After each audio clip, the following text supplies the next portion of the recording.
In this alternate universe, Izuku was chosen to be All Might's successor. And during his 5th month of his 10-month training, Izuku was returning home from the market, until he noticed suspicious people doing something strange. But before Izuku could call the police or a hero, he saw 4 figures coming out of the shadows and they fought these people. And when our protagonist follows them, he sees that these 4 figures are 4 teenage mutant ninja turtles. In a world where 80% of the population was born with mysterious powers called quirks, there is a boy. His name is Izuku Midoriya, and his dream is to be a hero. But he had a problem. With 80% of the population being born with these powers, the remaining 20% were normal people, and Izuku was unlucky enough to be born a part of that population. Because of this, he suffered a lot from the age of 4. Throughout his school life, Izuku was bullied for simply being someone without a quirk. Even his former childhood friend Katsuki Bakugo made his life hell. So much so that, to make the boy's psychological worse, Bakugo nicknamed Izuku the name Deku, which means useless, defenseless, and among other bad things. But not everything was bad in the boy's life. Even suffering at the hands of his classmates, teachers, and his tormentor, Izuku didn't give up on his dream of becoming a hero. It's because? Well, I believe that the most obvious reason, and that most of you already know, is because of a hero. Japan's current #1 hero, All Might. Izuku is such a fan of this hero, he even watched All Might's debut video thousands of times, where he saved 100 people in a short time. But the other reason the boy wasn't unhappy with his life was his family. Composed by Inko and Hisashi Midoriya. Even knowing that his son was born a quirkless, his parents always supported him and helped him as soon as possible, especially his father. If Hisashi were a hero, he would be Izuku's #1 hero pretty easy. Until, a tragic thing happened that would change his life. Hisashi Midoriya died. This shook the Midoriya family, particularly Izuku. It was very painful for him. But even so, Izuku didn't give up and decided not to cry, because that's not what his father would want. Since then, from time to time, Izuku would do little exercises at his house.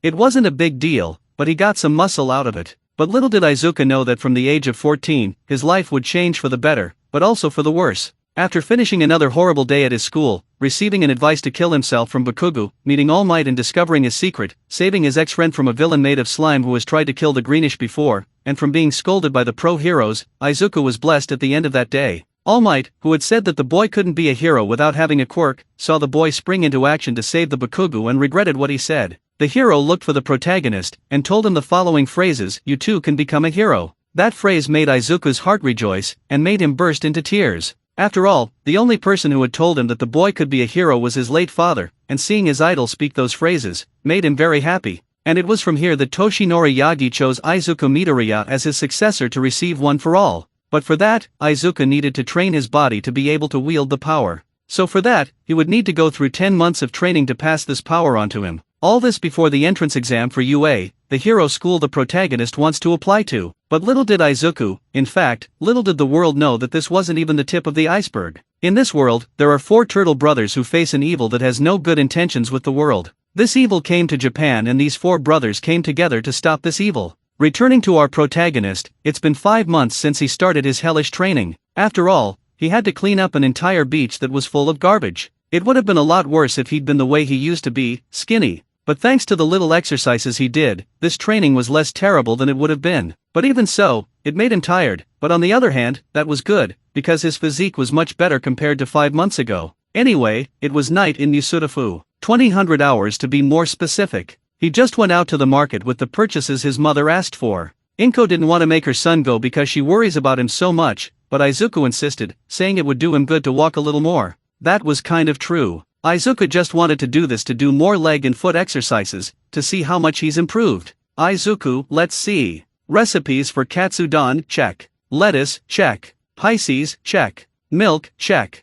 Orange juice box, check. Great, I've got it all. Izuku was already at the market gate, and after checking if the purchases were there, he left for his house. Izuku, it's been 5 months since All Might chose me as his successor. But to be able to wield his power, I need to improve my physique even more. I understand that, but I didn't think this workout would be this painful. Well, at least this is showing a positive result. I got a little stronger than before, but I still need to improve if I want to be a hero. So I'll be able to save people with a smile on my face, just like All Might, and just like Izuku stopped walking when remembering a person, just like you did that for me, Dad. Izuku got a sad look. Even though it was 6 years after the loss of his father, it still messed with him. But Izuku won't let that shake him that easily. He got a determined look, looked at his right hand and clenched his fist. Izuku, I will make it. he said with a smile. Izuku continued his walk, and just as he was about to turn the corner, he saw something suspicious. He saw people wearing strange clothes. They looked like ninja clothes, only they had a symbol that looked like a foot, just painted all over red. Some of them had swords, axes, scythes with chains, also known as kusarigama,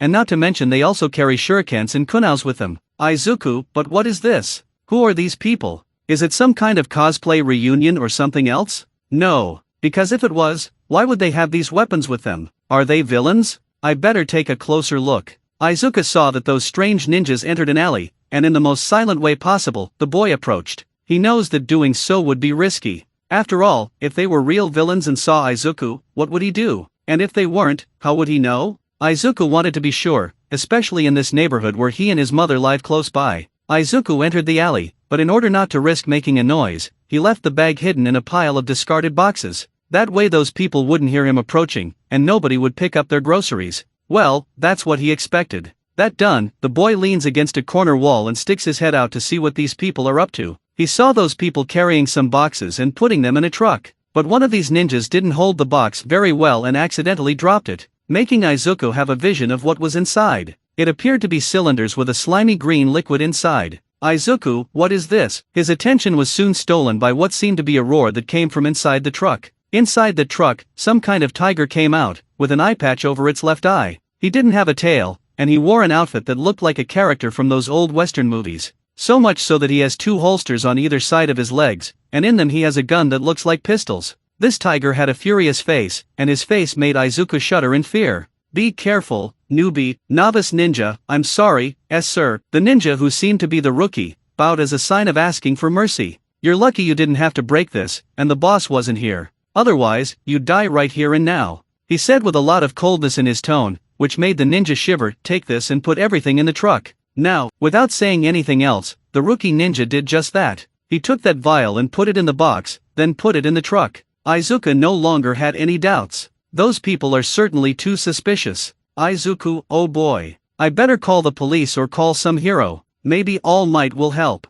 In the midst of desperation to try to get his cell phone, Izuku accidentally drops it, which causes a noise. Izuku, damn it. Izuku was sweating liters, and he heard someone approaching him. From the way the person was walking towards him and the sound that sounded like a gun, it was definitely that tiger that was walking towards him. Izuku wanted to run, but his fear was so much that it felt like he was paralyzed. He was pretty sure he was going to die. Until, sir, look. One of these ninjas pointed to the top of a building, and everyone, including Izuku, saw 4 silhouettes up there. One of them is a turtle with a blue stripe on its face. He has 2 katanas on his back, 2 military tactical bags on his waist, shoulder protectors made of metal, black bands around his 2 wrists, and he wore ninja pants. His name is Leonardo. The other turtle wears a purple headband. He has a boo staff on his back, he wears glasses, and on his forehead he had a device that looked like a microscope eyeglasses. In addition to wearing a utility bag, he wears beige pants with protectors on both knees. His name is Donatello. The other has a red stripe across his face.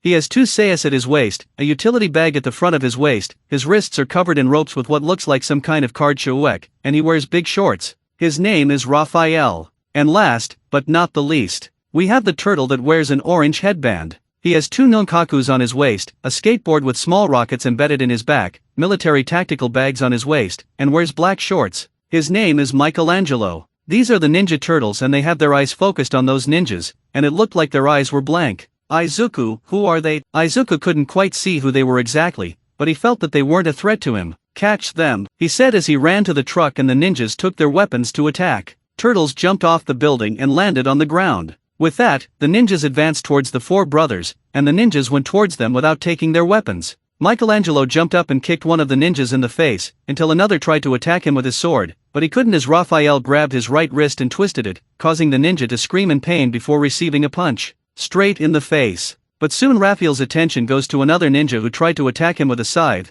but he dodged it and punched the ninja straight in the stomach, causing him to bow a little, but before he could fall to the ground, Rafe grabbed him by the head. Raphael, Michelangelo, bring it on. Michelangelo turned his back, so that Raphael could put the ninja's head. And so he did. Raphael rammed the ninja's head right into Michelangelo's hull, causing him to collapse in pain. Raphael / Michelangelo high-fived, the 2 clapped hands and broke apart to attack other ninjas. Leonardo was dodging without much difficulty while the ninja that was attacking him with an axe, until he hit the ninja's hands, making him drop the axe, and then the ninja took a punch to the chin and face. Until another ninja appeared behind him, trying to secure the turtle with the Kusarigama's chain, but Leo saw this, and let the chain catch on his left wrist. After this happens, he pulls the chain with his right arm, making the ninja go to him. And when he arrived, Leo grabbed his face with his left hand, punched him twice in the stomach, lifted him in the air to knock the ninja straight to the ground. "Leonardo, you underestimated me," said in English as he took the chain off his left wrist.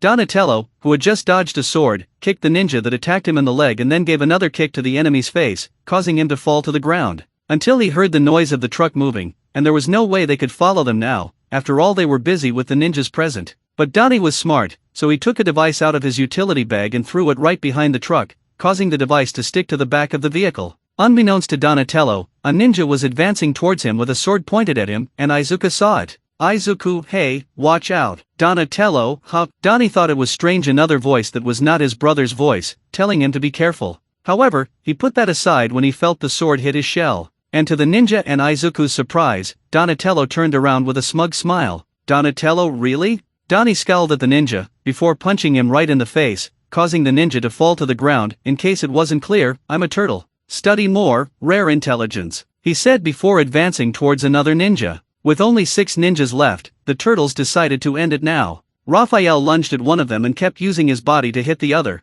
causing the others to crash into the wall. Michelangelo dodged an attack with the axe, and then attacked the ninja with his own skate, hitting him right in the face of the enemy. As he fell, Michelangelo looked at his skateboard and stroked it. "Michelangelo, my baby," he said while hugging his skateboard. With only 3 left, Leonardo headbutted a ninja, causing his enemy to be stunned, but he didn't have time to think, as Leo finished him off with a kick to the stomach, causing him to crash into the wall. Donnie was using his staff to defend himself from the attacks of the penultimate ninja, who was attacking him with his sword, until Donatello hit the handle of his staff squarely on his opponent's foot, making him scream in pain. Donnie took advantage of this, swung his staff around and slammed into the sides of the ninja's torso, and spun around to give the last boost to the enemy's head. "Izuku, wow. They are amazing," he thought with a smile as he saw the 4 brothers gathering to face the last ninja that was standing. And that was the rookie ninja. End of soundtrack. Novice ninja, stay away from me, freaks. The ninja advanced towards them to attack them with the sword in his hands, but Leonardo stopped his blow by grabbing the novice's wrists, making him drop the weapon. As he did so, he pushed him to the ground.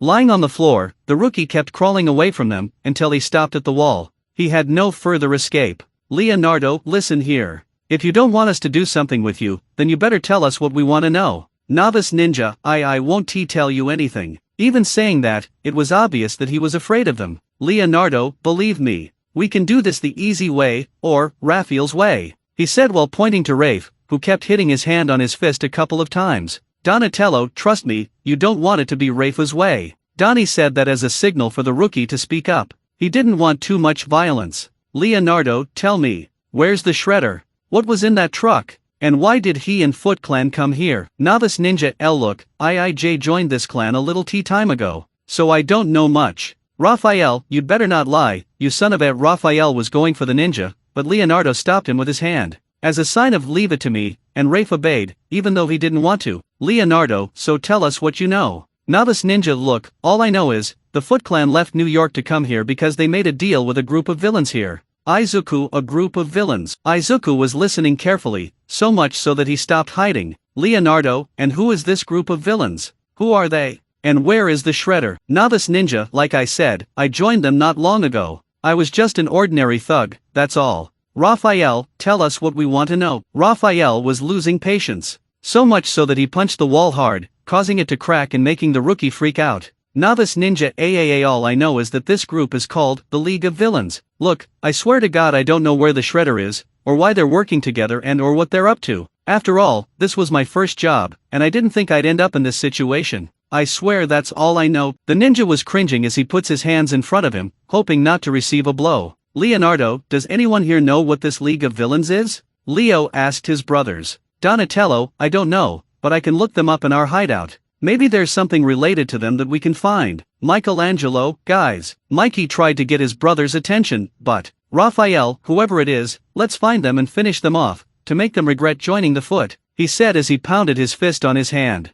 "Michelangelo, guys, Leonardo, Rafe, think about it. If they left New York and joined this league of villains, then these guys can be a heavy load. So we can't underestimate them, he said as he puts out his hand on his chin. Donatello, Leo is right. We should be careful if we run into any of them. If the Shredder has made an alliance with them, then they can be formidable enemies. Michelangelo, guys, Mikey raised his tone a little more, but, Raphael, okay, whatever. We beat them in the face anyway. Donatello, that's if we don't alert the heroes here and don't draw too much attention. Leonardo, that, and also something else, Raphael. Remember what Master Splinter said. Leo/Rafe, never underestimate your enemy's ally. Raphael, I know that very well, Leo. I still remember the last time I underestimated someone, he said while remembering the times he underestimated an enemy. Even more so when he trained with Splinter. Michelangelo, guys. Leo/Rafe/Donnie, what's up, Mikey? Michelangelo, we have a little problem over here. Leonardo, what little problem? Michelangelo didn't say anything, he just turned slowly and looked in one direction, and when the brothers looked at where Mikey was looking, they turned pale.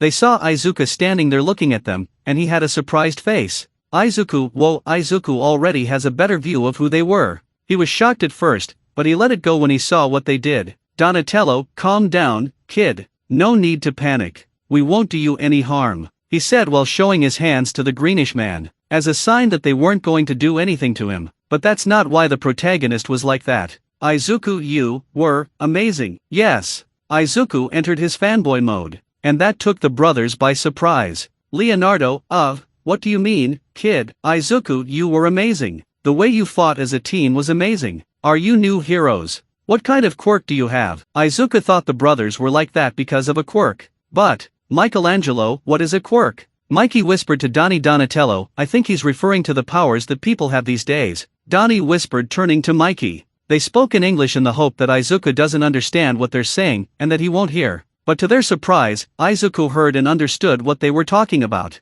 Izuku is a studious and intelligent person, so he understands the English line. Izuku, wait a minute, you mean you're not like that because of a quirk? His question made Leo, Rafe and Donnie despair. Until Rafe decided to act. Raphael, oh, so. Michelangelo, we are not. Why? Ouch. Rafe and Donnie punched Mikey on the head, which made him whimper and got a comical bump on his head. Leo hit his hand in the face. Izuku was in shock. He's seen many quirks where the person had a physical change. Those are mutation quirks, and he thought the four brothers had that. But to his surprise, it wasn't. Leonardo saw Izuku's state of shock and became worried. Leonardo, hey little guy, are you okay? He said while waving at him. Izuku didn't say anything. The shock was such that he fell hard to the ground, passing out. And that despaired the brothers. Leonardo, hey, little guy, wake up, he said while shaking the boy's shoulders. Raphael, see what you did, Mikey. Michelangelo, I'm sorry,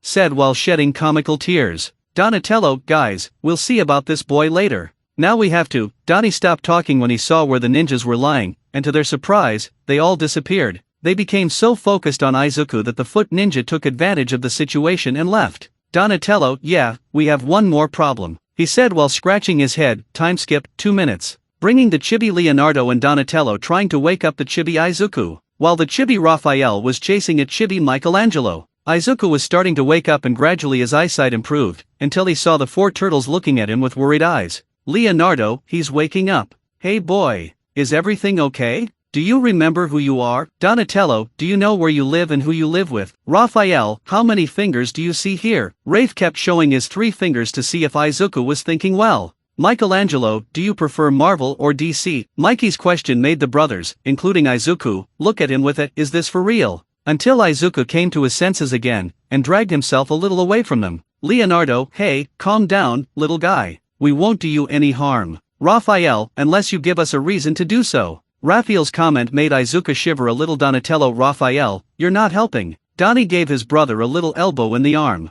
Raphael, calm down, I was just kidding. He, look at his face. He believed, he said while chuckling. Seeing that they wouldn't do anything bad to him, and seeing that they're just trying to calm him down, Izuku slowly stands up. Izuku, who are you? Leonardo, little guy, we are ninjas, he said while making a small reverence. Raphael, mutant ninjas, he said while smiling and leaning against the wall. Donatello, basically, we are turtles. Michelangelo, oh, and we're teenagers too. We're almost into adulthood, but we're still teenagers, he said while smiling. Izuku, hold on, so you're basically Teenage Mutant Ninja Turtles? He asked with a finger on his chin. Donatello, it's like that right there, but I think Ninja Turtles is good enough, he said while he had a comical bead of sweat on his head. Michelangelo, oh, we could have a better name than that, right? Like, Shadow Heroes, Night Watchmans. Or how about, Mikey was silent when Raphael put his hand in his mouth. Brother, for him to be quiet. Raphael, first, we don't need that. And second, we have bigger problems to worry about, and this kid is one of those problems, he said while pointing to Izuku. Izuku, what do you mean? Izuku recoiled a little when Raphael pointed at him. Leonardo approached him and placed his right hand on Izuku's left shoulder. Leonardo, what's your name, little guy? Izuku, Izuku me Midoriya. Leonardo, right, Midoriya. I want you to try to forget everything you saw or heard here. Don't tell anyone about this or us. Don't get involved in this or involve the police or the heroes in this story. This is our problem and we'll solve it. Got it. Izuku nodded, good. Take care, Izuku Midoriya. Leo patted the greenish man's shoulder and turned to his brothers. Let's go, guys. After saying that, the 4 Ninja Turtles jumped and climbed the buildings, until they reached the top of one. Raphael, Donatello and Michelangelo already ran away. Leo had one last look at Izuku before leaving with his brothers. Izuku, what's going on? Back to the Teenage Mutant Ninja Turtles, they were jumping from building to building, doing somersaults, pirouettes, or doing parkour. Until they jumped onto a street where no one was around, and unplugged the manhole cover and jumped in, but of course, one of them put the cover back in place. They ran through the corridors of the sewers, until they accessed a secret door that let them into their hideout in the sewers of Musutafu. Their hideout didn't have much to compare to their house in New York, but it had enough for them to call home. Inside was an arcade machine, a punching bag, a training dummy, a small lab, a large computer with several screens, a kitchen, a large skate ramp, a small dojo, and a television for them to spend time watching something. Leonardo, Master Splinter, we have arrived, he said as he got on his knees to his master. He is an old and tall rat, but very skilled and strong. He wears a light red kimono, and on the back of this kimono was a symbol that appears to be a flower. His name was Hamato Yoshi, but now he has another name, Splinter. Splinter, I'm glad you're back, my sons, he said before getting up. So, how was it? Did you get any information? Donatello, not much. The only thing we find out is that, the Shredder came here because he has allies here. And from what we find out, they call themselves, the League of Villains. Now, what their intentions are, we still have no clue. So I'm going to research them and try to find their location. Raphael, and when we find them, we'll finish them off. We'll show this league what true turtle power feels like. Splinter, Raphael, we don't know what the Shredder's plans are or what this League of Villains is capable of. We're not in New York anymore, so the things here can be much more difficult than before. We must be patient. Raphael, yes, sensei, he said as he bowed. Michelangelo, well, I'm going to have a pizza. I'm hungry. While Mikey was going to the kitchen, Raphael went to the machine to play some games. Donatello, well, I'll go to the computer and find out something about this league, and try to find their location of the Foot Clan. I put a tracker on that truck. Leonardo/Splinter, good job Donnie/Donatello. Donatello walked to his lab and Leonardo got up to go to the couch. Splinter decided to ask his kids a question. Splinter, oh, and have you been spotted? Splinter's question made the 4 brothers stiffen. Raphael froze while losing the game. Michelangelo didn't even care when he heard the sound of the microwave beeping. Donatello was shivering, and Leonardo swallowed hard. Splinter sees their reactions and sighed. Splinter, so you were seen, he said while putting his hand on his face. Leo/Rafe/Donnie/Mikey, sorry, master, they said as they ran and bowed in front of their father, which made him sigh even more. Splinter, you should pay more attention. Do you even know who the person who saw you is? Back to Izuku. Izuku was already in front of his apartment door. He still couldn't believe what he saw and heard. After the turtles left, Izuku left the place as quickly as possible, but of course, he took back the shopping bag. Upon opening the door, he sees his mother in the kitchen. Izuku, hi, Mom. I'm here. Inko, oh, hi, honey. I was wondering when you were going to show up, she said smiling. Inko is a beautiful woman and a great mother. Even after Hisashi's death and having a child without a quirk, Inko still took care of herself and loved her son very much, even though she had doubts that her son would be able to fulfill his dream. Inko, are you okay, son? She said, seeing that Izuku seemed to be distracted and she was worried that something happened to him that is affecting him.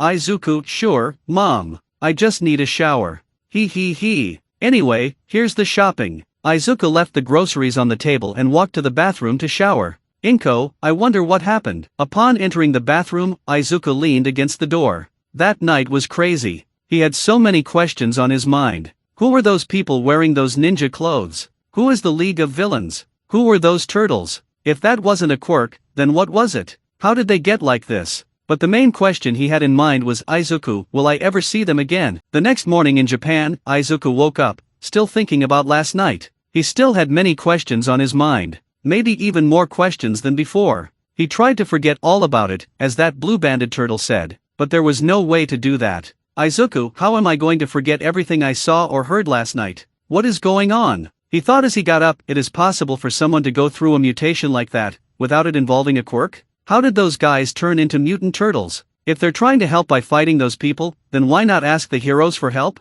Who is this Foot Clan, and who is this Shredder? He thought as he walked to the bathroom and entered it to do his traditional hygiene, like brushing his teeth and taking a shower. Izuku's head was racing at this point. He is a person fascinated by quirks and an analyst when it comes to it. But he's also a worried person, and seeing those kind of people in his town who possibly don't have any heroes knowing this to help worried him. He wants to do something. He wants to help. He wants answers. But he was afraid of what would happen to him if he spoke. Well, the boy's head is racing. But now he had more important things to focus on, like his training with All Might. Of course, he would have to put up with one more day at that damn school, but he did. The important thing is to stay strong to achieve his dream. After finishing his shower, Izuku goes to the kitchen and sees his mother making breakfast for the two of them. Izuku, good morning, Mom. Inko, oh, good morning, dear. Sit down, the breakfast is almost ready. Izuku sat on the table, but he still had those thoughts in his mind. He stared into space, his mind processing everything that had happened last night. Izuku was so silent that Inko even found it strange. Inko, son, are you all right? Izuku, huh? Inko, it's just that ever since you arrived from the market last night, you've been acting weird. Like your head is really in the clouds, or like you've seen something that makes your head fill with questions. Izuku, you have no idea, Mom. Inko, is something bothering you, honey? You can tell me if you want, she said while serving breakfast, which consists of steamed rice and grilled fish. Izuku, should I tell her? No, better not. I don't want to make my mother worried or get her involved in something that has nothing to do with her, he thought as he looked at his breakfast and then at his mother. Inko, son? Izuku, it's nothing, Mom. It's just a silly thing, it's no big deal, he said while eating a piece of the fish. Inko, are you sure? Inko gave that look that only a mother is capable of, which made Izuku give away a little. Izuku, it's just, Mom, what's the weirdest thing you've ever seen? Inko, like what? Izuku, like, people with very unusual appearances. As if they have all green skin and they wear combat equipment, and that, possibly, can speak our language and also another. As Izuku described it, Inko had an imaginary cloud under her head and a hand under her chin, trying to imagine what her son was talking about. Until, Inko, like an alien? Yes, that was her conclusion. Izuku, no, Mom. Like a turtle. Inko, a turtle? Why a turtle? Izuku, it's just, Izuku saw that this conversation wouldn't go anywhere, unless he told the whole truth, which he didn't want to do. It's nothing. I watched one American movie these days, and I was thinking about these things. He. Izuku was hoping his mother would believe his lie. He didn't like doing this to her, but he didn't want to worry his mother, let alone get her involved in a matter that could be dangerous. And to his relief, she believed it. Inko, oh, I see. That movie must have been pretty weird to make you look like this, she said while chuckling. Izuku, yeah, that's also my father's fault, who really liked those kinds of movies, he said smiling when remembering the good times where they spent time watching movies,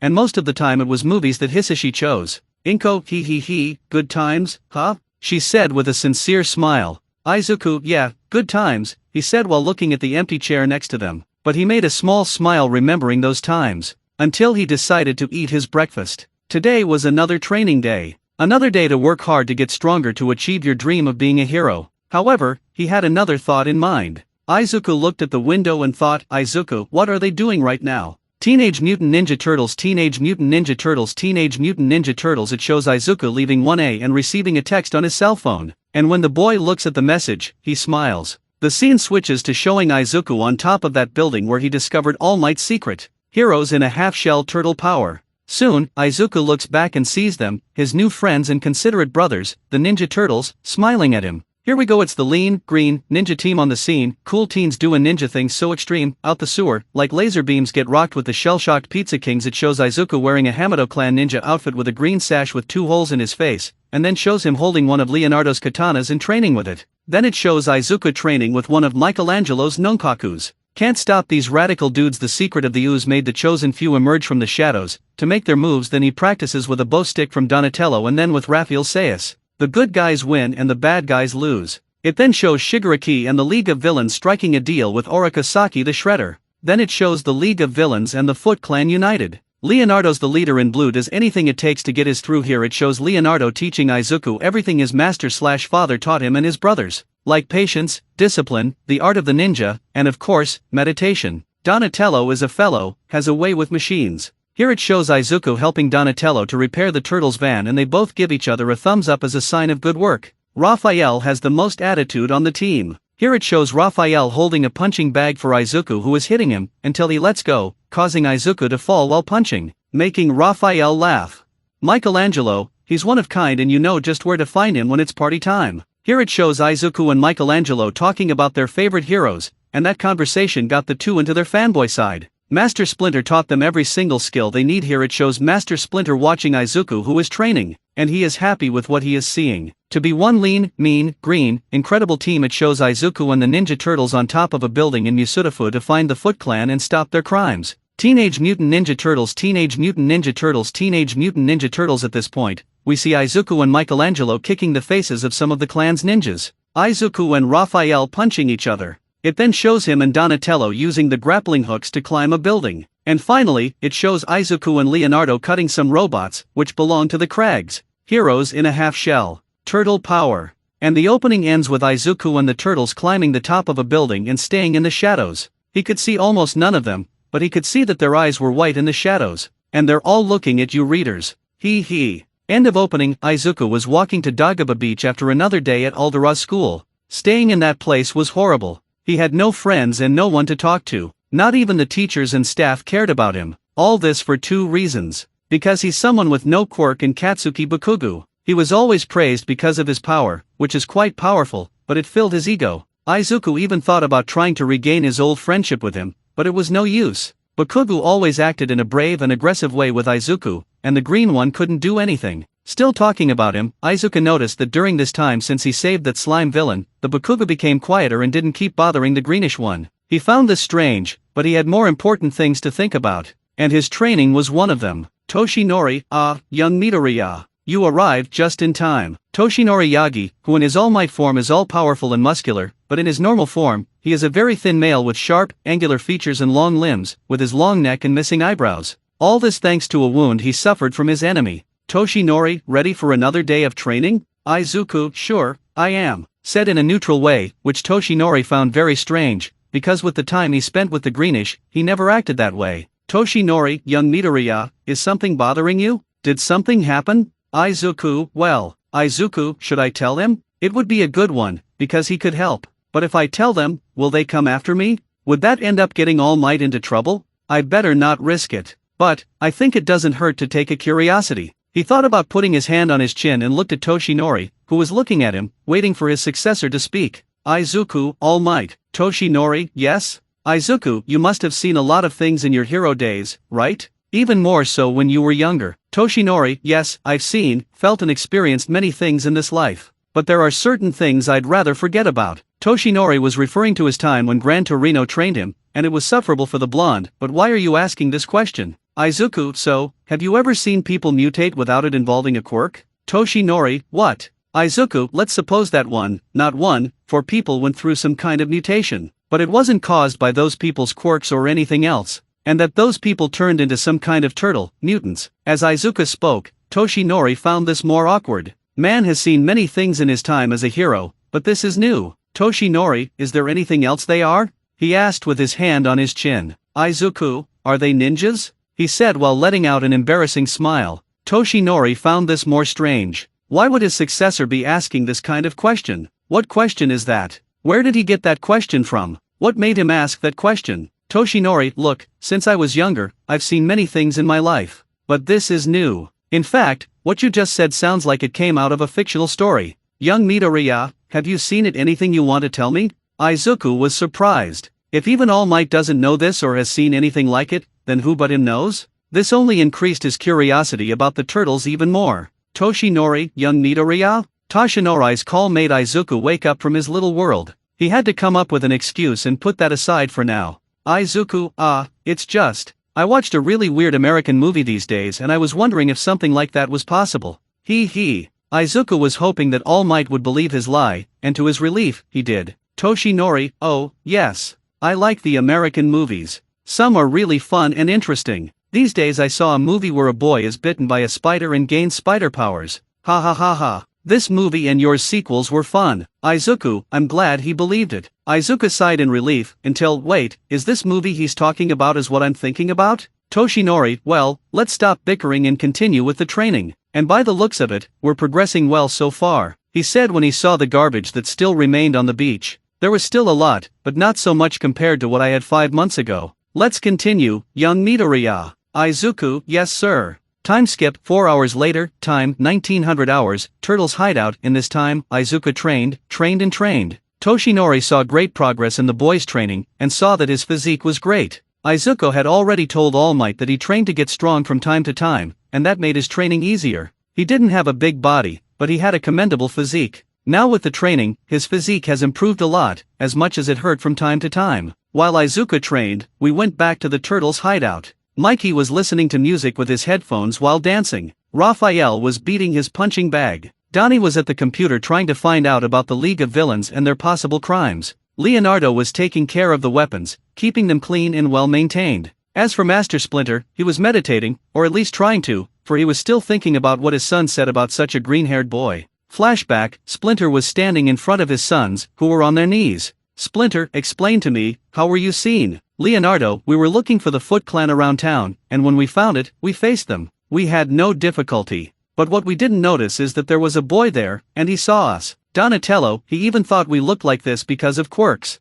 We even tried to use that lie, but Raphael, the stupid Mikey, had to open his mouth to tell the truth about us. Raphael was looking at Michelangelo with a crossed vein in his head. Michelangelo, I already apologized. Leonardo, but relax, master. I already told the boy not to tell anyone about us or involve the police or the heroes in this matter. Splinter, but what makes you sure he won't tell anyone about us, Leonardo? Leonardo was silent. Splinter was right. How was he to know that a boy wouldn't talk about it to anyone or even question them, knowing that he and his brothers aren't like that because of a quirk? Leonardo was hoping Izuku wouldn't say anything. Leonardo, I don't know, Dad. Leonardo's answer made Splinter sigh, before he could ask another question. Splinter, do you even know who this kid is? Leonardo, yes. His name is Izuku Midoriya. When Leonardo said the name Midoriya, Splinter's eyes widened, and his sons noticed their father's sudden behavior. Donatello, master, is everything all right? Splinter, yes my son, I just remembered something. You can go. Michelangelo, really? No punishment or anything like that? Wow. Michelangelo received a violent elbow from Raphael, for having opened his mouth to speak. Splinter, no punishment. His children were surprised that their master answered Mikey's question, and it wasn't the answer they expected. Unless you want to, he said while throwing a serious look. Leo/Rafe/Donnie/Mikey, no master, they said as they ran. Raphael, next time, Mikey, learn to be quiet. He shouted while everyone was away from Splinter, who could hear the brothers. Donatello, we almost went to the Hashi because of you. Michelangelo, okay, I'll be quiet next time, I swear. Splinter stood still before dropping to his knees to meditate, but his head wouldn't allow it. He was still thinking about the boy's name. More precisely, in his last name. He knows that last name and hasn't heard from it in a long time. Splinter, Hisashi, is he here? My son saw your son. He, who knew? How are you, my friend? He thought, looking at a shelf where he had 4 framed pictures with 4 pictures. One is from Splinter with his kids. Another is of Hamato Yoshi with his late wife. While the remaining 2 were from Hamato with an old friend he hasn't seen in a long time. And the other is from Hamato with Hisashi, when they were younger. End of flashback. Splinter was so thoughtful about yesterday's subject that he didn't even notice Leonardo stopped in front of him. Leonardo, Dad, is everything okay? Splinter, huh? Oh, yes I am, Leonardo. I'm still thinking about what happened yesterday. Leonardo, oh, look, Dad. I promise it won't happen again, and I'm very sorry for what happened, he said as he bowed. Splinter, it's okay, Leonardo. It's not even the first time you've been seen after all, clearly referring to the events in New York, where he and his brothers met their allies and friends. They are currently taking care of New York while the brothers are away. Leonardo, yes, but even so, I'll try not to make it happen again, he said as he got up and walked to Donnie. Splinter stood still as he continued to think about Izuku and his old friend Hisashi. Splinter, will I ever see you again, my friend? Donatello fiddled with his computer and ran his hand over his face in frustration. Leonardo, hey, Donnie. Anything? Leo stood next to Donatello, who was sitting in the chair. Donatello, so, all I have is bad news. I haven't found anything about this League of Villains, and that tracker I put in that truck last night is having a lot of signal interference. Leonardo, have you tried to fix it? Donatello, yes, I've tried it, but it's not working anyway. It's like this interference isn't coming from a device, antenna, or anything like that. The way now is to go out there again and try to get more information. Not to mention, we shouldn't miss being seen again. Leonardo, right. Rafe, Mikey. Raphael stopped training to look at Leonardo. Michelangelo was still enjoying his music. Even Raphael approached him and slapped his head and pointed at Leo, which made Mikey take off his headphones. Leonardo, get your equipment. Let's go out again. Back to Izuku. Izuku was walking normally in the streets. He stayed a little later in his training. For him, spending more time training will be better. As much as Toshinori tells his successor not to exaggerate, as this will end up harming the boy and he needs a rest. The night was quiet, but to his misfortune, he saw a moving truck, and he headed towards a place not too busy. Izuku didn't have a good feeling about who was driving that truck. He even thought about putting it aside, but a part of him told him to go there and investigate. He needed to be sure. Izuku, damn it, Izuku. Izuku ran to where the truck was going, and without him knowing, about 4 figures jumped from one building to the other. Izuku approached to where the one walked stopped, and was hiding, until he saw the driver get out of the vehicle and put on a mask, and it's the same one those ninjas from yesterday were wearing. The ninja went to the back of the vehicle and opened its cargo, causing several other ninjas to come out. Izuku, it's them. What will they be up to this time? Izuku saw one of the ninja walk to a garage door and open it. Inside there are some boxes that seem to be quite heavy and a guy who was wearing a black suit with a tie. Ninja, did you bring everything we asked for? Subject, yes, it's all there. If you want, you can check it out. This guy spoke in a very robotic way. One of the ninjas went to one of the boxes and opened it. There were more of those bottles inside with the gooey green liquid inside. The checking ninja gave a signal that everything is in there to the ninja who looked like the one who was commanding them. Ninja, thanks for collaborating. Subject, as you humans say, the enemy of my enemy is my friend. Get in touch if you need anything else. Ninja, take care, Krong. As they talked, the remaining ninjas picked up and placed the boxes on the truckload. After that, the gate closes. Izuku wanted to do something, but he didn't know what to do. Those strange people are in his town and he feared that bad garlic would happen. Until he got the hell out of there and decided to go warn the police and maybe the heroes, but first, he'd need proof. He took out his cell phone to take some pictures or record, until he felt someone behind him. He turned around and saw one of the ninjas looking at him before kicking the boy and dragging him towards the others. Ninja 2, I found this kid spying on us. I believe he wanted to record us to alert the police or local heroes. Izuku saw the ninjas looking at him, all standing still. The boy was terrified. This was far worse than the stares he got at school, for the simple fact that people around him could kill him if they wanted to. Wait.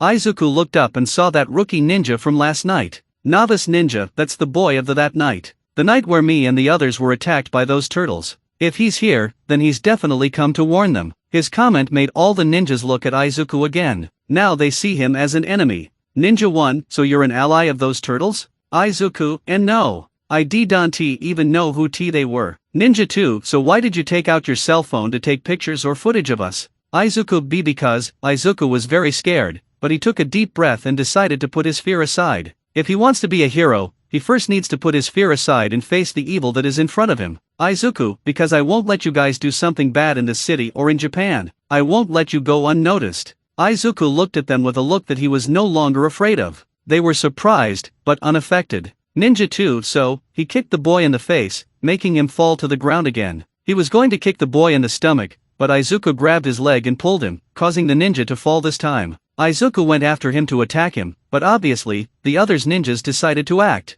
2 grabbed and held the boy's arms, while the others started beating and kicking Izuku all over his body. The boy was trying to resist or fight back, but there was no way. After beating him so much, the ninjas who were holding his arms release him, and Izuku falls to the ground. He's full of bruises. Until the rookie took his sword to finish off the boy. Novice ninja, no witnesses or evidence. He raised his sword to slaw and kill the boy, until a shuriken hit his leg, making him groan in pain. The ninjas look around to see who did this, until Michelangelo, Booyakasha. They saw Mikey jumping towards one of the ninjas and knocking him down, but he didn't stop there. He advanced on another, who tried to attack the turtle, and wrapped their arm with the chains of his nunchaku, which he turned into a kusarigama, and threw him on top of another ninja. Raphael, hello there. One ninja turned around, but ended up being grabbed by the face to be thrown at two ninjas. Donatello, who simply jumped in front of one of the ninjas that was heading for Raphael, and shocked him with one of his devices that he keeps with him. Izuku, who was still down on the ground, watched the turtle spring into action, but his vision was dim.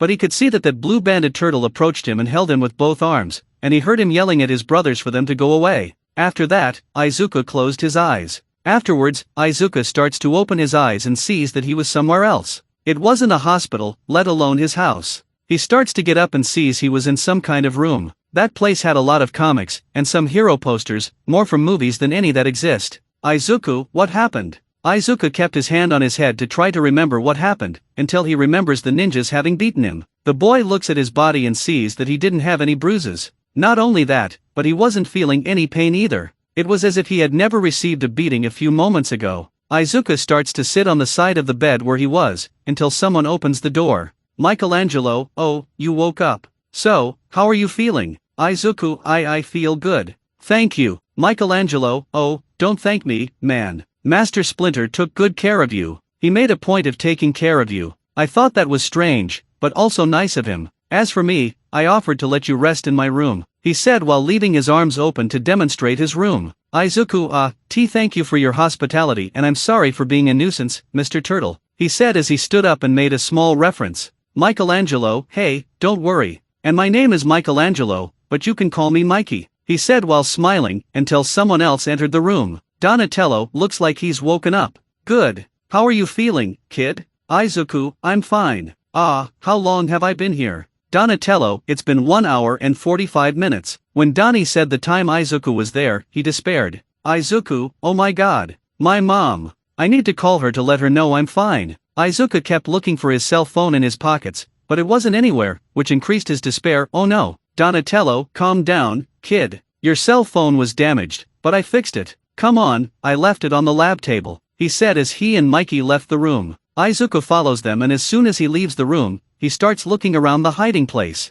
He was kind of fascinated by that place, so much so that he stopped following the two brothers. Raphael, hey there. Izuku gets scared and looks back to see Raphael laughing at the scare the boy had. Raphael, ha ha ha ha, sorry, I couldn't resist, he said while catching his breath. I see you're better now. Izuku, well, why yes. Raphael, hey, don't be afraid of me. I know, I look scary and intimidating, but I'm cool. Trust me. Michelangelo, don't believe him, little guy. Izuku was startled to see Mikey appear behind the greenish man once he ate the pizza I left in the fridge, and kept saying that he didn't eat it, he said while pointing to Rafa's face. Raphael, come on, I was hungry and I couldn't resist. Also, consider it karma. Michelangelo, for what? As far as I know I never took anything from you without telling you, he said with his arms crossed. Raphael, oh no? And that time I found one of my sayas dirty from pizza on the table? Raphael had an angry face as he looked at Mikey who was sweating, not to mention your pranks, which drive me crazy. Michelangelo, hey, my pranks are funny. It's not my fault you have a short fuse. Raphael, let's see who has a short fuse here. Raphael was running after Michelangelo who was running from his brother as he screamed. On the other hand, Izuku looked like he couldn't believe what he was seeing. Who knew that two mutant ninja turtles would be fighting for reasons that only brothers would fight? Donatello, they're always like that. It's become a habit. Donnie approached Izuku's side and extended the boy's cell phone to him. Here it is, kid. Izuku, thank you. Izuku took out his cell phone and started looking for his mother's contact. When he finds it, he calls on time. He waited until his mother answered, until, Inko, Izuku, is that you? Inko had a tone that she was very worried, which was to be expected. Izuku, hi, Mom. It's me. I just called to let you know that I'm fine, and I apologize for worrying you. Inko, what matters is that you're okay, honey. Anyway, where are you? Izuku, Izuku looked around to think what to say to his mother, until he looked at the turtles and already had an idea. I'm at my friend's house that I made a while ago, Mom. Inko, friends?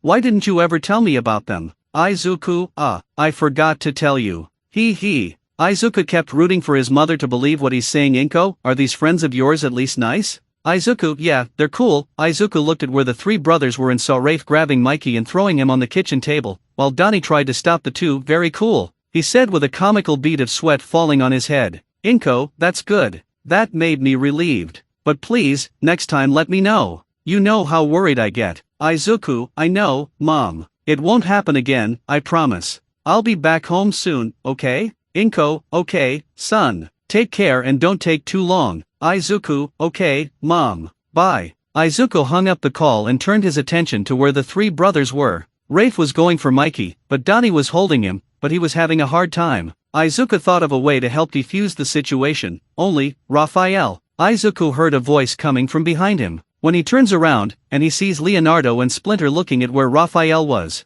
Splinter, that's enough. Donnie lets go of Raphael, who was scared with that look Splinter was giving him, and is stiffened. Raphael, sorry, master, he said while making a quick reference. Until he looked at Mikey and gave that look, next time you'll see. And that made Mikey cringe a little. Splinter, I apologize for what happened just now. They're always like this. Splinter turned his attention to Izuku, who was surprised to see a talking old rat. Izuku, it's okay. It didn't bother me. Splinter noticed Izuku's gaze and behavior. His children had already warned that Izuku already knows that they are not like that because of a quirk, and he knows that the boy has his head full of questions. Splinter, your name is Izuku Midoriya, isn't it? Izuku, why yes sir. Splinter, I think you have a lot of questions on your mind. I think you'll want to sit down. Splinter motioned for the boy to sit on the couch, and he did. He felt that mouse was not a bad person, so he felt he could trust him, as long as he didn't do anything bad to them. Splinter, my name is Splinter, but a long time ago, I had another name. Hamato Yoshi, and I was a normal person. Izuku, you were? So you mean you're not like that because of a quirk too? Of course, I know these four aren't, but you too? Splinter, exactly. A long time ago, I was just a student of a clan of ninjas who kept the peace. One day, I inherited a martial arts school before inheriting my father's role as clan leader. At school, I had a rival. He was my foster brother, Orikasaki. Not only was he my rival in martial arts and ninjutsu, but we were also rivals for the love of a beautiful woman, Tang Shen. She chose to marry me, but Orikasaki didn't accept that, and insulted me in front of her. I lost my temper and ended up throwing sake on the ground. Because of that, I ended up feeding the hatred he had against me. He wanted revenge against me. Izuku, and what happened next? Splinter, after a while, Orikasaki discovered his heritage and rebuilt the Foot Clan, and he renamed himself as Shredder. He came back, set fire to my house and was about to kill me, but Shen interfered and died in my place. Izuku was shocked and even saddened by this story. He saw in Splinter's eyes that this story moved him, and it was an event that will always stay in his mind. Splinter, after that, I escaped and fled to America. I decided to make a new life in New York City. And so I wouldn't be lonely, I went to a pet store and bought 4 baby turtles. Izuku, what are you? So you weren't people? Leonardo, no. We were never human. Izuku was shocked and increasingly he wanted more answers. This was getting very interesting and Splinter noticed it. So he continued. Splinter, when I bought those 4 turtles, I was walking home when I bumped into a man and I felt bad for him. So I followed him. I walked into an alley and overheard a conversation between 2 strange men. I was startled by what I heard and I unintentionally scared a mouse hiding in the alley, causing those men to find me and try to kill me. I fought them off, but accidentally, I broke a vial of mutagen and, the liquid that was that vial was spilled on me and the 4 little turtles, which made us what we are now, said while all the turtles stood beside their master and in front of Izuku. More and more, Izuku kept getting involved in this story. Every question he had was answered, but that ended up generating more questions. He wanted to ask these questions, but he didn't want to get in the way of Splinter's remaining story. Splinter, since then, I've been hiding in the sewers of New York with those turtles. And more, they got bigger and smarter. I taught them the art of martial arts and ninjutsu for them because I knew that one day they would want to explore the surface, but I also knew it would be dangerous. So I named them after the painters and sculptors in a book on Renaissance art, and I accepted them as my sons. Splinter gave a signal for his sons to introduce themselves to Izuku, and so they did. Leonardo, my name is Leonardo and I am the leader of the group. Raphael, my name is Raphael and I'm the strong man of the group. Donatello, my name is Donatello and I'm the smartest of the group. Michelangelo, and my name is Michelangelo and I'm the most handsome of the group. Raphael, most handsome? You're more like the goofiest of the group. Rafa's comment made the others laugh, including Izuku. Mikey had a frown on his face, but Izuku had an important question in mind. Izuku, wait, if you're from New York, why did you come here? Splinter, during the time we were in New York, we ended up having several enemies. We were even unlucky to see that the Shredder was there too. Michelangelo, but we also had a lot of friends. They're looking after New York while we're here. Donatello, but then, after we defeated several enemies, and always got in the way of the Shredder's plan, we found out that he and the Foot Clan left New York to come here. Izuku, how did you guys find out? Izuku's question made Raphael get a mock face as he stared at Leo, who was blushing. Raphael, thanks to his girlfriend here, he said while pointing to Leo, who stood with his arms crossed as he looked to the side. Leonardo, okay, stop it. Raphael, come on. Admit that you two are in a relationship. Leonardo, stop talking nonsense. He complained in a low tone while Raphael chuckled. Splinter, we don't know why they came here and we didn't want to be just curious, so we came here while New York is protected by our friends and allies. Whatever Orikusaki's intentions, they sure aren't good. Izuku was scared and worried about the situation. Not only the city, but Japan has a group of villains and the heroes are unaware. Izuku, if they're here, why not ask the heroes for help? They can help, he said as he got up. Leonardo, that's what I told you yesterday, Midoriya. That's our problem. Besides, we don't want to expose our secrets. Imagine how everyone in the country will react when they find out that there are 4 talking Ninja Turtles, which are not like this because of a quirk. We don't want to be exposed to everyone. It used to be hard in New York, now imagine here. The atmosphere in that place got pretty boring, even that is interrupted by a sound that came from the computer. Donnie runs to him and alerts his brothers. Donatello, guys, that tracker I put on that truck is working again. Leonardo, where is he, Donnie? Donatello, from what I'm seeing here, he's on the move in the city streets. If we hurry using our van, we can stop him. Leonardo, right. Everyone grab your gear and let's go. Izuku watched the brothers get their weapons and equipment. He wants to do something, until he had an idea. Izuku, wait. Izuku's scream made the brothers stop to look at him. Izuku, I want to help you guys. Leonardo, Midoriya, I already told you. This is our problem and this is also very dangerous. Izuku, listen, I can't sit still while I'm aware that there are these villains that are here in my city and I can't do anything.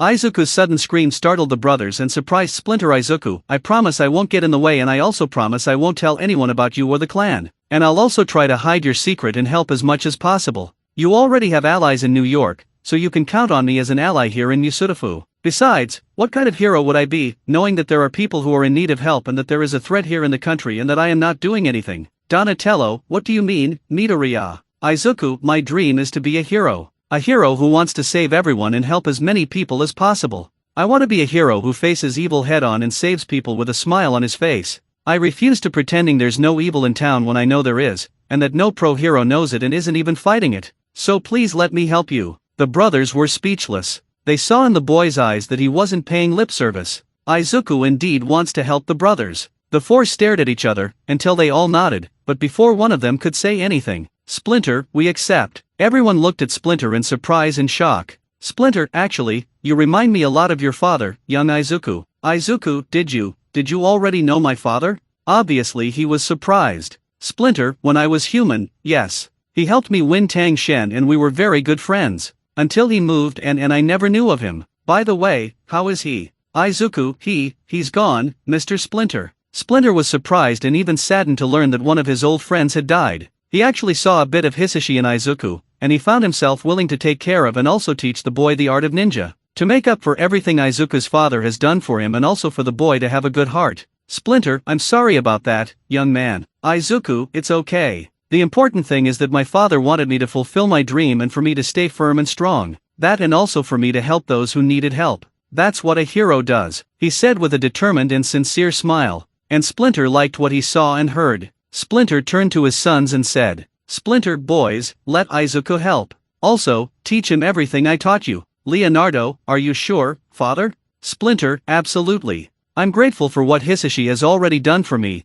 and now it's my turn to repay, he said while looking at Izuku and smiling at him. The boy was surprised. He didn't expect this one. He was happy to know that not only will he help, but that they will also help him to become more skilled. Izuku felt quite blessed. Izuku, thank you, Mr. Splinter, he said, bowed to the mouse, who was still smiling at the boy. Splinter, call me Splinter, young Izuku. Izuku, yes sir. Raphael, so, let's go. We don't want to lose that truck. Leonardo, you're right, Rafe. Would you like to help us, Izuku? Leo smiled at the boy, who returned the smile. Izuku, absolutely. Izuku ran to the brothers. They had a truck to pick up. This is the beginning of a new friendship and a new life. As for Splinter, he just watched the youngsters walk away, but when he saw Izuku accompany his sons, Splinter thought of one thing. Splinter, I'll make up for it with what I can, my friend. I promise. He thought with a melancholy look as he looked at Izuku. We're still at the turtles' hideout. Right now, our heroes are walking into what appears to be some kind of garage. Inside we see the big van of the Ninja Turtles, which from the outside looks like a strange and quite unusual van. That's because we have a lot in it. Donatello. Izuku, you may not be the first human to enter this vehicle, but you are the first from Japan to enter it. Mikey, make a drum sound. Michelangelo, let the drums roar. He said to make a sound with his mouth. That's right, Mikey tried to imitate drums. Raphael, what are you guys doing? Donnie, get on with it. You don't have to keep killing the boy with curiosity, he said with his arms crossed. Leonardo, let them, Rafe, he said while letting out a little laugh. He was finding it amusing. Izuku was confused but also curious to know what was too much inside the vehicle for the turtles, especially Donnie, to do this whole scene, until the turtle had approached the vehicle, opened the door and allowed Izuku to enter. Donatello. Izuku, the said boy got into the vehicle and his eyes and mouth were wide open. Meet the turtle van, he shouted with a proud smile. Inside the big van there were gadgets, devices, a small notebook with an antenna, weapons that were planted in the vehicle, 2 were on both sides of the van and 1 was in the middle of the vehicle. All this left Izuku impressed as his eyes seemed to be stars. Izuku, this is very awesome. You guys made this, he said while smiling and looking around the vehicle. Leonardo, it was Donnie who did it, to tell you the truth. He's not just smarter in the computer and math part. Donatello, thank you very much. You can sit here, Izuku. Donnie offered the other bench for Izuku to sit on and he did so. On the front of the vehicle, you had many buttons, with many functions. Donatello, very well, let's see. Donnie pressed a button that made a small holographic map on the screen appear on the vehicle's display, and that map was pointing to where that truck was. Izuku saw where the truck was and got worried. Izuku, wait, I know this street. It's very busy, even at night. Raphael, so what? Izuku, if you're going to take action, it's possible that one of you will be seen, even more so if you're getting out of the vehicle. The people can see you guys. Donatello, relax. Izuku, we already thought of that, he said while pressing a button, which makes the front of the vehicle release some suitcases. All the turtles take their suitcases, open them and inside are big black hoodies. They all wear them and put on the hood. Donatello looks at Izuku's face and sees he looks confused, and Donnie already knows why. Donatello, we only use this for this kind of situation. And since you're coming with us, Donnie grabs a hockey mask and hands it to Izuku, take it. Our friend from New York, Casey Jones, lent us one of your masks. This will help hide your face. Izuku picks it up and puts it on his face. Author, before you ask me, this is the mask from the movie Out of the Shadows. I thought the mask was amazing. Seeing that everyone was now ready, Donnie starts the van and accelerates. A wall opens on one of the city's streets and the van leaves at high speed. End of soundtrack. Focusing now on the Foot Clan ninjas, they already filled the truck with what they wanted to take. Inside them there were some melee weapons, large and small, such as knives, sickles, swords, maces, and among others. Other boxes had those bottles with the gooey green liquid inside. That freight truck was going to be the last to pick up the goods where they were taking them. They were planning something together with the League of Villains. The truck was walking quietly on the streets. There were a few people walking around, and the traffic was quiet. Most of the foot ninjas were inside the truck's cargo, others were lying on top to not be seen and the rest were in the buildings accompanying the truck, to escort the vehicle. The truck driver, who was not wearing the mask, was driving quietly. When he looked in the vehicle's rearview mirror and saw a van chasing them, and he was already informed who this vehicle belonged to, he activated the ear communicator to warn all ninjas about their uninvited guests. Driver, attention everyone, the turtles are here. The ninjas from all over looked at the vehicle, which kept honking its horn to get their attention and also to alert the people.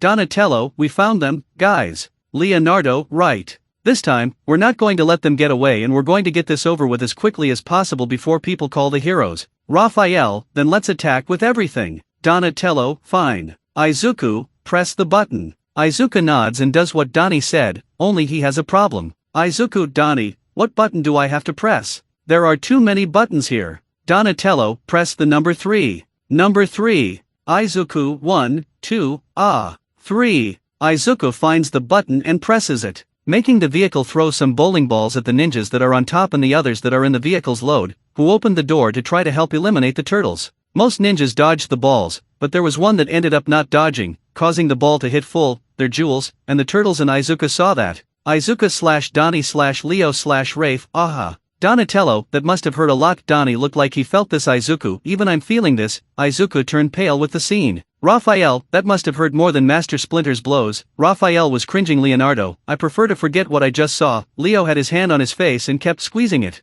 Mikey, who was in the back of the vehicle, did not see what happened. He saw his brother's reaction and decided to ask. Michelangelo, guys, what happened? Izuku/Donnie/Leo/Rafe, nothing. They shouted with a scared face because of the question. While the van was moving, those ninjas who were in the buildings jumped on top of the turtle's vehicle to attack them. However, the occupants of the vehicle noticed their presence. Donatello, looks like we have some unwanted guests, guys. Leonardo, so, Rafe, take care of our guests. Raphael, with pleasure. Rafe got a wild smile as he snapped his fingers. Raphael opened the vehicle's portal, grabbed hold of it and jumped on top of his vehicle. There were some ninjas there with some swords, others had metal claws. Raphael, I'm sorry, but I'm going to have to invite you to leave this vehicle. Raphael lunged at them, with a ninja trying to attack him with his metal claws, but Raphael dodged and grabbed his left arm and swung his enemy around, causing his body and the other ninja to collide and that fall out of the vehicle. One of the ninjas tried to attack him with his sword, but Raphael held his weapon with the palm of his two hands, then he threw his enemy's weapon aside, causing it to fall in the middle of the street.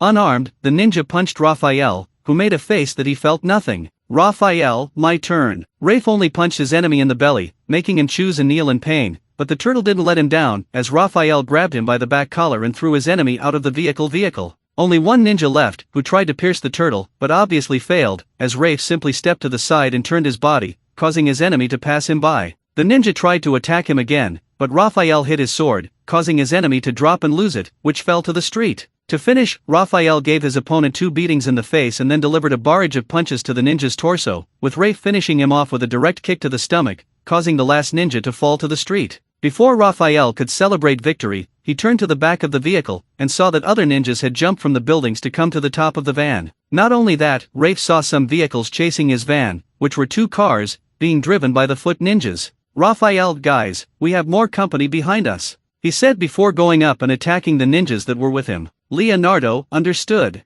Donnie, keep driving. Izuku, do whatever Donnie says. Mikey, I'm counting on you to carry that truck. I'll take care of the garbage in the back. Izuku/Donnie/Mikey, right. Mikey opened the van door to prepare to jump to the vehicle, while Donnie accelerated the vehicle to help Mikey. Leonardo, on the other hand, opened the back doors of the van, took one of his katanas and threw it at the front of the vehicle. When the weapon hit the front of the vehicle, Leonardo simply teleported to where his sword was and went into action. Izuku saw this and was wide-eyed. Izuku, I thought you guys didn't have quirks, he said while looking at Donnie, wanting to know how Leo did that. Donatello, what you saw was not a quirk, it's one of our mystical powers, he said as he got closer to the side of the truck. Mikey, you can go now. Michelangelo, here I come, he shouted while jumping on the truckload. He got inside the vehicle's cargo, thus meeting the ninjas that were inside, who were just 4 ninjas. Mikey smiled as he attacked his enemies. It was going to be a tight fight, but Mikey would manage. A ninja tried to attack him, but Mikey dodged and kicked his ass,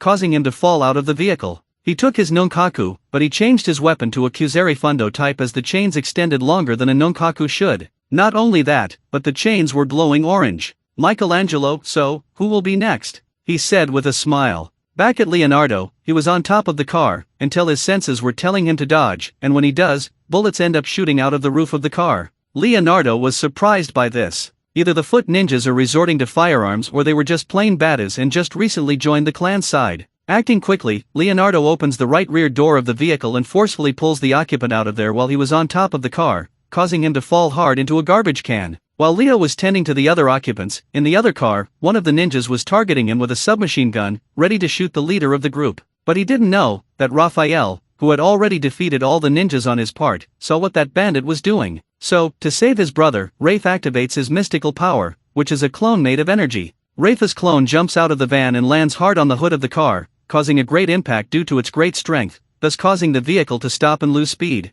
The clone has already disbanded. Fortunately, no civilians were injured, but I can't say the same for the vehicle's occupants. Leo, who had already taken down the second-to-last occupant, saw what happened and looked at Rafe, who was also looking at his brother. Leonardo, thanks, Rafe. Now go help Mikey to stop the truck so we can get out of here as soon as possible. Raphael, okay. Rafe ran hard and jumped on top of the truck's load. He looked into the charge and saw Mikey taking down the last ninja that was standing, with several blows to the face with Mikey's nunchakus. Raphael, apparently you don't need my help, he said while he was on top of the vehicle's load. Michelangelo, well, we just need to stop this truck before the heroes show up. Agreeing with what his brother said, Rafe leaves to go to the front of the truck. Raphael simply broke the glass of the left door of the truck with his fists and already pulled the occupant out of there, causing him to fall rolling in the street, leaving only the driver. Raphael got inside the vehicle and sat in the seat next to the driver, who was shaking with fear when he saw the thicker-shelled turtle sitting next to him. Raphael, nice truck this one, huh?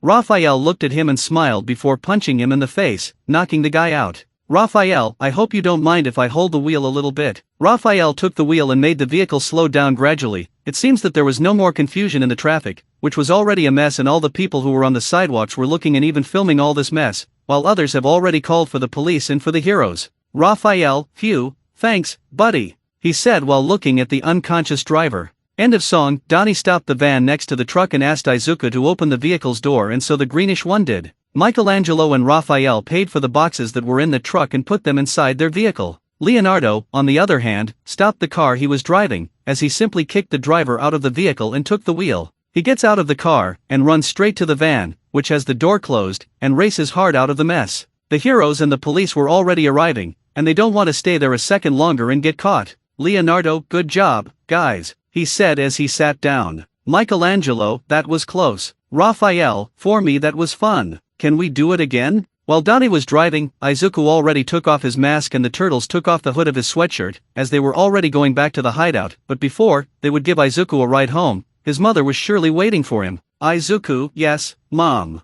I'm coming soon, don't worry. Izuku was talking to his mother on the cell phone, to let her know that he is fine. Inko, okay, son. I'm waiting here for you, okay? Izuku, okay. And to make up for my delay, let me make dinner tonight. Inko, are you sure? You don't have to. Izuku, Mom, I insist. Inko, well, if you're saying, that's fine. Izuku, right. Kisses, Mom. Izuku hung up the call. Donatello, your mother cares a lot about you, doesn't she? He said without taking his eyes off the road. Izuku, yes. It's been that way since I was diagnosed as a quirkless. Since I was little, my dream was always to be a hero, and my parents supported me, even though they knew I didn't have any powers. Well, it was more my father who supported me than my mom. She wants me to achieve my dream, but she knows that hero work is dangerous and so is the world. Now knowing that I am a quirkless, that made my mother very worried. Even more so when my father died, H said while looking at the window. Donatello, oh, I'm sorry, I didn't know this subject was very sensitive. Izuku, it's okay, Donnie. At least this way, you guys know me better, he said while looking at Donatello and gave him a sincere smile.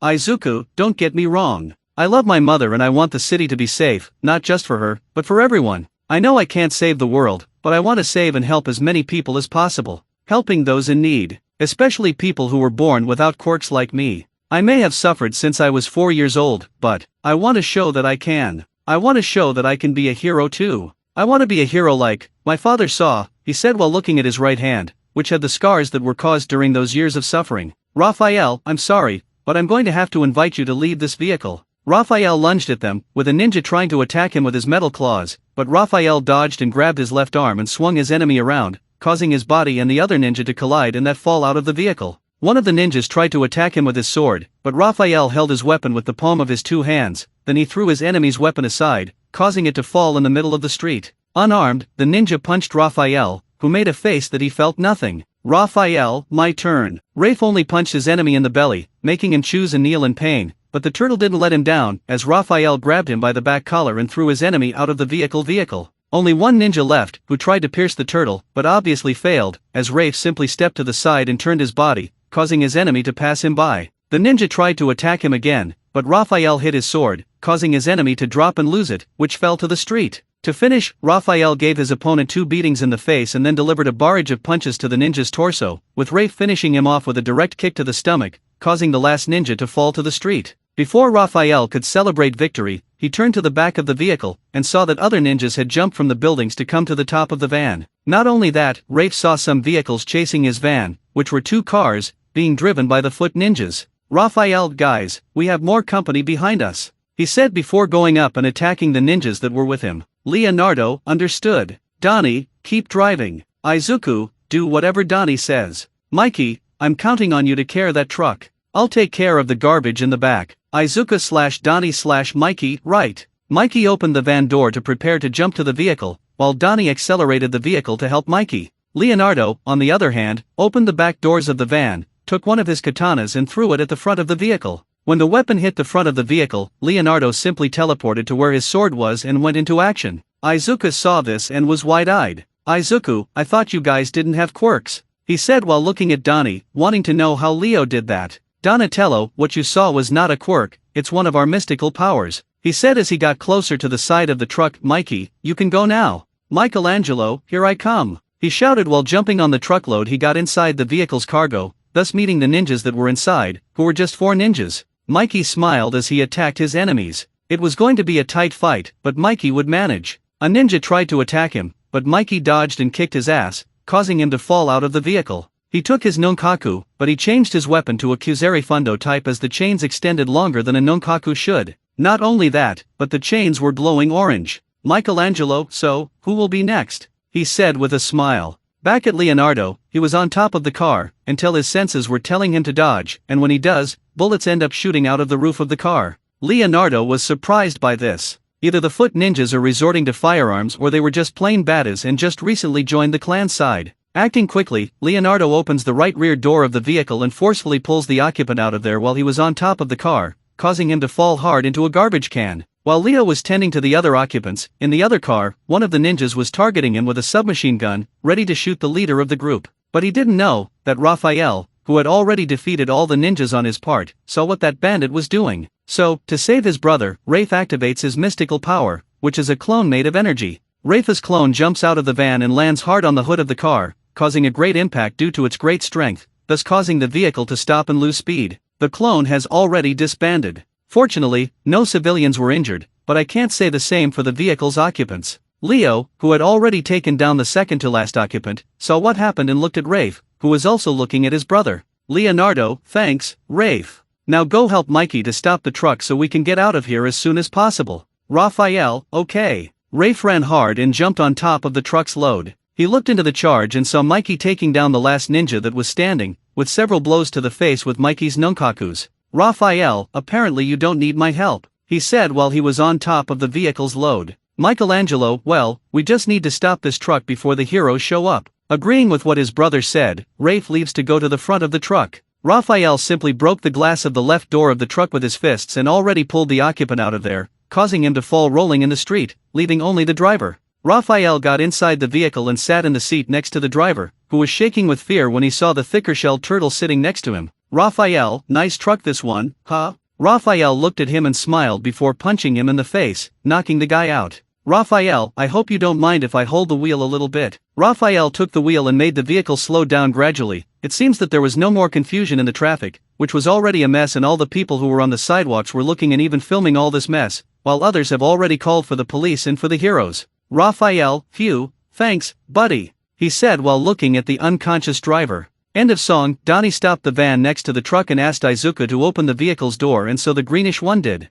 Michelangelo and Raphael paid for the boxes that were in the truck and put them inside their vehicle. Leonardo, on the other hand, stopped the car he was driving, as he simply kicked the driver out of the vehicle and took the wheel. He gets out of the car and runs straight to the van, which has the door closed, and races hard out of the mess. The heroes and the police were already arriving, and they don't want to stay there a second longer and get caught. "Leonardo, good job, guys," he said as he sat down. "Michelangelo, that was close. Raphael, for me that was fun. Can we do it again?" While Donnie was driving, Izuku already took off his mask and the turtles took off the hood of his sweatshirt, as they were already going back to the hideout, but before they would give Izuku a ride home, his mother was surely waiting for him. "Izuku, yes, Mom. I'm coming soon, don't worry." Izuku was talking to his mother on the cell phone, to let her know that he is fine. "Inko, okay, son. I'm waiting here for you, okay?" "Izuku, okay. And to make up for my delay, let me make dinner tonight." "Inko, are you sure?" "You don't have to." "Izuku, Mom, I insist." "Inko, well, if you're saying, that's fine." "Izuku, right. Kisses, Mom." Izuku hung up the call. "Donatello, your mother cares a lot about you, doesn't she?" he said without taking his eyes off the road. "Izuku, yes. It's been that way since I was diagnosed as a quirkless. Since I was little, my dream was always to be a hero, and my parents supported me, even though they knew I didn't have any powers. Well, it was more than my father who supported me than my mom. She wants me to achieve my dream, but she knows that hero work is dangerous and so is the world. Now knowing that I am a quirkless, that made my mother very worried. Even more so when my father died," H said while looking at the window. "Donatello, oh, I'm sorry, I didn't know this subject was very sensitive." "Izuku, it's okay, Donnie. At least this way, you guys know me better," he said while looking at Donatello and gave him a sincere smile. "Izuku, don't get me wrong. I love my mother and I want the city to be safe, not just for her, but for everyone. I know I can't save the world, but I want to save and help as many people as possible, helping those in need, especially people who were born without quirks like me. I may have suffered since I was 4 years old, but I want to show that I can. I want to show that I can be a hero too. I want to be a hero like my father saw," he said while looking at his right hand, which had the scars that were caused during those years of suffering. Leo, Mikey and Rafe overheard the conversation and sympathized with Izuku. They know that some people who don't have quirk end up suffering out there. They were already wondering how Izuku must have spent his life, and they wanted to be wrong with what they thought. Now, the four brothers have created one more mission in their minds, to make Izuku more skilled and stronger for him to become a hero and achieve his dream. Rafe approached the greenish one, grabbed his left shoulder and said, "Raphael, don't worry, little guy. You will conquer your dream, because we will help you to become stronger and more skilled. I'm not doing this because the master asked, but because I want to," he said with a sincere smile. "Leonardo, me too. It will be good to teach you some things, Izuku. I see great potential in you. Michelangelo, I'd like to teach you a few things too, dude. As long as you don't give up. Donatello, I make my brother's words my own too, Izuku. You can count on me on this one." Izuku didn't expect this one. He already thought these four turtles were amazing, but now, he admires them a lot. He sees these four brothers as his new heroes, friends and maybe, as his brothers. Izuku was happy and even moved by it. For even these four mutant ninja turtles have seen that he can become a hero. His life was already starting to improve, and he felt blessed for it. "Izuku, thanks, guys," he said while smiling with some tears in his eyes. End of song. End 030. The four brothers smiled at him, and even began to think of him as a possible little brother. Now with Izuku wanting to help them drive out or even wipe out the Foot Clan, and with him wanting to be a hero for noble reasons, they found themselves willing to help. With little time left to reach where Izuku lives, the boy decided to put an end to the now curiosity. "Izuku guys, is it okay if I ask you a question?" Leo/Rafe/Donnie/Mikey at will. "Izuku, so, during the chase with that truck, I saw Leo using some kind of power and Donnie said that this is not a quirk. May I know what that was?" he asked as he turned towards the back of the vehicle. "Leonardo, that was my mystical power that came through my swords," he said as he took out one of his katanas and raised it. "When I took these swords that Master Splinter gave me to be the leader, they gave me a power that allows me to teleport where my swords are. Not only that, but I can also create portals with them, so I can teleport people and even objects. The problem is that I can't hold it for long and I can't create a big portal for something big, like the van for example," he said while putting his sword back in his back. "Raphael, my power allows me to multiply myself. I can create some clones of me and they do what I say. The problem is that they are made of energy, which is through my strength. If I use too much, I'll eventually get tired. Besides, my clones only take one hit. They might be strong, but they're tough like me. I only use it in case I'm busy with something. Michelangelo, my mystical power allows me to extend the chains of my weapon and they are very unbreakable. Even if the person is very strong, he will not be able to break the chains of my weapons. Also, thanks to the power coming from the chains, I can take the weight off the person or object, making it easier for me to pull or lift them. The problem is that they have a limited range. Donatello, my mystical power allows my staff to get a big upgrade. My staff has other things, like a blade or a sledgehammer head. With that, I can improve them, making them much more stronger and bigger. The problem is, these improvements don't last long." Izuku was impressed and very surprised. For now, he knows that there is power that does not come from individuality. And Izuku had one more question. "Izuku, if your powers came through your weapons, then does that mean that if I had won or used your weapons, I would have those powers too?" "Leonardo, not from our weapons. Those powers already belong to us. Now about using another one, maybe there's a possibility you can get it. Maybe we'll find out one day." Leo was thoughtful. He wasn't entirely sure if Izuku would get mystical power with one of the weapons they have in their hideout. For those of you who are confused, let me explain. These weapons are relics of the Hamato clan. Hamato Yoshi took them from his old home and brought them with him to New York. When Yoshi turned into Splinter and decided to train his kids, he went back to the place where he was living to get the weapons back and put them in his new house, in the sewers of New York. Now in the sewers of Musutafu, they also brought the weapons, just in case.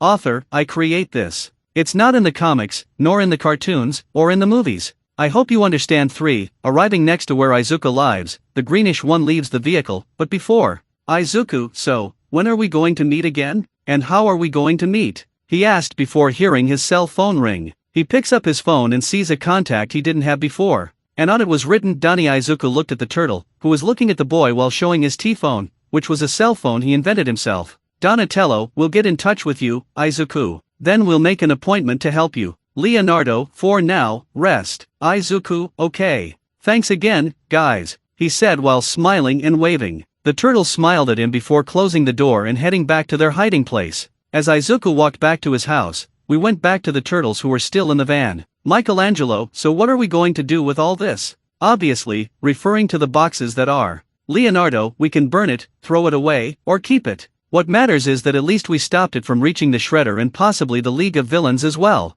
Maybe that will mess up your plans here a little, Raphael, but I still wonder. What would the Foot Clan do with all these weapons and the ooze? Especially with these new allies of theirs. Donatello, for now, we won't know until we find this league and find out more about them and defeat them all. For now, we have something else to focus on in the meantime, obviously referring to Izuku. Leonardo, well, apparently we have one more task ahead of us. Elsewhere, we see one of the foot ninjas bowing to that tiger that Izuku saw that night where he met the turtles. He names himself Tiger Claws. Tiger Claws, tell me, what's the matter? Ninja, those turtles showed up and messed everything up. They defeated everyone who was carrying the load and whoever was escorting. And the worst, they all had in the truck. Tiger is very angry, but before he can do anything, a figure appears behind him. It's okay. The tiger recognized the voice and dropped to his knees for that figure. Who was there as Orikasaki, or as he calls himself, the Shredder. He was wearing a kimono with the symbol of a foot on the side of the chest. His face was hidden in the shadows, with the lighting only reaching the rest of his body.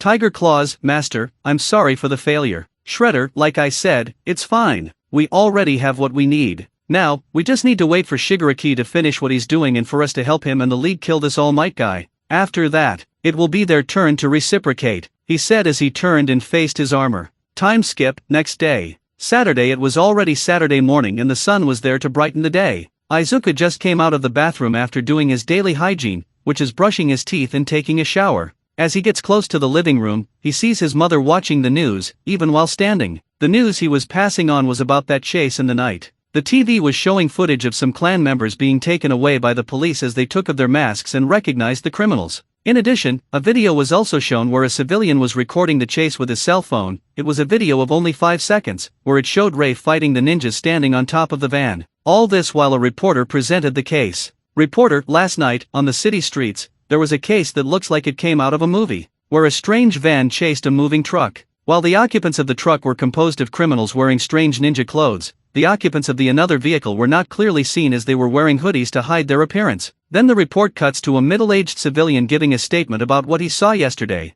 Citizen, I don't really know what they were, but I know they seem to know who was in the truck from doing all that chasing. Now how do they know? I have no idea. Then it cuts to a lady from the third, who saw everything in her apartment window. Lady, I don't know what the intentions of those people who were in that van were, nor why they did it. But one thing is certain, they stopped some criminals. Then it cuts back to the reporter who was looking at the camera. Reporter, who were those people who were in that van? Are they some kind of heroes, villains, or just vigilantes? Well, we won't know until the police and the heroes have any success in this investigation. So stay tuned. Inko, the city is getting weirder. Izuku, don't even tell me. Inko, who could they be? Izuku, well, I don't know, but maybe they're good people who just want to help, he said while smiling and looking out the window. Izuku, from here on, I will do my best to get stronger and achieve my dream. Watch me from up there, Dad. The remaining 5 months were absolute hard work for Izuku. He not only had training with All Might, but with the turtles as well. Plus he has to study a lot. To split the training time, Izuku told Toshinori that he would train on the beach every other day. Izuku said it was to rest the body and muscles after heavy training like that. But in fact, he was going to use that other day to train with the turtles, who already know about Izuku's training with hero number 1. Izuku told them the whole truth because the greenish one trusts them, and they trust the boy. Author, apart from the most obvious reason being, they have no one to tell but their friends who are in New York. Now, they know that the greenie was training to gain muscle. Therefore, they will train him so that he becomes skilled and knows how to defend and fight. From the turtles, Izuku learned a lot. With Leonardo, he learned some moves using only his arms and legs, without needing a weapon. The moves that Leonardo taught involved martial arts, ninja movement, and ninjutsu. It was hard for Izuku to learn everything, but he at least learned enough to be able to defend himself. Raphael helped Izuku how to throw very strong punches and how to get tougher. This one was painful, as Raphael needed to give Izuku some punches to help with the resistance part. Not only that, he also needed to fight Rafe and take as many punches as he could. He was very painful, but it proved to be worth it, as now, Izuku seemed to take more punches than he had lately. He was still in pain, but he needed to fight it, and Rafe was happy to see his training was helping. Michelangelo helped Izuku how to have good reflexes and how to be agile. It wasn't painful, but it was tricky, as Mikey simply threw balloons filled with water at Izuku so he could dodge. The result was an Izuku all soaked and a Mikey all smiling and laughing. Over time, Izuku was getting the hang of it and started to dodge the balloons. Mikey was happy, but he wanted to make it more complicated for the greenish one, when he put a green band over Izuku's eyes, to see if he could dodge without seeing. And to his surprise, Izuku succeeded, but unfortunately for Mikey, the balloon hit Raphael's face, who obviously got angry and started running after Michelangelo. Donnie helped Izuku how to use some weapons. Izuku was reluctant to do so, because the boy has no intention of killing anyone, but Donnie said it was necessary because Izuku would fight someone with a weapon, which the boy accepted. But, to make it easier, Donnie gave Izuku a ninja weapon that can be considered not so lethal, but is still capable of hurting and killing someone, but that can help in fights, which were two tonfa in his two arms. However, when touching them, Izuku felt strange, as if those tonfa had transferred something to him. He thought it might be a mystical power, but he put that aside as he needed to concentrate and train. It was very difficult training, as Donnie needed to attack with his staff so that Izuku could defend himself and fight back. It took a long time for Izuku to be able to fend off most of Donnie's attacks, but it helped a lot. Not only that, but Izuku was actually enjoying using those tonfas. Splinter watched as his sons were teaching Izuku how to improve further. They not only helped him with how to become more skilled, but they also helped him with other things, how to loosen up more and speak without shyness. Izuku is still shy and every now and then, his stutter shows up again, but not as much as it used to. Splinter was happy that he not only taught his kids very well, but also saw how well they were getting along. Splinter saw the boy not just as a friend, but as a member of the family. Surely, Hisashi would be happy with what the turtles were doing for his son. With the training with All Might, Izuku trained like a monster to clean that beach. This left the hero impressed, but at the same time happy and proud. Of course, Izuku found difficulties with one piece of junk or another, but he found the strength to keep going. No matter how painful or difficult it was, Izuku would get up and keep going, because that's how he manages to win. End of song. February 26th, exam day, time 6:08. Toshinori was walking to the beach to see how the beach cleanup was progressing. When Izuku, he heard Izuku scream and ran to where he was, but stopped when he saw the boy on top of a pile of garbage as sunlight hit his entire body. Izuku, yeah, I did it, he shouted as he raised both fists in the air. Toshinori looked around and was shocked by what he saw. The beach was all clean. Toshinori, I can't believe it, he actually managed to clean the beach, it's just that he went further. He cleaned more than I asked for. This is perfect. Oh my godness. You did a good job. Toshinori was so impressed that he even turned into All Might. Izuku, All Might? He said tiredly. He now noticed the man's presence, but he stumbled and began to fall. Before Izuku could do anything to prevent the fall, All Might caught him, saving the boy from the fall. All Might, good job, young man. Izuku, I did it, All Might. I managed to clean the whole beach, he said while smiling tiredly. All Might, yeah, you blew me away, big boy. I wonder if anyone could do what you could do in just 10 months alone. All Might puts Izuku down, takes out his cell phone and shows the boy his picture from 10 months ago. All Might, this was you 10 months ago, crying with those rivers of tears of yours. Now look at you. You were already strong, but now, you're so much stronger. You've made great progress. We see that Izuku's entire body has gained more muscles and 6 packs. Izuku has become a great example of what it's like to have a beautiful ectomorph body. Izuku looked at his hands. All Might, you still have a lot to do to have full control of my power, but with that body of yours, I believe you can have access to it. Even if it's little, it's already halfway there. Izuku kept looking at his hands and wondering how it was that his life kept changing for the better. First, All Might chose him as his successor and helped him improve his body even more. Then came 4 mutant ninja turtles from New York, who helped the boy become more skilled and consequently stronger as well. Izuku smiled and at the same time was getting emotional with some tears falling. All Might, young Midoriya, are you okay? Izuku, I'm just happy, All Might. All this time we've spent together, with you helping me get stronger, I wonder if what I'm getting is luck or a blessing. All Might laughed as he patted the boy on the back. All Might, don't dwell on it. This was all not luck, it was your hard work. You've earned it, young Midoriya. Now your reward, Izuku Midoriya. Izuku, yes sir. All Might plucked a strand of hair and held it. All Might, I was once told that there is a difference between a lucky person and a person who earned it. And what you did today, you earned it. Never forget that. Izuku stared at All Might in awe at these words, before clenching his right fist. The hero extended his hair to Izuku and said, All Might, eat this. Izuku, wait a minute, what? Izuku made a face that he couldn't believe what he heard. UA school entrance time 8:30. We are in front of the doors of the UA. Several students from different schools were entering the building to take this test in order to get into UA, the most well-known and praised school in Japan. It is known for having students who are now popular heroes, such as All Might for example, who also was a student at this school. Izuku, who was wearing his school uniform, arrived running without getting tired due to his training. The problem was that he was in a hurry and he was nervous, because this was the moment. It's today that he has to show how his 10 months of training with All Might and 5 months with the turtles paid off.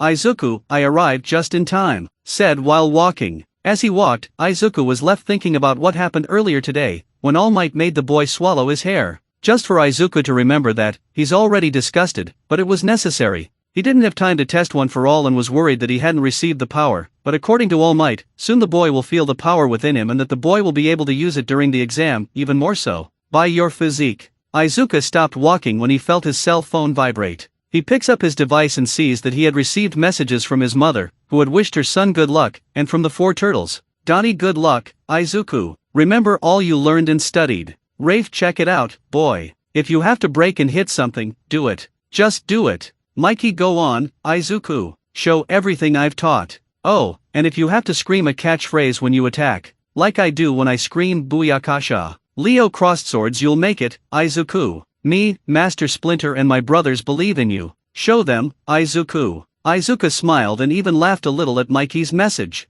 He was happy to see that more people believed him. Izuku put his cell phone away before he heard anyone. Get out of my way, Deku. Izuku turned around and saw his former childhood friend, Katsuki Bakugu, a boy who has short, spiky blonde hair with irregular bangs that fall over his eyebrows. His eyes are sharp and red in color. Bakugu, I told you to get out of my way or you'll die. Go, hurry up. Izuku didn't say anything and didn't show any reaction. He simply moved out of Bakugu's way, letting him pass. Some students looked at the blonde and were commenting on that attack where a villain, with a body full of slime, used Bakugu as a hostage and who was also using his power. Izuku had already commented on Bakugu to the turtles. Since they knew the boy as a quirkless, they asked him if he had a friend. That's when he commented on Bakugu. The only things the greenie said to them was that he stopped being friends with him because of his status and about him picking on the boy every time. There were other things besides that, but Izuku decided not to tell him because he knew if he did, the brothers would be angrier as they already were. And what they said to Izuku was,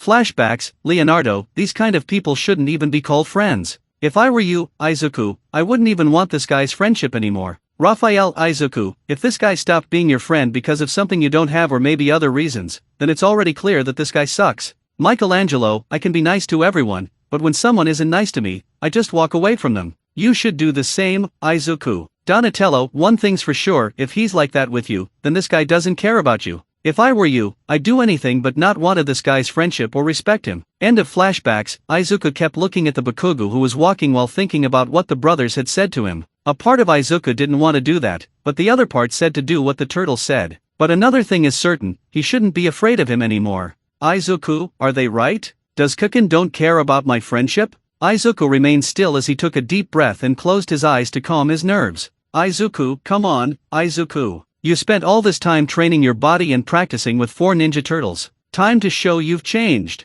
If I want to be a hero, then I have to face what's to come. Izuku thought of all the moments he spent with the turtles. Whether that night chasing that truck, or when he trained with them at their hideout, and whether they were talking to the boy about their lives. Izuku stayed calm and remained still with his eyes closed and a straight face, before hearing a chuckle. Hi. That laugh seemed to come from a girl. Izuku opened his eyes and saw that a girl was trying to contain her laughter as he looked towards the greenish one. Her most notable features are her brown eyes, her short brown hair, 2 pink circles on either side of her cheeks, and the pads on the tips of each finger. Her name is Okako Uraraka. Izuku, what are you laughing at? Okako, it's just that you're on the side of this statue and you had such a serious face that, he. I couldn't resist, I'm sorry, she said while pointing to Izuku's side and trying to contain her laughter. Izuku was confused, until he looked at her side and saw that he stopped at the side of one of the statues that had a rather funny appearance, as she had a very serious expression. Izuku understood why the girl was laughing. After all, he had a straight face as he kept his eyes on the side of the statue.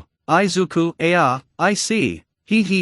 I didn't notice that here, he said while rubbing his head. Okako, again, I'm sorry I laughed, she said as he finished laughing, but he had a smile on his face. Izuku, and no, it's fine. Izuku has never talked to a girl in his life. After all, No one wanted to talk to a quirkless like him. Izuku noticed his stutter and the way he was talking. He was getting nervous around that girl. Izuku, come on, Izuku. A girl is interacting with you. Remember what Mikey said. Flashback, during his training with Mikey, Izuku noticed how the turtle spoke without stuttering and without getting nervous. Once when they took a break, Izuku was drying himself because of the water balloons Mikey threw at him, until the boy saw the turtle talking to someone in some kind of holographic device that also served to make calls. Mikey was talking to a girl named Rennet. Izuku gave space to let them talk alone, but what little he saw and heard, he could see how the two talked. He could see very well how those two were close friends in clothes. Maybe they are more than just friends, but Izuku didn't want to think about that. That's Mikey's personal life and he doesn't want to meddle in anything. However, another detail he saw was how Mikey talked without stuttering, without shaking and without getting nervous while talking to that girl. Izuku has never interacted with a single girl in his life, and if he tried, he would stutter and get on the shy side of him. He wanted to change that.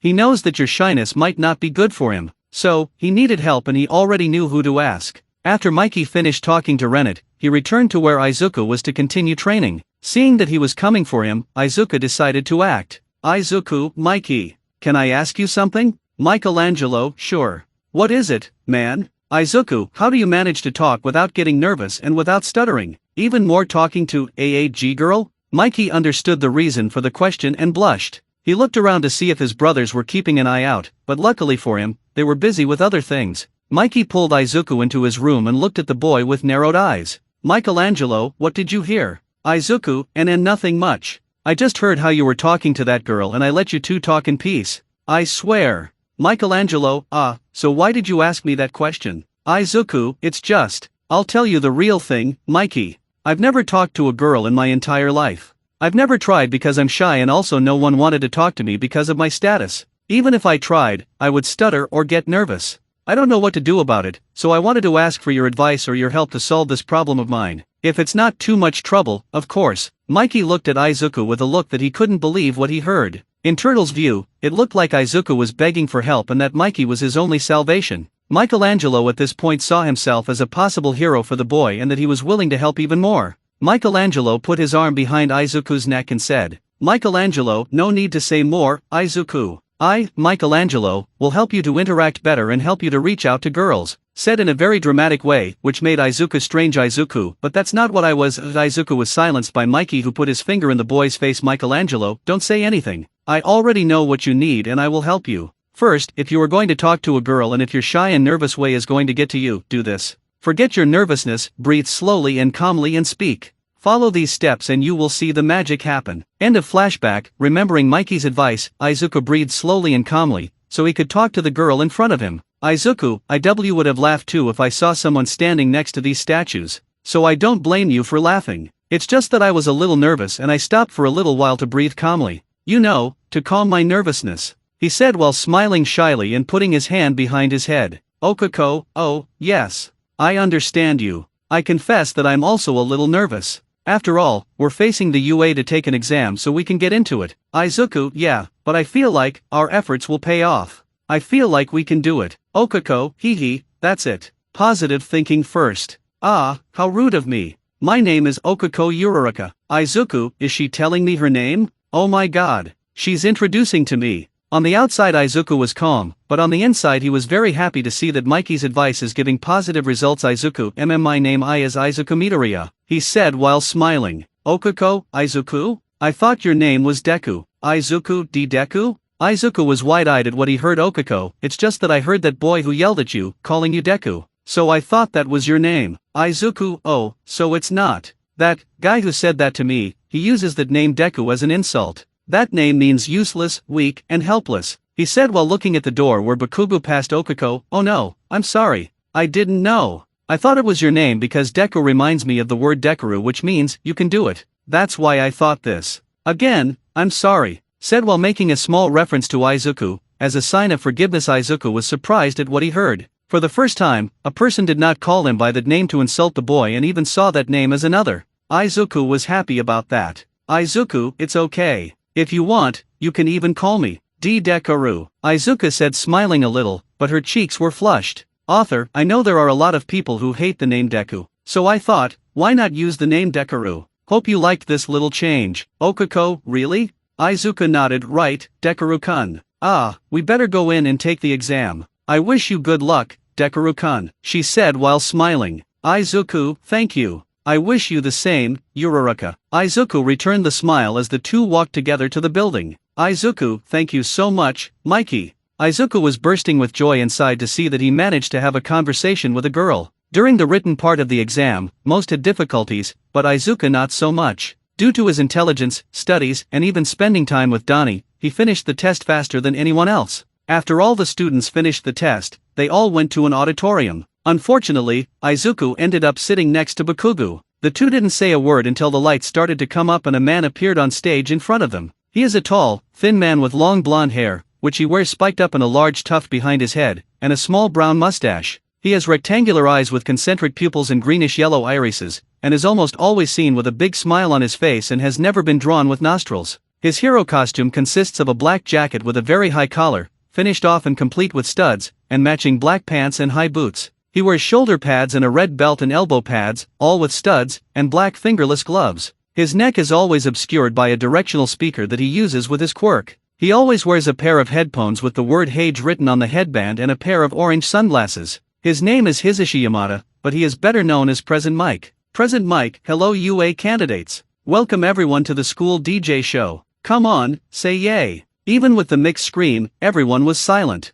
Izuku, on the other hand, was smiling when he saw the Present Mike. But he knew that the one who would be happier would be Michelangelo, who has already said that he is a fan of the Present Mike. And the reasons are already obvious. Present Mike, wow, what a tough audience. Alright, let's get straight to the point. I'll give you a quick rundown of what the hands-on test will be like. Are you all ready? And again no one said anything, well, except one person. Izuku, oh man, if Mikey were here, he'd freak out. It's good that the teachers here are professional heroes. Izuku got into that fanboy side of him when he saw the Present Mike. Bakugo, shut up. Present Mike, right. According to the rules, you will have 10 minutes of simulated urban battles. After this presentation, you all go to specific battle centers. Izuku and Bakugo looked at their ID cards. Izuku will be in Battle Center B, Bakugo will be in A. Bakugo, is that right? That means we can't work as a team. Izuku looked at his card and then took a quick look at Bakugo's, but he saw it. Bakugo, if you keep looking at my card, you'll die. You're lucky, because I wanted to finish you right now. Izuku didn't say anything and didn't even show any reaction, he just kept a neutral face while looking at Bakugo. Gradually he saw that what the turtle said made sense. Bakugo only cares about himself. Present Mike, in each of these battle centers, there are 3 types of fake villains, and each of them has points based on their difficulty level. You just need to use your quirks to earn points by immobilizing these fake villains in battles. But I warn you, no attacking other candidates or doing any anti-heroic action. This is totally prohibited. Excuse me, but can I ask you a question? One of the students stood up with his hand raised. Present Mike, fine. You can ask, he said while pointing his finger at the student, causing a spotlight to rise above him. He is a relatively tall and muscular young man with a broad frame. He has short dark blue hair, neatly combed down and parted on the right side of his head, a small shaved patch near the base of his head, and rather square eyes that match the remarkably pointed shape of his jaw. He has a serious expression, and his eyebrows appear to be permanently pointed inwards, quite thin and long, the ends curved inwards, and he wears glasses with rectangular lenses. This young man is called Tinya Itza. Tinya, on this sheet here, it says that there are 4 types of villains. If this is a mistake, then the most reputable school in Japan should be ashamed of it. We are students who came here at UA to become exemplary heroes. And you, with the unkempt green hair. He pointed to Izuku, who was surprised to be called. I heard you muttering all the time. If you're not taking this seriously, I recommend you leave. You shouldn't be here. Something inside Izuku snapped. He felt uncomfortable with what Itza said. During all these 10 years, Izuku was always silent when people were saying something about him. But this time, Izuku decided not to be quiet. Before Present Mike could say anything, Izuku spoke first. Izuku, do you think I'm not taking this seriously? Firstly, if I'm bothering you with my mutterings, I apologize to the person sitting 2 chairs in front of me. I'm sorry if you're a guy who cares about anything. And second, you say I'm not taking this seriously, since you're the one who interrupted the Present Mike before he could finish explaining. Now answer me. Who's not taking this seriously here? Who interrupted the Present Mike's explanation? Me or you? He said while looking at Itza, who was silent. Bakugo was shocked by what he saw and heard. Izuku never responded like that to anyone. He was always silent, but now, he decided to speak for good. Bakugo, since when can nerd talk like that? Izuku, since when can I talk like that? Yes, even Izuku himself was shocked. He remembered that during the time he spent with Raphael, he saw the way the turtle talked without fear of talking to his face. Raphael said something to Izuku, which made the greenish man act like this. Flashback. In another flashback, we see that Izuku was sitting on the floor of the dojo room, resting and ignoring the pain he went through with his training with Raphael, who entered the place with a bag of ice in his hands. Raphael, you're holding up better than the last time, that's already great progress, he said while handing the bag of ice to Izuku, who accepted it. Izuku, even so, it still hurts. Raphael, you haven't seen anything yet. I felt worse physical pain during these years, so better get used to it, he said with a smile as he clapped his hand on his fist. During that time that Izuku spent with Raphael, he had noticed how he acted whether in training or with his brothers. And as time went by, the boy wanted to know one thing. Izuku, Rafe? Raphael, yes. Izuku, out of curiosity. How do you react when someone, other than your brothers,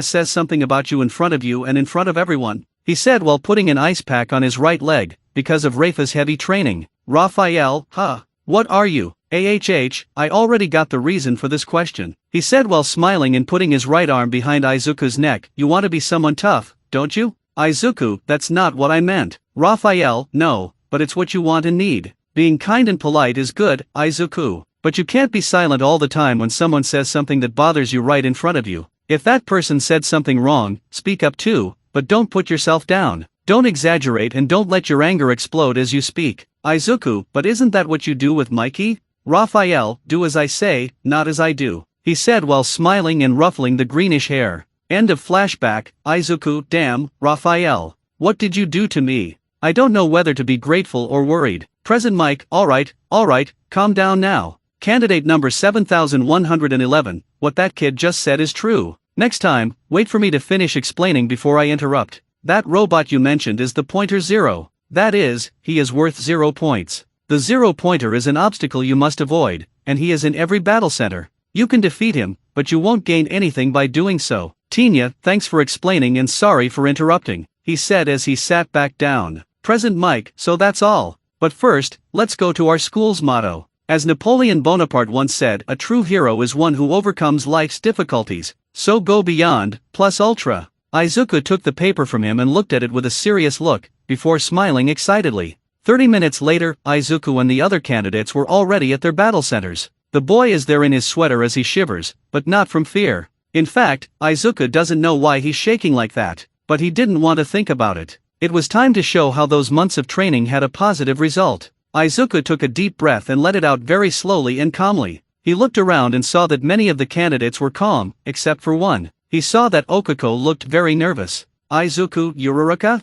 She seems to be very nervous. Come on, Izuku. Help her. She was nice to you. Be nice to her too, he thought before going to her. Izuku was walking towards the girl when he felt someone grab her shoulder. He looked back and saw that it was Itza who grabbed him. Tinya, that girl looks like she's concentrating. What do you think you're doing? You will mess her up? Want to destroy her chances? Izuku grew tired of these foregone conclusions from Itza. Then he took his hand off her shoulder and said, Izuku, look, I have a question for you. If you saw a child crying in the middle of the street because he lost his parents, would you walk up to him and ask him to shut up because his crying is annoying? Tinya, Itza didn't know what to say. He understood the reason for the question, but didn't know what to answer because he noticed that he made a rash decision with Izuku for the second time. Izuku, don't get me wrong. I don't think you're a bad person. Telling other people to do the right thing might be a good thing, but not the way you're doing it. Don't make rash decisions without thinking first. Izuku, oh boy. What got into me?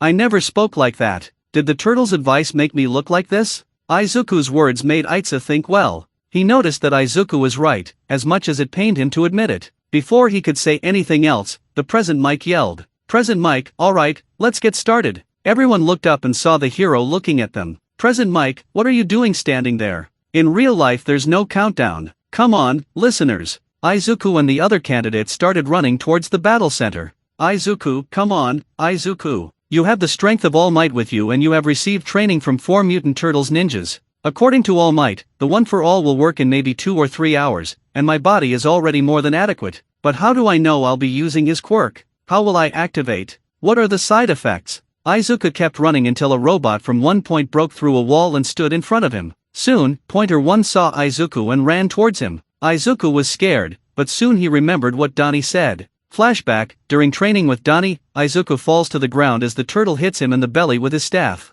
Wanting to take a break, Donatello reached out to the boy, who accepted his help. Donatello, Izuku, you have to stop hesitating and holding yourself back like this. Because if you keep this up, the enemy will beat you and your will died. Izuku, sorry, Donnie. The thing is, I'm sure, afraid. Donatello, from what? To fight someone with a weapon or just to fight someone? Izuku, maybe both. Donatello, damn. Izuku, you shouldn't be too afraid of something like that. I faced scary things, I faced enemies bigger than me, I've even faced some without having my weapon. I faced many enemies alone. Izuku, I don't really know what to say about it. 1 minute I'm without fear, then it comes back and makes me freeze and shake. Donnie, have you ever been like that while you were scared? Donatello, sometimes. But I let it have that when Master Splinter said that fear is a common thing that will always be with you. He can be a defensive tool, but if you let him mess with you, you'll never know what to do. It's normal to be afraid, Izuku, but you need to face it and don't let it limit you. Imagine if you were fighting someone who wants to kill you, and he sees you're letting your fear hold you back. Do you think he'll have sympathy for you? He said as he walked away from Izuku, who was reflecting on Donnie's words. Think about your future. Think about your victory. Breathe and attack, he said as he turned around and pointed his bow staff towards Izuku with a determined expression. End of flashback. Izuku, who had his eyes closed, took a deep breath and felt something on his right arm. He opens his eyes, and runs in the direction of Pointer 1. The robot attacks him, but he dodges it and punches him in the head, causing it to break and consequently causing the robot to short-circuit and break. Izuku looked at his right arm and saw red lines around it. He already figured out what that was. One for all is taking effect. Izuku, that's it. That's it. Thank you, Don. Izuku was happy to see that he was able to use the power, without feeling any pain. But he didn't have time to celebrate for 2 reasons. Time is ticking and another robot appears next to him. Pointer 2. Izuku looks at him with a straight face and advances towards him. The robot attacks it with one of its legs, but Izuku got right below the robot and punched it using All Might's quirk, causing Pointer 2 to go flying before falling to the ground and being destroyed. Seeing that he can now use the power, Izuku runs hard to find other robots. He sees that other candidates were destroying other robots, like the Okako that made 4 robots float, until he put his fingers together, causing them to fall and be destroyed. Izuku was impressed by his power as it is the first time he has seen her using it. Okako, with that, I already got about 28 points, she said while she was panting before running. Izuku, she already got 28. Wow, she is good. But why am I still standing? Izuku ran in another direction and saw that a 3-point robot was heading towards one of the candidates, who appeared to be French. He's Yuga Aoyama, and he was busy shooting his laser at another robot. When he realized that Pointer 3 was already heading towards him, it was too late, but he saw Izuku above the robot before hitting him with his hands together, causing the robot to be destroyed. Izuku looks in Aoyama's direction and asks Izuku, are you okay? Yuga, of course. Thank you for your help, Mon Ami. We make a good pair, he said while striking a dramatic pose, which Izuku found very strange. Izuku, okay, then, good luck, he said before running in search of another robot. He kept running until he stopped when he saw 3 robots. One was a 2-point and the other 2 were a 3-point and a 1-point. Izuku runs towards the 2-point robot, grabs its leg and rips it off. He uses it to pierce Pointer 2, before throwing it towards Pointer 1, causing it to be destroyed. As for what was left, Izuku jumped up and yelled Izuku Buyakasha. He punched Pointer 3's body, causing him to be obviously destroyed. Izuku walks away from the wreckage of the machine and sees that he has 12 points, which is something. Izuku starts running to find more robots before time runs out. End of song. And 135, monitoring room. In a monitoring room, the UA teachers were there. They were watching the students taking the practical exam and analyzing each one of them. Nizu, clearly they have no idea how many villains are present or where they are located. They have a limited time and must cover the area and hunt down to the last target, said Nizu while he, the rest of the teachers and the judges watched the exam scroll on a screen. Nizu, some use intelligence gathering skills to plan strategies, said Nizu while looking at the image of a boy with tentacles standing on top of a building, known as Mizo Shoji.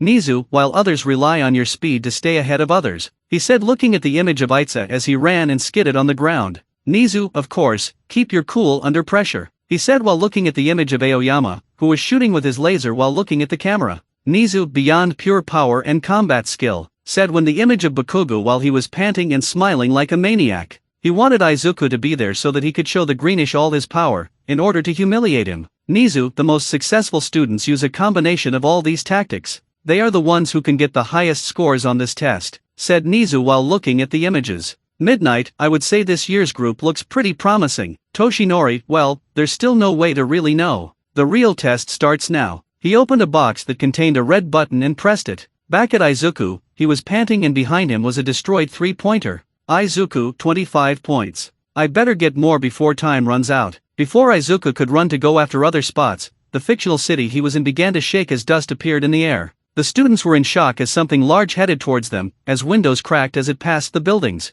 Izuku looked around to see what the cause of the tremor and crash was, and when he looked up, he saw a robot the size of a titan, staring at them as it crushed a building on top of them. Izuku remembers what President Mike said before the exam started. Izuku, are you kidding that this is the pointer zero? Didn't they exaggerate? He thought while shivering. A little zero-pointer punched the ground, causing dust to rise in the air and obstruct the students' vision. Each of them had to shield their eyes from the wind dust caused by the force of the punch. Izuku opened his eyes after the wind subsided. In the dust, he saw the two candidates running away from the robot, including Itza, who saw Izuku standing there, looking at the robot. Toshinori, this is where things are going to get more interesting. A person's true character is revealed when danger is in front of him. President Mike, less than 2 minutes to go. Izuku woke up from his trance upon hearing Mick scream. Izuku, less than 2 minutes. I better go out and look for some more robots. Izuku started to run away from the zero-pointer until he heard a groan of pain. Izuku stopped running, and on his back, he looked back. He saw Okuko trapped in the middle of rubble and the worst, no one was helping. Izuku, Uraruka. Izuku started to shake more. Not out of fear, but out of anger. She was there in need of help, and no one wanted to help. Izuku, how can they do this? Why isn't anyone helping her? He thought angrily as he looked with his eyes at those who were running away for a bit before looking at the zero-pointer angrily. Izuku remembered the gentle way she had treated him, and started running at high speed towards her to save the girl. Toshinori, there is no merit in defeating a fake villain. Izuku starts inserting one for all into his legs, causing him to do a super jump. Toshinori, but this is a perfect opportunity to shine. When Izuku jumped, Okuko and the teachers in the monitoring room saw the boy do it. Scroll forward to 247, look to my left and you'll what I tried, look to my right to see the crimes, look through my past and you'll see all the lies I've lied and why I'm justified. Izuku clenched his right fist and inserted one for all into it, only it was more than it should have, but he didn't care. His emotions spoke louder than he did. Look to my left and you'll what I tried, look to my right to see the crimes, look through my past and you'll see all the lies I've lied. Izuku remembers All Might's words as he felt the energy in his fist.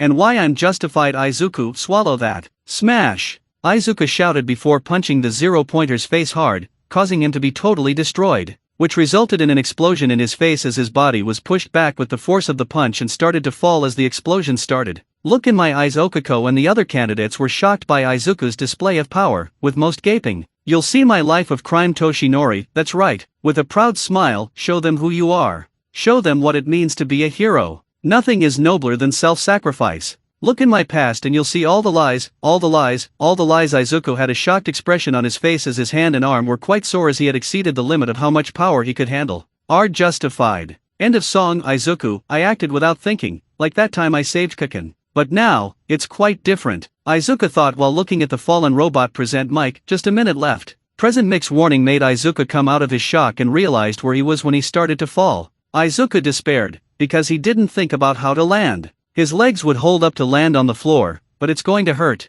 Izuku spun his body around and braced himself for the impact. It was then that he landed on the ground, which caused some dust to appear, causing small cracks. His legs were okay, but the pain was unbearable. Izuku, oh damn. It's like that movie said, that's really hard on the knees. Oh god, he said before looking at his broken arm, so this is the side effect when I go over my limits, huh? Good to know. The pain was unbearable for Izuku, but thanks to his body and his training with the turtles, he was resisting. Izuku looked around and saw Okuko, who still had her leg in the rubble, but was looking at the greenish man with a shocked face. Izuku approached her and used his left arm to clear the rubble from her, throwing it away. Izuku, are you okay, Uraruka? Okuko, I am fine. Thanks for saving me. Izuku, good. Can you get up? Okuko tries to get up, but almost falls to the ground as her foot was twisted for obvious reasons. She just didn't fall because Izuku used his left arm to prevent the girl from falling, but he groaned in pain, for she accidentally touched his right arm, and only now did she notice the state of the arm. Okuko, oh my gosh.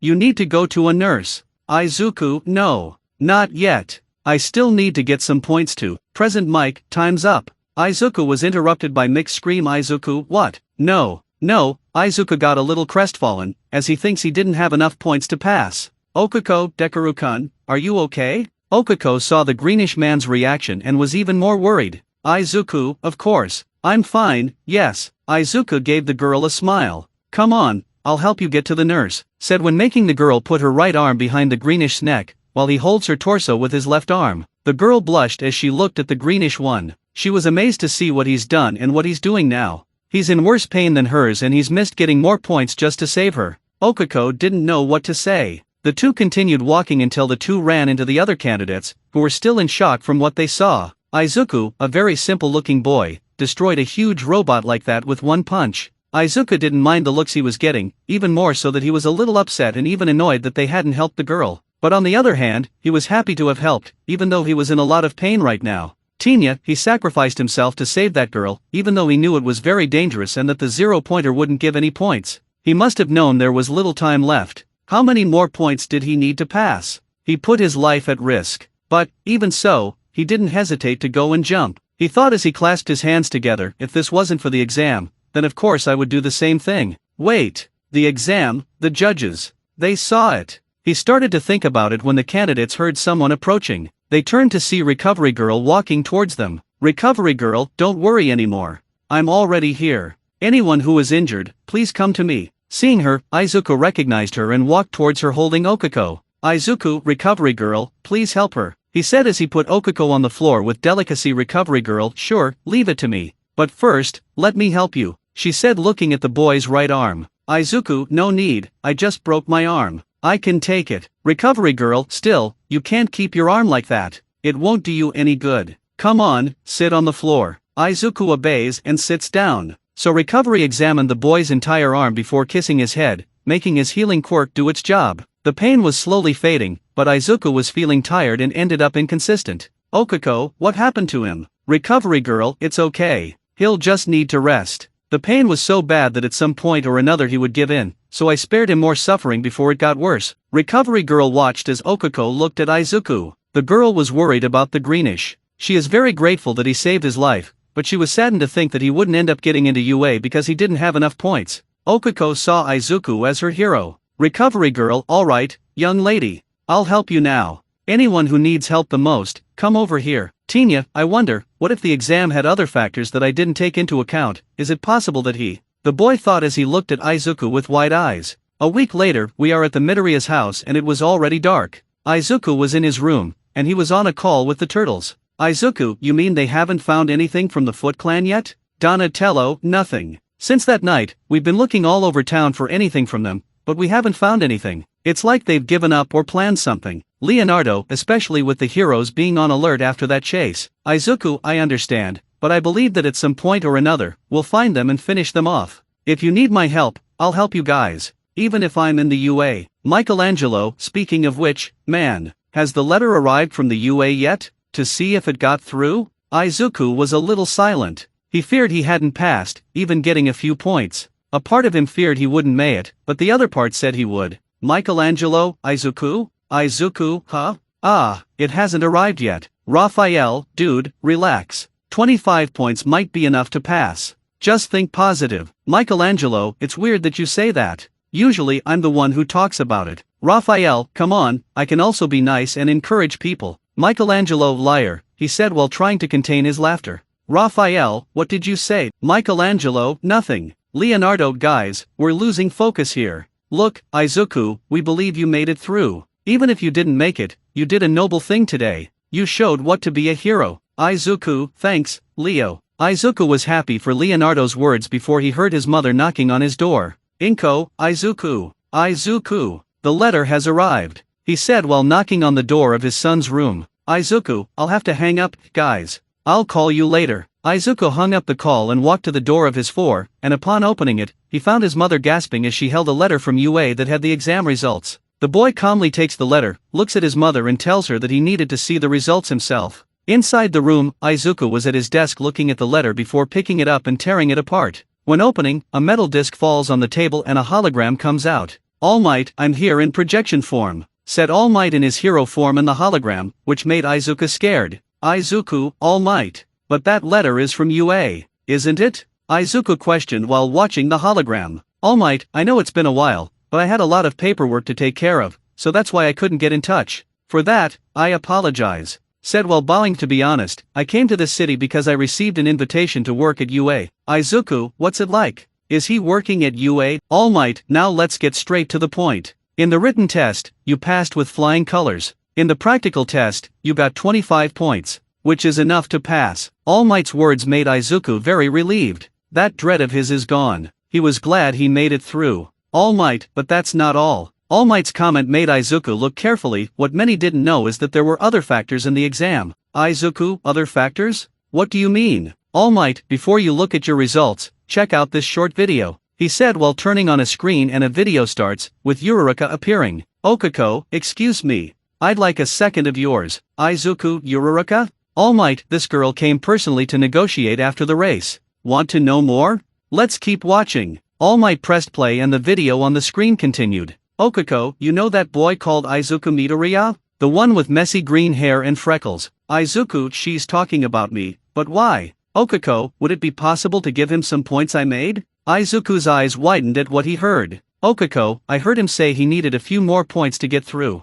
So I was wondering if I could offer him some more of the points I got. He didn't get any more points because of me. So why? Please let me reciprocate. Please. Izuku was speechless. He began to remember Bakugo's words saying that Izuku will never be a hero, from Death Arms scolding him, and among other horrible words he'd heard about him. But he also remembered the kind words he'd received from his brothers, from Splinter, from All Might, his mother, his father, and now, her. Izuku was thrilled to see that his reckless action was therefore heroic, made one person willing to help the boy. All Might, in addition to quirk, his actions spur others to act. All Might turned to the camera and continued, the exam wasn't just scoring the result against villains. All Might continued the video. Present Mike, relax little listener. He earned enough points to pass, and even if he didn't, you wouldn't need to give him points, he said as he patted the girl on the head. All Might, we've all seen what you've done, young man. Not only have you helped that young lady, but you've also helped other candidates while you're chasing your points. How would a hero's course reject people who save others and do the right thing? After all, this is what a hero does.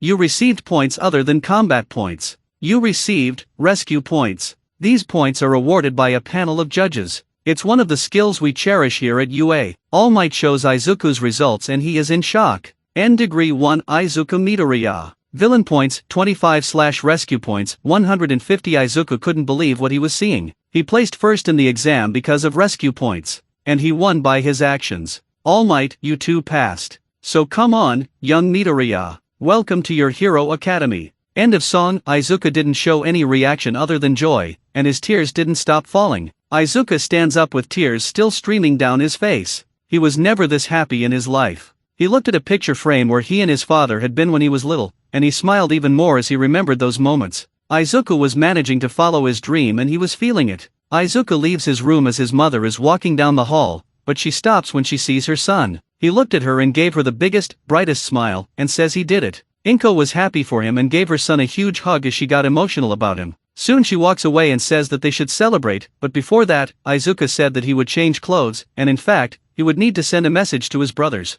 At the Turtles' hideout, they were worried about the results of Izuku's exam, until they hear a call coming on Leonardo's T-phone. It was Izuku who was calling, and he was obviously listening. Leo talks to the boy on the T-phone, until he turns to his brothers and says he made it. Obviously, they were happy and cheered as if they had won the lottery, which made Izuku laugh on the other end of the line. Splinter watched as his children were cheering and cheering. This display of joy proves that his children and the son of his late friend see each other as brothers. He looked at his old picture that he has with Hisashi, and smiles to look at it and to think that Hisashi would be happy for that. Back to Izuku. He wiped the tears from his face and took a deep breath. His path to becoming a hero would begin now, and he felt ready for whatever came. He glanced at his window and smiled as he looked up at the starry sky. We are on Dagaba Beach, and Toshinori Yagi was there admiring the view of the sea while waiting for his successor. He contacted the greenish one to talk about his power right there, until he heard footsteps behind him. He turned around and saw the boy, Izuku Midoriya. Izuku, good evening, All Might. The boy's scream made the man bleed from his mouth. Toshinori, keep it down, kid. The All Might, I can't believe it. Where is he? Toshinori and Izuku saw a couple on the beach pier, clearly on a date while looking for hero number 1 when Izuku screamed. Toshinori, say you were wrong. Toshinori whispered to Izuku, who realized his mistake. Izuku, oh, sure. I'm sorry, I made a mistake. Izuku shouted to the couple. Oh man. I wanted an autograph. Obviously, the couple didn't like the mistake Izuku said as they returned to their date. Toshinori and Izuku sighed in relief that the couple had fallen for it as they started talking. "Toshinori, congratulations on the approval," he said while raising his hand to a boy, as a sign of, "knock here." "Izuku, thanks. I also appreciate your help. I wouldn't have made it without your help," he said as he patted the man's hand. "Toshinori, speaking of which, I want you to know something. I didn't tell anyone at UA about our connection. And another thing. I wasn't one of the judges, so those rescue points you got, it wasn't my cause. You got them yourself." Izuku was relieved and happy when All Might said this while bowing. "Izuku, thanks for telling me that. I'm really glad to hear that," said Izuku before remembering something important. I was surprised to find out that you were going to be a professor at UA. I was wondering what brought you here since your agency, Might Tower, is in Minato, Tokyo, and all world knows that." "Toshinori, I'll be straight. Your fanboy manner scares me." Izuku was stopped by Toshi, who stopped the boy from going into fanboy mode. "Toshinori, and about me being a teacher, the school didn't want me to tell anyone until they make an official announcement. They called me at UA while I was looking for a successor." Izuku started to remember the man's words the day they met. "Izuku, I see. At that time he planned to choose one of the school's students. Someone talented and with a quirk," he thought as he looked at his hands. "Toshinori, now, I want to ask you a question." The man's comment caught Izuku's attention. How did it feel to have a quirk and to be able to use it for the first time? "Izuku, the feeling was amazing. I felt stronger and more confident that I could fight. But I also felt that I still need to improve more. After all, it's the first time I use a quirk. I even felt the side effect you mentioned. My right arm broke when I punched the pointer zero." "Toshinori, yes, I noticed. That happened because you exceeded the limit of how much power you can handle. Even though you have a body that is more than enough to access the one for all, you still need to adapt so that in the end, you have full access to it. As you said yourself, this is your first time using a quirk. And look, for a boy who never had a quirk in his entire life and who faced robots much taller than you, until you surprised me very positively," he said while laughing a little. Toshinori's praise made Izuku a little stiffened. For obvious reasons, Izuku didn't tell All Might that he was training with 4 teenage mutant ninja turtles, who are hiding in the city sewers. "Izuku, yeah, he. Good thing I have a more than adequate body to have one for all, because God only knows what would have happened if I hadn't just broken my arm that time," he said while scratching his head and letting out a shy smile. "Toshinori, let's not think about what could have happened. Let's think about what happened and what might happen in time," said while taking 2 spray cans. "You already have access to one for all, but for now, you have little control over it. But I believe that one day, you will have full control over it. The more you train with it, but you can move it with him freely," said when crushing the spray cans while transforming into All Might, like this. Izuku looked at him in awe before turning serious. Look, it's All Might. Really? Where did he come from?" That same couple from before showed up and saw All Might, who now realized his mistake. "All Might, okay. Let's get out of here." All Might, while running away from the animated couple. "Izuku, why yes sir," said running after All Might, but not getting far behind. As the two of them ran, All Might looked over his shoulder at Izuku and thought, "All Might, the power I've passed on to you is small, but it's strong enough to access and use. But over time, the power will grow until you become someone quite powerful. The more powerful you become, the more you will shine. Eventually, I'll retire with my work done." Whoa, that was pretty deep. All Might thought as the two ran after running away from the couple. Izuku says goodbye to All Might, saying that he will return home, when in fact, he's going to meet up with his homies. They arranged to meet at the hideout. And the reasons, they only said that they would help the boy with one thing, the rest, they didn't say. Izuku puts on the hood, goes to the middle of the street, uncaps the sewer cover and goes inside, making the people, who are on the sidewalk, find this strange. He runs to an area of the sewer where there was a secret gate that gave access to their hideout. He just had to pull one of the pipes that were on the walls, and presto, the door opened for him. "Izuku, hey, guys. I came as fast as Izuku takes off his hood and sees a scene that, you better see. "Raphael, next time Mikey, you're going to hand me the TV remote, or I'm going to switch you instead of channels." "You got it." Raphael had Mikey's head under his left arm, trapping the poor guy in it, while Mikey was trying to escape. "Michelangelo, okay. I'm sorry. It was just a plank, man," he said while whimpering a little. "Raphael, I talking serious. Because my patience with your pranks has reached its limit," he said, still irritated and not letting go of Michelangelo, who was still trying to free himself from Raphael's arm. At first, Izuku worried about Mikey and Rafa's bickering, but over time he got used to it. He even found that scene funny. "Leonardo, can you believe that?" Leonardo and Donatello approached beside Izuku, who was still watching that scene. Years of ninja training, and it all ends up in a little fight over a television control. Izuku, again. Donatello, 1 hour or another, Mikey will end up awakening all the rage of Rafe on him, he said with his arms crossed before letting out a loud whistle, thus catching the attention of Raphael and Michelangelo. Sorry to interrupt this super interesting conversation between you both, but Izuku is here. Michelangelo, oh hi, man. He waved at Izuku, even though he was still trapped in Raphael's arm. Raphael, we're going. And you, be smart, Mikey. Because this conversation isn't over. Raphael lets go of Mikey, who sighs in relief, but the thick-shelled turtle looks at his brother with narrowed eyes and makes a hand sign that says, I've got my eye on you. Raphael, this isn't over, he said whispering before walking back to the rest of the group. This made Michelangelo a little stiff. Izuku, I hope I didn't come at a wrong time, guys, he said while Raphael and Mikey reached the rest of the group, with Michelangelo rubbing his neck. Michelangelo, actually, dude, you arrived at the best possible time, really, he said while rubbing his neck, while Raphael keeps his eyes on him. Izuku, so, why did you guys call me? Leonardo, we want to congratulate you personally for having managed to pass the exam, he said while smiling. Michelangelo, yeah, man. I knew you could do it, more so because you acted like a real hero, he said while ruffling the greenish hair. Izuku, it was nothing, guys. I just did what anyone would do, he said while scratching the back of his head. Raphael, can you stop talking nonsense, man, he said with a look of disapproval upon hearing that.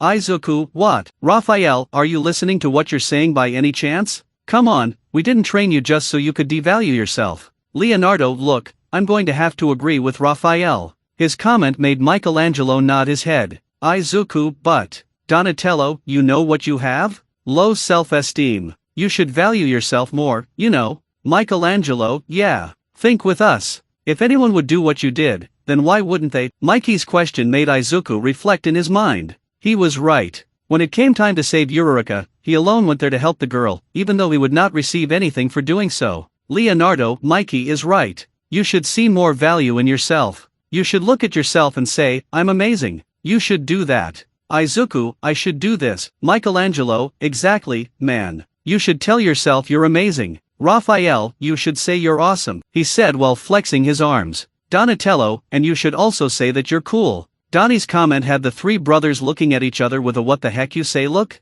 Michelangelo, just cool. Donnie, Raphael, are you serious? Leonardo, I expected something better than that, he said as he stood with his arms crossed. Donatello, very cool, he said while letting out an awkward smile, but his brothers didn't accept this one and Donnie noticed it. He kept thinking until he thought of one word. Excellent. Leo/Rafe/Mikey, yep, clearly, they accepted the compliment from Donatello, who sighed in relief. This whole scene the brothers were doing made Izuku laugh a little. Michelangelo, see? It's not that difficult, he said patting Donatello on the shoulder. Izuku, thanks, guys. Guess I needed to hear it, he said while smiling, but tell me, is there any other reason you all called me here? Leonardo, so, your classes start in April, right? So we've decided that you'll receive another new training to improve yourself and look a little more like a ninja and fight more like one. Michelangelo, in other words, you'll get an upgrade. Izuku, a new training? Really? Who will train me? He asked curious and excited. Splinter, I will. Izuku turned around and saw Master Splinter walking towards them while drinking tea. Splinter, it's time for you to improve a lot more, he said while smiling before drinking his tea. Izuku swallowed hard before turning to the brothers, who were smiling at the boy. But he noticed they were forced smiles, and he could have sworn that in their eyes, they were saying, good luck, Izuku, you're going to need it. Izuku freaked out a little bit, but he's already endured a lot. If this Splinter training is going to help with anything, no matter how miserable it may be, Izuku will do it. Izuku, please, Master Splinter, teach me as much as you can, he said as he bowed, making Splinter smile. Splinter, that's great to hear. I warn you it won't be easy training, but are you still willing to take it? Izuku nodded with a determined look. Excellent choice, he said as he turned around and walked towards the dojo room, but without the boy noticing. Splinter made his tail grab one of the boy's feet, who felt his foot being pulled, thus doing him fall on your butt to the floor. Izuku, ouch. What the heck, he said while feeling pain as he remained seated and watched Splinter look at him with a smile.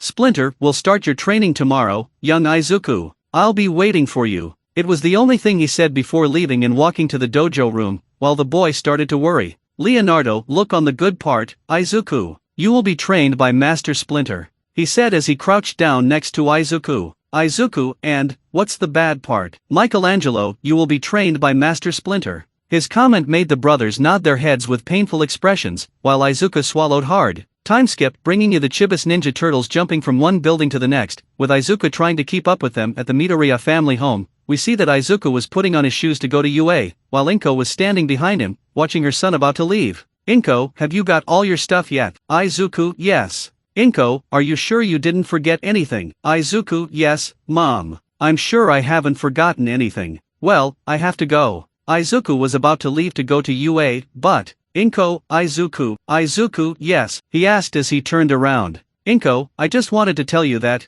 you look great, son. I'm so proud of you, she said with a little tears coming out of his eyes. Inko's words made the boy smile before he hugged his mother quickly. Izuku, thanks, Mom. See you later, said before leaving. Inko, see you later, my little hero, she said with a smile on his face. UA School, April, first day. It's already the month of April, and today is the first day of school at UA. Since then, Izuku has been training his skills with the Splinter. By far, it was the most complicated training of all. Izuku had to learn to perform some of the moves Splinter taught him, while he and the brothers tried to give All Might's quirk a boost. Izuku doesn't have full control of it, but he does manage to access it. However, even though he doesn't have access, Izuku has learned some skills that will help him to fight. Izuku is not on the same level as the brothers, let alone Splinter, but he has learned enough to be considered a ninja, at least as a beginner ninja. Izuku was running in the halls of UA while looking for his classroom. He kept looking for his class 1A, until, Izuku 1A, 1A, 1A, oh boy, this place is huge.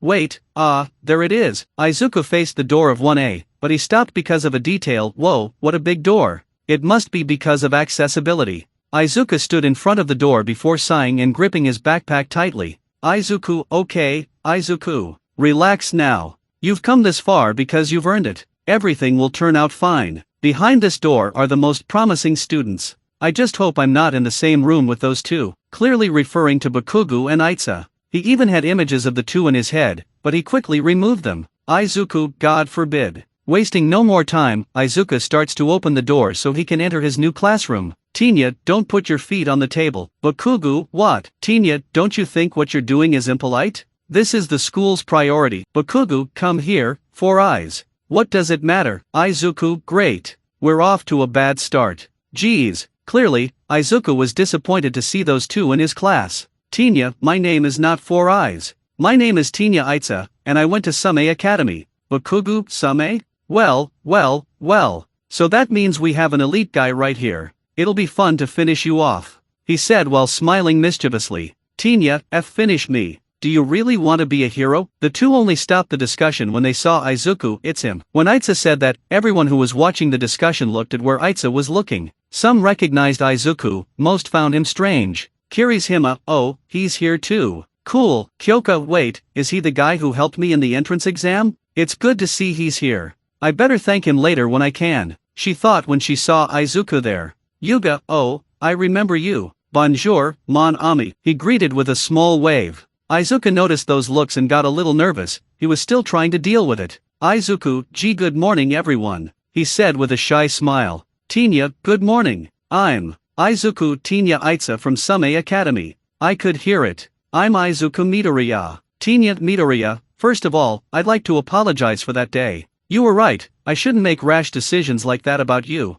he said as he bowed. Izuku, hey, everyone makes mistakes, Aitsa. We started off on the wrong foot, so let's forget about that and start over. Tinya, as I thought, you are, in fact, better than me. Izuku, what? Tinya, in the practical test, you discovered its true meaning, right? Izuku, what? Izuku was even more confused. Tinya, I had no idea. I misjudged you. When I saw that you were the only one who discovered the real purpose of the test, I understood that I judged you before I met you. I hate to admit it, but you are better than me. Izuku, what did they teach him in Same? He thought, finding Aitsa's behavior strange. Izuku, sorry, but I didn't. Dekaru, it's you. I was looking for you. Izuku turned around when he heard that familiar voice, and the first thing that happened was he was hugged by the brown-haired girl he met on exam day. Izuku, oh man, it's Uraraka. Is she hugging me? Oh my god, I'm being hugged. Calm down, Izuku, calm down. After finishing hugging him, the girl stands in front of him with a smile on her face.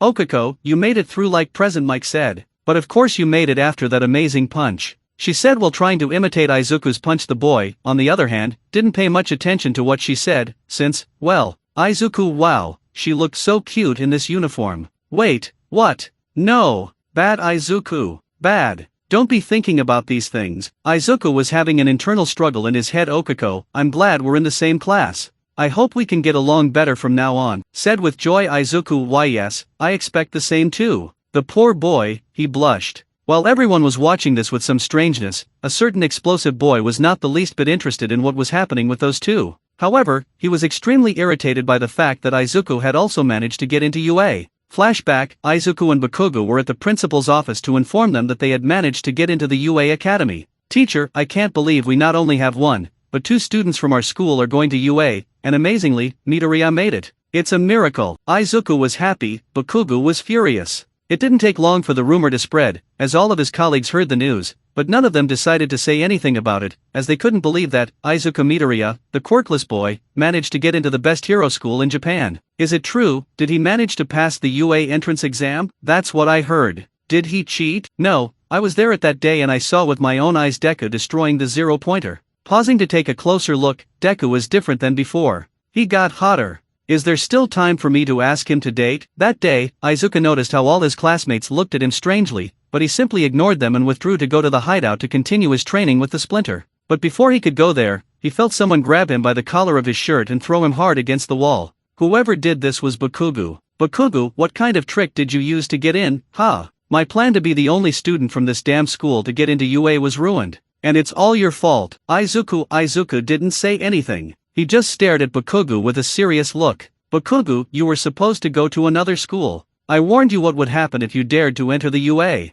And now, you're going to pay dearly. Bakugo was about to punch Izuku hard, however, he didn't expect the greenish one to stop his hand blow and squeeze it tightly. Izuku, I want to make one thing very clear, Kaken. You are not my father, much less my superior and much less a god to rule over me. I've met amazing people who said I can become a hero. And now, I got my chance to get into UA and I'm not going to miss this chance. I don't care what you say or think anymore. Like it or not, I'm going to UA. After saying that, Izuku pushed the Bakugo away from him and continued on his way. Bakugo got a furious face, while Izuku continued with his serious face before smiling a little. End of flashback. Bakugo, how does he have the courage to challenge me? What are you up to, Deku? He thought furiously. Okako, I wonder what our entrance ceremony will be like? What will our teacher be like? Aren't you nervous? Izuku, a little bit. Hee, if you came here to make friends, then you came in the wrong place. Izuku/Okako, the two turned around and saw a man behind them lying on the floor, inside his sleeping bag. This is the course for heroes, not a nursery.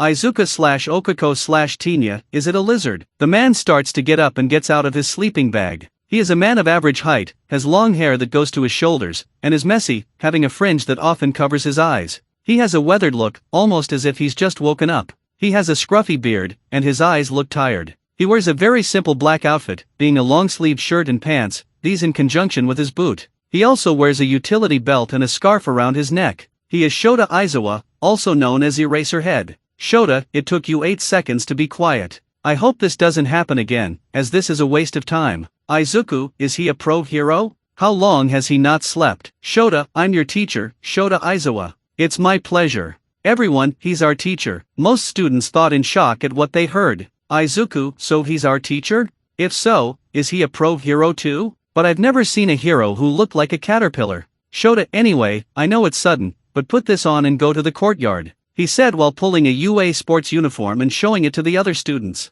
Without another word, Aizawa left and let the students hurry. Teacher's room. In the teacher's lounge, Toshinori was reading a notebook with the cover written, staff list. Toshinori, the UA system does not follow the same path as other schools. Depending on the teacher, someone on the first day might be back with the UA gang. Everyone, quirk assessment test. The one class was in shock when they arrived outside the field where Aizawa was waiting. Okako, what about the entrance ceremony and orientation? Shota, if you want to be heroes, you can't waste time with useless ceremonies. The class was a little shocked by his words and Aizawa continued. Shota, here at UA we're not bound by traditions. That's how the teachers run their classes. You've already taken these kinds of tests most of your life. But, you've never used your quirks in these physical tests, said Aizawa as he took his cell phone and showed a list of 8 things. Shota, the country still thinks that we are being created equal by not allowing people with quirks to participate. This is not rational at all. The Ministry of Education is outdated, said before turning to Bakugu Shota. Bakugu, from what I've seen, you got a lot of combat even though you were in second place.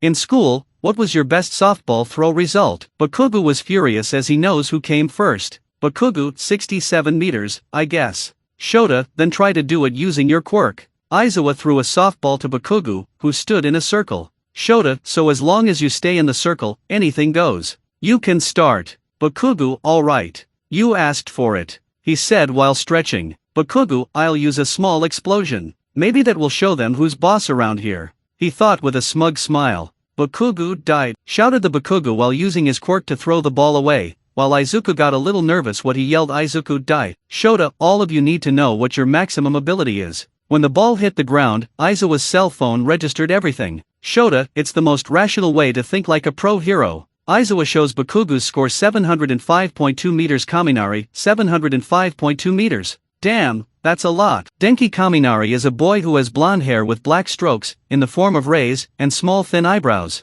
Mina, this looks like it's going to be fun. Mina Ashido is a skinny girl, which is like this because of her quirk. She has somewhat square eyes with black sclera and yellow irises and remarkably long eyelashes below and around her eyes. Her face is framed by short, fluffy, unruly hair, slightly darker than her skin. She also has two thin pale yellow horns protruding from her head, curved into a hook shape and angled diagonally to opposite sides, which appear to be slightly flexible, being able to bend slightly to either side. Zero, I like it. We can use our quirks at will. Hanta Zero is a boy with elbows that are shaped like cylindrical tape dispensers, from which he shoots his tape because of his quirk. As the class said this would be fun, Izuku got quite annoyed and Izuku sensed it. Shota, does it look like it's going to be fun? All of you have 3 years to become heroes, and do you think it's going to be fun? He said before starting to smile. So, you'll do 8 physical tests, but whoever is last will be expelled for not having potential. Izuku's words made the class go into shock. Izuku, expulsion on the first day? 8 physical tests. Izuku knows he can access one for all and knows he can fix it,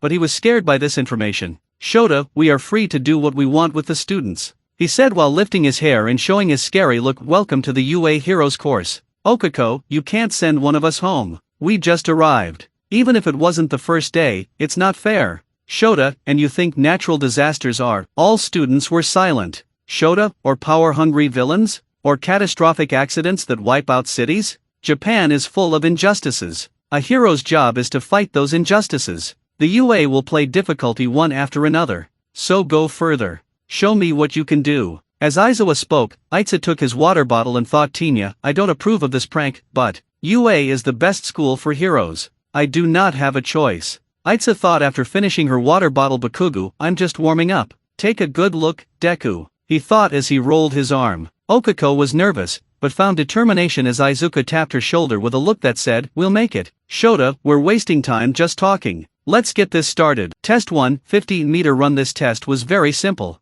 2 students would be 2 runners while a robot recorded the time that such student reached the finish line. The test started with Itza and a girl who looked like a frog named Tsuyu Azui. Itza's time was 03.04 and Tsuyu's time was 05.58 seconds. Tinya, 450 meters, I can only go up to 3rd gear. Tinya Itza, quirk engine. As you can see, its legs are very fast. Shota, he's in his element, but his speed won't help in all tests. After his comment, the next runners were getting ready at the start. Okuko, I'm going to take the gravity off my clothes and my shoes, said the girl as she touched them. And when the robot said to start, the girl started to run. Okuko Yururika, quirk, 0 gravity. She can take gravity out of anything she touches, but if she uses too much of her power, she might get nauseous. Once the race was over, Ajiro's time was 05.49 seconds, while Okuko crossed the line in 07.05 seconds. Okuko, well, at least it was better than last time. She was happy with the result. Now it's time for the pink girl, named Mina Ashido, and Yuga Aoyama. But before they start running, the boy turns around. Yuga, nice try, all of you, but you're not showing enough style. Apparently I'll have to show you how to use your quirk. The boy a little while looking the wrong way. He jumps up and shoots a laser that pushes him at high speed. Yuga Aoyama, quirk, navel laser. His quirk allows him to fire a glowing laser at his belly button. He loses speed and momentum as he falls, and Mina passes him as he stands up and fires again, but he can't use it all the time. Aoyama's time was 05.51 seconds. Yuga, if I shoot my adorable laser for more than a second, I get a stomachache. Aoyama explained his only weakness like it was nothing while everyone was looking at him like he was weird. Shota, testing yourself to push your limits helps to see how much you can improve. It is clear what they can and cannot do, thought Aizawa while the last runners, Izuku and Bakugo, lined up. The two got into position, and when the sound of the bullet was fired, the two ran. Izuku implanted one for all in his legs, making him gain more speed with his momentum, but the way he was running was different from the others. Izuku was running with his arms behind them, as if he were a ninja. Bakugo even used his blasts to gain speed, but it wasn't enough to outrun Izuku. Izuku's time was 02.74 seconds, while Bakugo's was 04.13. Izuku was pleased to see that his legs held up to one for all and gave him a satisfactory result. Aiza was shocked to see that Izuku had surpassed his speed, and kept saying that he is better than Aiza, even with the greenish one saying he was overreacting. Bakugo, on the other hand, was pissed. Bakugo, how did he do that? If he had a quirk, he would have realized it at age 4, he thought while shaking with rage. As for Aizawa, he was watching everything, especially Izuku. Shota, he's not at full throttle. Test 2, strength to hold in a gym. Students were busy taking the strength test to hold a machine. Zero, amazing. You've reached 540 kilograms. Are you some kind of gorilla or an octopus? Hanta was praising his colleague, Shoji, who reached a strength of 540 kilograms. Mineta, octopuses are sexy. Minoru Mineta is the shortest of them all and had purple balls in his hair.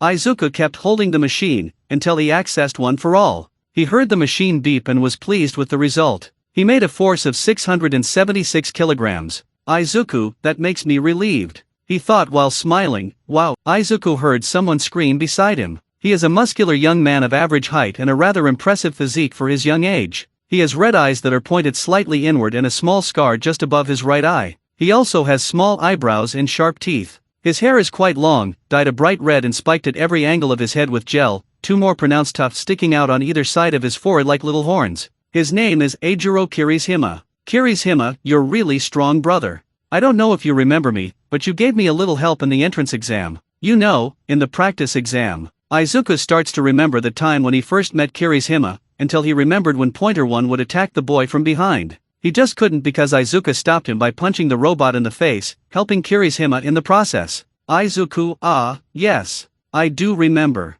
That was no big deal. Kirishima, still, what you did was awesome. I'll never forget what you did, he said while punching the greenish shoulder, making him smile. Test 3, long jump. This test didn't have much of a secret. It was just jumping a long distance on top of a large sandbox. Students like Aoyama, Bakugo and Tsuyu did well in this test, including Izuku. He made a big jump using one for all, and made an incredible landing. Izuku, with a little more practice, maybe I can land the same way the boys do, he thought as he looked at his knees before turning to the rest of the class. Test 4, side jumps. In this test, Mineta did the most well, as he used his balls and bounced from side to side at great speed. Izuku, what a weird and unexpected way to pass a test. Not only him, but many around him thought that when looking at Mineta's performance. End of song. Test 5, ball throw. This test was the same as what Bakugo did in the beginning. At this moment, the one who was throwing the ball was Okako, who took the gravity off the ball and made it fly and fly. And the result of that was infinite. Most screamed in shock, with Izuku standing with his mouth open and amazed at what he saw. Izuku, that was awesome, he thought, still looking at the sky, where that ball floated far away. Now it was Izuku's turn, but before he could walk to the circle, Aizawa calls out to him, Shota, Midoriya. Aizawa not only caught the attention of the greenish, but of all of his class as well. Izuki, yes, sir. Shota, I'll ask you a question. Why are you holding back on this whole test? Aizawa's question made many of his classmates mutter in shock at what he said, but he ignored them as he came face to face with Izuku. What they didn't know was that All Might was watching. Shota, I saw what you did on the exam. You got some combat points, but you came in the first place thanks to the rescue points you made by helping the other candidates while you were fetching the other robots. I'll ask again. That you're holding back? Why aren't you full steam ahead? Izuku, my power is not that simple, sir. I can access my power but I don't have full control over it, and if I go over the limit of how much power I can handle, I'll end up breaking my bones. Like that time I punched the pointer zero. Shota, I see. So you're a risk. Izuku, what? Shota, you're in the UA, Midoriya. Here we have to go beyond our limits with everything. It's either that or you go home. No matter how powerful you are, if you can't control all your power then it's a risk on the battlefield. I want to see your full potential. I don't want you to break all your bones. I just want you to show your plus ultra, as much as you can handle. Here and now. Do this or you're kicked out, got it? Aizawa walked away and threw the ball to him. Shota, you can do this test, but don't hold back too much. Before he could go any further, Izuku asks a question. Izuku, is recovery girl it's here? Izuku's question made Aizawa stop walking for a bit before making a small smile, as he knows why he asked that question. Shota, yes she is. Izuku, right. Izuku went to the circle and started to think about what to do. He didn't want to break his entire arm, but he didn't want to let his teacher down, until he had an idea. He got into launch position, accessed one for all and brought out all the power he could handle. Just stay in your right hand. Izuku, smash! Izuku made a launch that forced everyone to cover their eyes due to the strong wind that launch caused, not to mention that little shock wave that came with it. After the wind subsided, Aizawa looked at his cell phone and was pleased with what he saw. His colleagues, on the other hand, were totally shocked by that show of power. Izuku, Mr. Aizawa. Aizawa looked at Izuku, who was looking at him, even though his hand was all broken. Are you satisfied with my plus ultra? He asked while smiling. Shota, that kid, he said with a very bizarre smile, but it showed that he was satisfied. The result of Izuku's throw was 912.8 meters. After that show of power and Aizawa showing the result of his launch, his colleagues were impressed. Kaminari, did he make it over 900 meters? Okako, that was amazing. Worthy of a hero record. Tinya, this is interesting. In the exam his arm got broken and now his hand got all swollen up.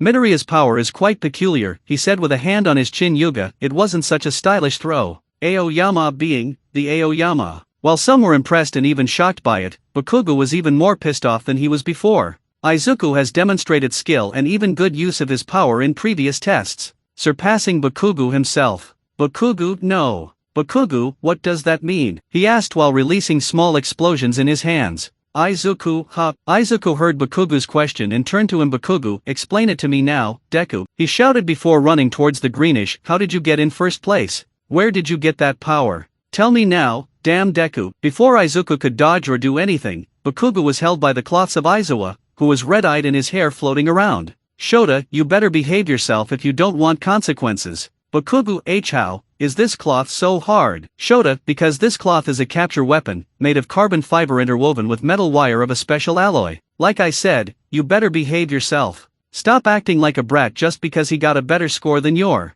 Bakugo struggled to free himself, but it was no use, not even his quirk was working. Izuku kept looking at Aizawa, until he noticed a goggle around his neck, and he knows whose goggle it is. Izuku, teacher Aizawa, those goggle around your neck, you're the eraser hero, Eraserhead. Izuku was surprised to know that the hero of the underworld, Eraserhead, is his teacher. His classmates were talking amongst themselves about who Eraserhead is. Some knew him, some didn't. Shota, I think you're observant enough to know so. And you kids better not force me to use my quirk all the time. My eyes go dry. What a waste for such an incredible quirk. They were shocked to learn of Aizawa's quirk disadvantage. Aizawa deactivates his power and releases the Bakugo. Shota, we're wasting time. Midoriya, can you hold on until the last test comes? Izuku, I believe so, sir. Shota, okay. After the results, you can go to Recovery Girl. Izuku took one last look at the Bakugo before heading over to his classmates and continuing the test. Bakugo stood there very angry, before glaring at Izuku, who was talking to Okako because she was worried about the boy's hand, even though he said he was fine. Bakugo, until recently, you were nothing. It was just a stumbling block, and it's still a stumbling damn block, he thought while shaking with anger as he looked at him. The remaining tests were rather easy, thanks to Izuku's physique.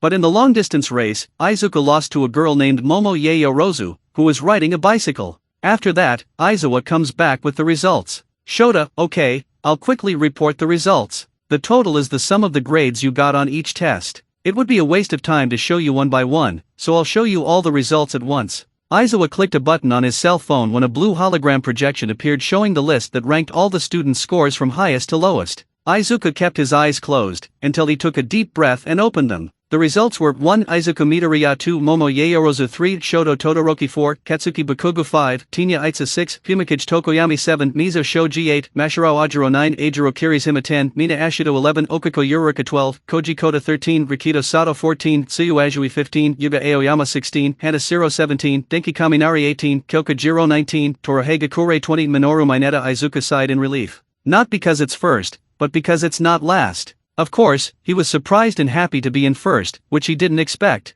Izuku, this is a relief. But wait a minute, who is Mineta? Mineta, it can't be. Izuku's attention is stolen by that runt boy with the balls in his head. I'll be kicked out on the first day. And I didn't even make a girl like me, he screamed while crying. Izuku, what did he say? Is he like this because of that? Izuku got a question mark in his head. Shota, by the way, I lied about the expulsion. Shota, it was just a trick to get them to use their quirks without holding back. He said while making a strange smile. What? Momo, come to think of it, it's obvious it was a lie. Kyoka / Mineta / Denki, what a relief. Zero, damn, that was kind of tense, don't you think? He said while turning to Kirishima. I accept a challenge anytime. Kirishima being, the Kirishima Shota. With that, we're done here. There are curriculum handouts in the classroom, when you get back, check them out. Aizawa walked towards Izuku with a sheet of paper in his hand. Shota Midoriya, you can go to Recovery Girl. Tomorrow we will have more rigorous tests. Get ready. We can't let you go home with your hand in this state. Izuku looked at the piece of paper and walked over to the nurse. As Aizawa was about to enter, he rounded the corner of the building and was confronted by All Might. All Might, Aizawa, you liar. Shota, hi, All Might. So you were watching all the test? Do you have a lot of free time today? All Might, was it just a trick? Haha, what a good joke. But April Fool's Day was last week. You punished an entire first-year class last year with expulsion. You cut out the ones you think have no potential. For a man like you, who went back on your words, means you felt it too, right? You also felt the potential of young Midoriya. Shota, also? You seem to be very supportive of him. Don't you think it's wrong to give Midoriya a little favor now that you're a teacher? All Might shuddered as he realized his mistake. All Might, damn it. I need to be careful when talking about young Midoriya to the others, he thought as he sweated a little. Shota, do you think a teacher should act like that? Aizawa starts to walk away, but first he says one last thing. Shota, it's true what you say. In a way, I saw potential in that boy. But, that potential will only take him so far in this world. I want to see how he improves. There are still a lot of things he needs to learn to be a pro hero. He needs to stop holding back, and go beyond. It was the last thing Aizawa said before leaving All Might alone. All Might, so, are you being nice in your own way, Aizawa? I can see how we don't get along very well. Time skip, front of the school classes ended on the first day of school at UA. Many of the students were leaving the front gates as they talked about their first day at UA. Izuku, on the other hand, was walking too, but he had a very tired expression. He had passed Recovery Girl, who took care of his hand using her healing power. The problem is that the cure ends up taking your stamina, and since Recovery Girl used her quirk, you can imagine. He kept walking until he felt a hand grab him on the shoulder. He turned and saw Aitsa behind him. Izuku, oh, hi Aitsa. Tinya, how's your hand? Izuku, it's doing great, thanks to Recovery Girl's healing. Tinya, I see. Are you going to the station too? Let me accompany you. Izuku, fine, if you insist. The two started walking towards the gates, but Izuku stared at his bandaged hand. Izuku, I need to hurry up and be able to control one for all even more. Tinya, Mr. Aizawa managed to trick us. I never thought that a teacher would lie to his students. All this to encourage us. Izuku, yeah, I was surprised by that too. But what matters is that no one was expelled and that we should take Mr. Aizawa seriously. Tinya, yeah, you're right. You surprised me too, Midoriya. Your power is quite peculiar. Even though you didn't have much control over it, you managed to come first. Izuku, yes, but I didn't do well on all the tests. Aitsa, hey. The two heard a familiar voice shouting behind them. They turned and saw Okako running towards them. Okako, you too. Are you going to the station? Wait for me, Izuku Uraraka. Tinya, the girl from Infinity. Okako, hi everyone. You're Tinya Aitsa, right? Nice to meet you, I'm Okako Uraraka. Okako made a reference to Aitsa before turning to Izuku. I was looking for you, Dekaru. Izuku, really? Sorry, I was kind of in a hurry. Hi, he said while rubbing his head. Okako, it's alright, we can go to the station together now, she said while smiling. Tinya, excuse me. Sorry to interrupt the conversation, but what is this Dekaru name? Izuku, so, on the way we'll explain it to you, Aitsa. Let's go before we lose our ride. The three started walking, with Okako explaining everything to Aitsa while Izuku entered his world of thoughts. Izuku, this is amazing. My life is really changing. All thanks to All Might and the turtles. I still have a lot to work on, but I'm glad I got more friends besides my brother's dad. I hope you are proud of me. Izuku was indeed happy. But what he didn't know was that things were going to get more complicated, both in his hero life and in his personal life, even more so with some girls in the future. Turtles Hideout. We're back at the Turtles Hideout in Yasudafu, with the three brothers busy with something to do while they can't find anything from the Foot Clan in town. But Leonardo was in a corner with his T-phone, talking with someone. Leonardo, how are things in New York? The city is safe.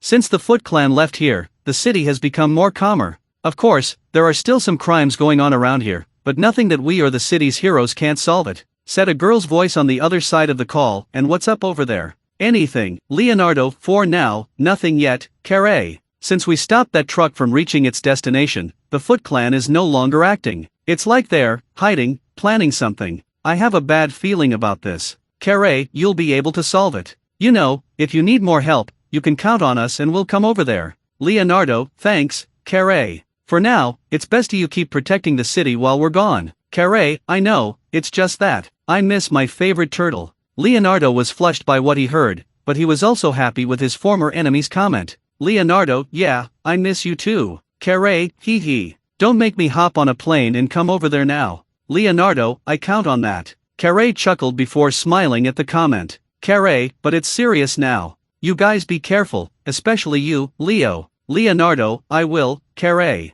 I'll call you later, take care. Leonardo hangs up his T-phone before turning around to see his brothers looking at him with mischievous smiles. Leonardo, don't say nothing. Michelangelo, own, that was so cute, man. Raphael, I felt the atmosphere here. Donatello, can I be best man? Leonardo, fine, stop it. All of you. That's not funny, he said with a red face before walking away from them. Michelangelo, hey guys, can we tell Izuku about this? Mikey whispered to his brothers, who tried to contain their laughter at the idea of Michelangelo. Only, Leo heard what he said. Leonardo, don't you dare, Mikey. The next day, we are back at the UA school and it's already the second day, and so far, it's been going well for Izuku. During that time, he took regular classes, like the English class with the present Mike. For many it was boring, but Izuku was fine with it. During the cafeteria, he had the pleasure of eating lunch rush's food, which was great for Izuku and Okako. But later that day, things would get more interesting. All Might, Izuku heard that voice and got excited.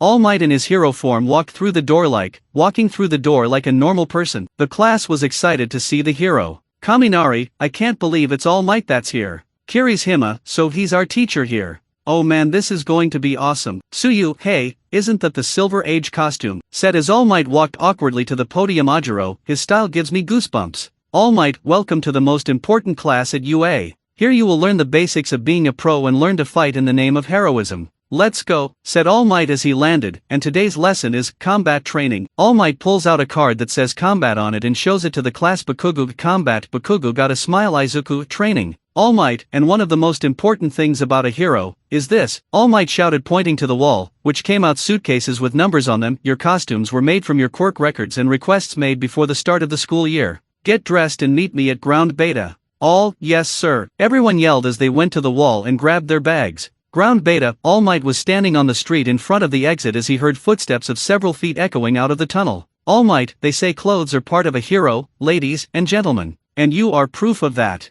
Take it seriously from now on. You are all heroes in training. Everyone left the tunnel with their hero costumes, except Izuku who hasn't arrived yet. All Might, you guys are awesome. Without wasting time, let's get started. Flashback 3 weeks ago, at Izuku's house, he was sitting in the living room with a bunch of papers and his notebook on the table. Izuku, the costume subsidy. What am I going to do? I need to go to the city hall to get my costume registration. The problem is, how am I going to get my registrations if I'm already registered as someone without quirk? Oh, maybe the Toshinori sensei knows what to do. Izuku took his cell phone and called All Might. Toshinori, the quirk records? Ah, just update your record. Toshinori said through the cell phone. Izuku, that easy. Toshinori, of course, everyone makes a record when they enter school, don't they? See, there are cases where many people think their quirk is one thing but it might be more than they thought. You can update your records once or twice when you understand them better. Normally, they don't accept such radical changes, but since you didn't have any power, I think it's okay to update them more.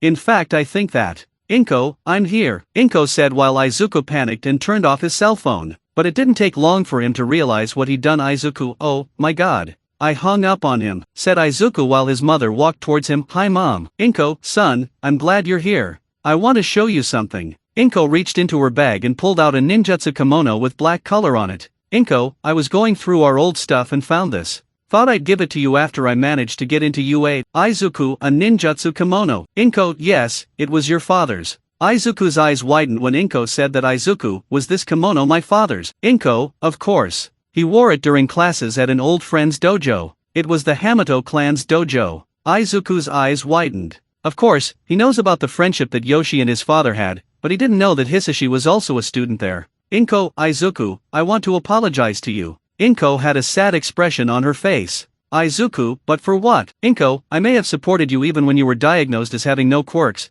but at the same time, I was really scared that you would follow that dream. Even more so when Hisashi was gone. Since then, it didn't seem like I was supporting you, but look at you now. You stayed strong, never gave up, and now you're on your dream path. Izuku kept smiling at her. I'm sorry for everything, my son, but from now on, I'll support you with everything I have. Izuku took his father's kimono and stared at him, until he noticed an interesting detail on it. It had the Hamato clan symbol on the right front part of the kimono. End of flashback. Izuku was running out of the tunnel with the kimono, which will be his hero costume. He showed it to the brothers and to Splinter, who was happy to know that his friend had kept that outfit with him and that now, Izuku will use it as his costume. But not only that. The greenish added a few more things to her look. Izuku comes out of the tunnel and we get the full view of what he's wearing. His hero attire consists of a black kimono with the Hamato clan symbol on the right side of his chest, white bands around both of Izuku's fists. Around his waist, he had a utility belt with some Donnie baubles. And to honor his brothers, Izuku took that green belt that Mikey put on the greenish one during his training, made 2 holes in it and put it between his eyes.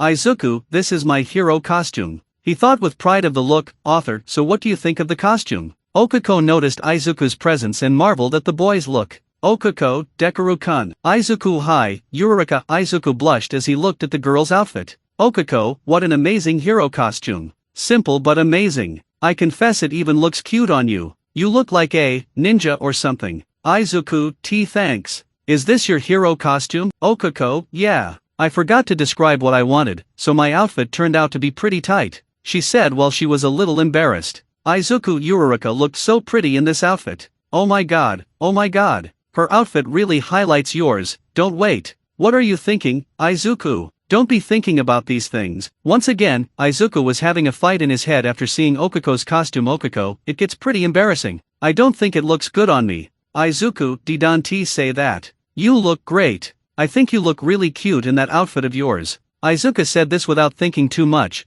but when he realized what he said, the poor boy despaired inside. Izuku, I didn't say that. Oh my. I did. Okuko, really?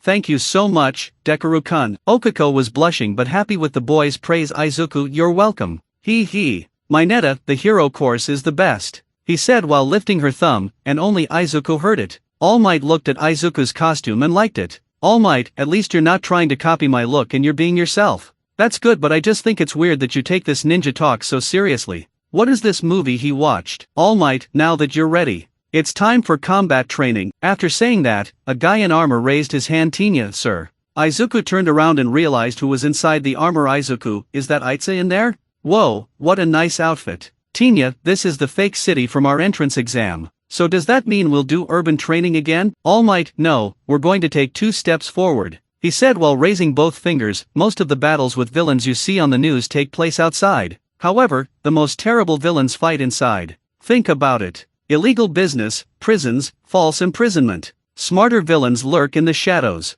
Izuku, but the turtles do that to villains too, especially since they are ninjas. If a hero does this to a villain, does that mean we're wrong to attack stealthily? Izuku thought with his hand on his chin. All Might, in today's class, you will be divided into groups of heroes and villains, and will fight in 2-on-2 battles. Tsuyu, isn't it a little advanced? We don't have basic training. Izuku, well, I actually have it. Maybe even more than the basics. All Might, the best training you'll get is on the battlefield. But remember, you're not dealing with robots this time. You're dealing with real people. Momo, sir, will you decide who will win? Bakugu, can we really hit? Okuko, do we need to worry about the expulsion of the other group? Tinya, how will the division of who will be hero or villain be? Yuga, does this cape look great on me? All Might, hold on, I'll answer you already, said All Might while picking up a script. Listen, Izuku, is this a script? All Might, the situation is this: the villains have hidden a nuclear missile somewhere in their hideout. The heroes must try to disrupt their plans. To do that, the good guys must capture the villains or get the nuke just in time.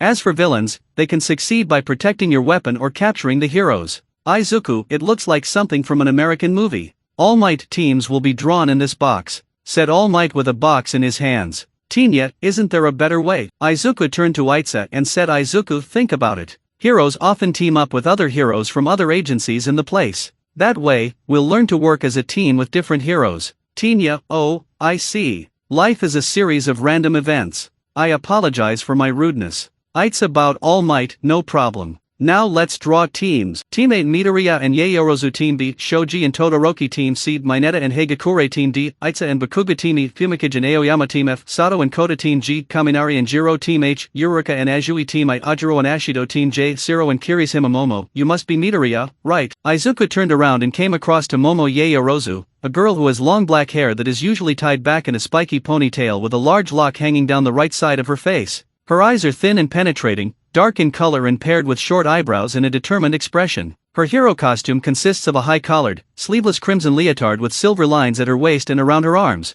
which is open to expose her skin from her neck to just below her navel. She sports calf-length red boots with heels, which dip sharply down in the center, and 2 gold utility belts around her waist, another, thinner one around the top portion of her chest, below her shoulders. The design choice allows her to create items from as many points in her body as possible, as her quirk can only be used if her skin is exposed. Izuku was a little embarrassed to see the girl's attire, but he kept his cool. Izuku, why yes, it's me. And why you must be Yaoyorozu, right? I'm counting on you, he said while making a small reverence. Momo, I say the same, Midoriya. Momo returned the gesture All Might, and the first teams that will face each other will be these here. All Might showed the balls with the letters A and D on them. Both teams were shocked to be the first. All Might Team A will be the heroes and Team D will be the villains. Everyone else can go to the monitoring room to watch. Yes sir. Izuku looks at the ground worried that his fight will be in a few minutes. He looks to the side and realizes that the Bakuga was looking at him with a hateful look, which makes the boy shiver a little. He looks at the ground and notices that his hands are also shaking,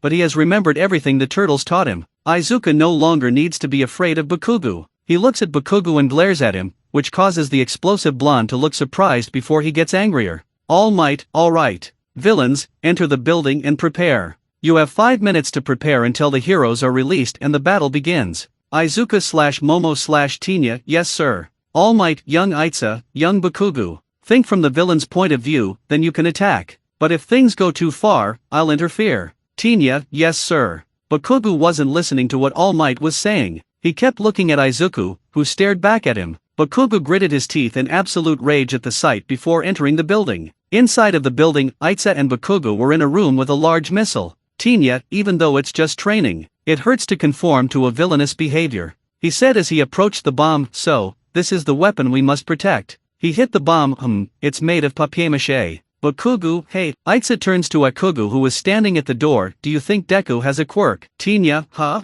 Didn't you see how he threw that ball with that super strength of his? From what I've seen, his power can hurt his body if he goes to a certain level where he has no control. Speaking of Midoriya, why? Do you get angry when it comes to him? Do you two have a history together? He asked while Bakugu was shaking. Bakugu, during all these years he was deceiving me? How dare he do that? Was he laughing behind my back? Bakugu got a sinister look on his face, but it won't stay that way, you damn nerd. Outside of the building, Momo was looking at the blueprints of the building along with Izuku. But the boy's head was thinking of something else, which was this fight that was going to happen. Izuku knew that at some point or another, he would face Bakugu. He just didn't expect it to be this early. But he remembered something Leonardo said to him. Flashback, during this time he trained with Splinter. Izuku decided to take a break from his training. While walking to the turtles' room, Izuku sees Donnie, Rafe and Mikey watching a basketball game on TV and they were hoping like crazy for their team to score a basket. That scene was fun in Izuku's view, but then he got a little crestfallen.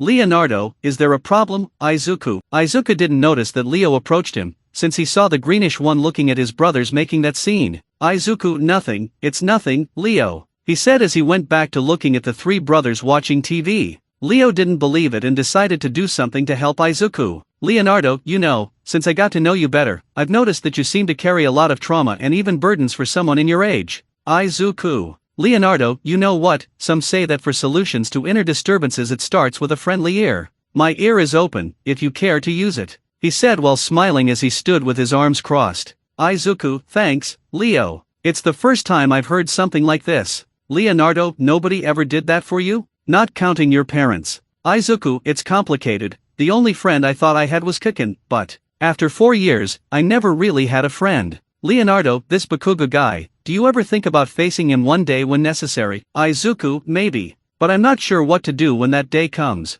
Leonardo, but I know very well what you can do. Izuku turned to Leo, who placed his left hand on the greenish man's shoulder. Leonardo, show him that you're someone else. Show him how wrong this Bakugu is about you. Stand up to him and show him what you can do. Show him that you can become a hero. show him that you belong to UA. Show your strength, show your worth, Izuku. Leonardo said that last part with a smile. Leo patted the greenish man on the shoulder before joining his brothers. Izuku stood there without showing any reaction other than admiration for what Leo said. With a determined gaze, Izuku looks down at his right hand and clenches his fist. He looks at the brothers having fun and decides to join them. He doesn't understand anything about basketball, but what matters is that he will have fun with his friends. End of the soundtrack, end of flashback. Izuku, I will do that, Leo. He thought as he looked at his fist with a serious expression. Momo, Midoriya? Midoriya. Izuku, what? Yes, Momo, is something wrong? Izuku, oh no. I was just thinking of a plan to win this training.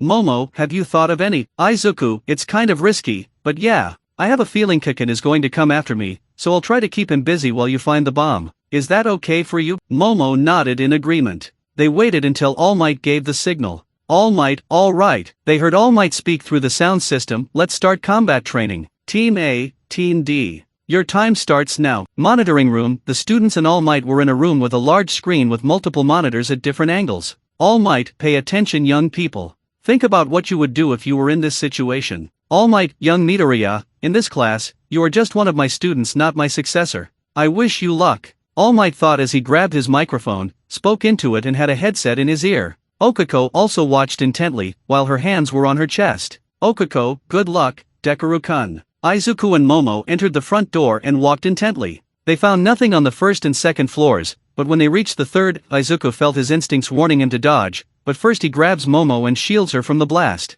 Momo, Midoriya, are you okay? The girl was blushing at what the boy did to protect her, but she was worried if her classmate got hurt. Izuku, I'm fine. You already know what to do. Go and find the bomb, I'll take care of it. Izuku said that in a whisper. Bakugo, so, Deku? Did you think you'd get away with me? Izuku, actually, I knew you'd come after me, he said as he got up. Back to the monitoring room, Mineta, he jumped on them. Everyone saw what Bakugo just did. Kirishima, a surprise attack? Isn't that a man thing? All Might, it's a good strategy. He's playing his role, acting like a real villain. Mina, did you guys see how Midoriya dodged? Kaminari, Bakugo is heading his way. Kaminari said while watching Bakugo attack the heroes. Bakugo, I won't hurt you so much that they'll have to stop the fight. But I'll get close to it. Now fight me, he said as he ran towards Izuku, intending to attack him. Bakugo aimed another blast, but Izuku intercepted it, slamming his palm straight into the boy's stomach, causing him to feel a little pain. But Izuku didn't stop there. He grabbed the explosive blonde's arm, twisted it and moved his body while pulling Bakugo over his shoulder and slamming him to the ground. Monitoring room. Ajiro, damn. What move was that? Okako, that was amazing. It was a martial arts blow. Okako was happy to see that Izuku took the first blow and knocked down Bakugo with everything. Everyone in the monitoring room was amazed at what they had just seen. Izuku, you know what I have noticed, Kaken? You always start with a right punch in a fight. I know that because I've been watching you for years. Bakugo slowly got up and turned towards Izuku. Izuku, I've analyzed all the amazing heroes out there, including you. You know the notebook you blew up at school? You were in it. In other words, my little friend, I know you very well. Bakugo glared at Izuku and started to get angry. Izuku kept his eyes closed and said one more thing. Izuku, and I'm not the Deku anymore. That weak, useless Deku you knew has changed to another one now. Now, I'm Dekoru, he said as he opened his eyes and got a very serious and determined expression.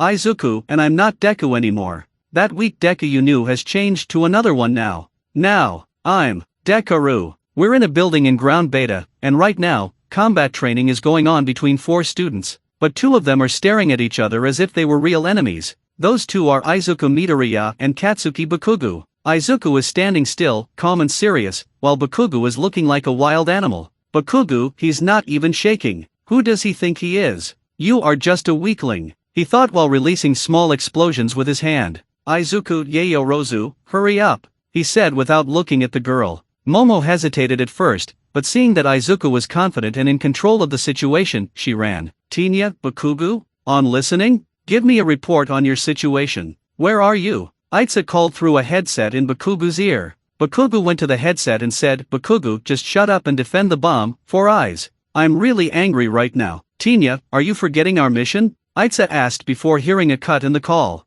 Tinya, hello? Hello? He hung up on me. This is not the time. We should be partners. Itza yelled, frustrated by Bakugo's attitude. Monitoring room. Kirishima, hey, who is Bakugo talking to? And why can't we hear anything? There's no sound in this video. The students saw that Bakugo was clearly talking to someone, but they couldn't hear anything on the video. All Might, oh, I gave each of them headphones so they can communicate with their partners along with the building map. In addition to the capture tape reels. With the capture tapes around your opponent, it means that they are being captured. Mina, there's a time limit of 15 minutes and the heroes don't even know where the bomb is. All Might, that's right. Mina, so that means the heroes are at a big disadvantage. All Might, the true heroes have to overcome villains in our daily lives. This is the life of a hero, even when the odds are against us. We have to fight. The students were inspired by All Might's words, now, all together. Plus Ultra. Everyone shouted the school motto Yuga Mousier, Bakugo is on the move. Aoyama noticed something and everyone turned their attention to the screen. Bakugo, you think you can beat me?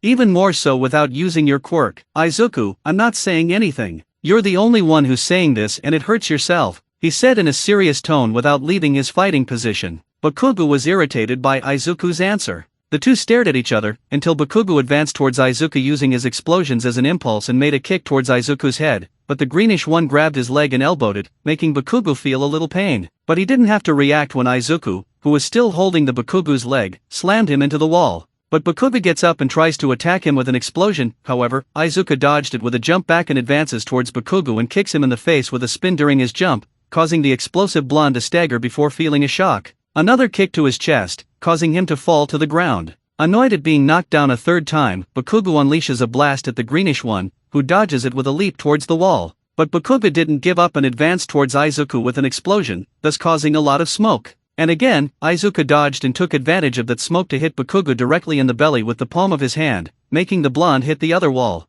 He watched the smoke slowly disappear and when it dissipated, Izuku disappeared. Bakugo and everyone in the monitoring room were surprised by the disappearance of the greenish during the smoke. Bakugo, where are you? Deku, Izuku, over here. Bakugo heard the greenish man's voice in one of the corridors and ran there, but when he got to the place where he heard the voice, he didn't find anything. He kept running and looking for the greenish one, but he couldn't find anything, and that made him angrier. Bakugo, where are you, you damn nerd? Come out and fight, he said while releasing explosions in his hands. What he didn't know was that Izuku was close and heard Bakugo's scream very well. Izuku, right, as far as I know. Yaoyorozu's quirk is creation, so she can create any object that can come out of her skin. I just hope she's doing well while I take care of Kaken. Pause the soundtrack. Meanwhile, Momo is hiding behind one of the pillars in the room where Itza has the bomb. Momo, great. I better contact Midoriya so we can finish this. But before she could communicate with Izuku, she heard Itza say something. Tinya, Bakugo has an evil side. But, that's exactly what I need for us to succeed in this training.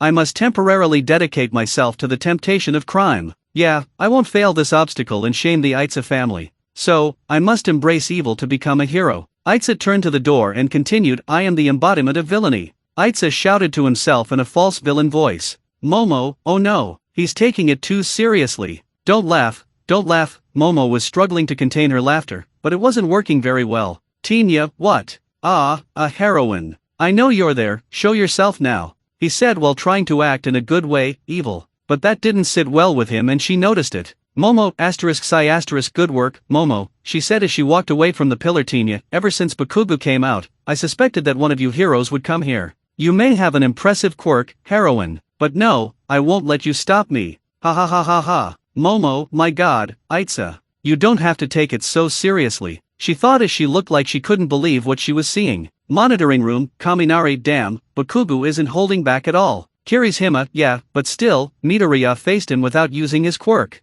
That's very brave and manly of him. Tsuyu, even with a quirk that involves a lot of strength, until he's doing well. Kuro Ajiro, and I'm curious about something. How did Midoriya learn to fight like that? All Might, there's a question I also want to know. Young Midoriya never told me he knew how to fight martial arts. That kind of explains why he did well on the entrance exam, but I didn't teach him how to fight like that. But that might be good. So I don't have to worry about teaching him to fight. The way now is for him to get more control of One for All. Okako, I hope Dekoru-kun team wins, she thought as she watched the screens where Izuku was and where Momo was. You can do it, Dekoru-kun. Back to Izuku. Izuku was standing watching the Bakugo, who kept looking for the greenish one, until Izuku hears a voice on your headset. Momo, Midoriya? Are you listening? Izuku, yes, I am. How is your situation? He said in a very low tone. Momo, listen, I found the bomb and it's in the middle of the 5th floor. But Aitsa saw me and maybe I need a little help. Izuku, okay,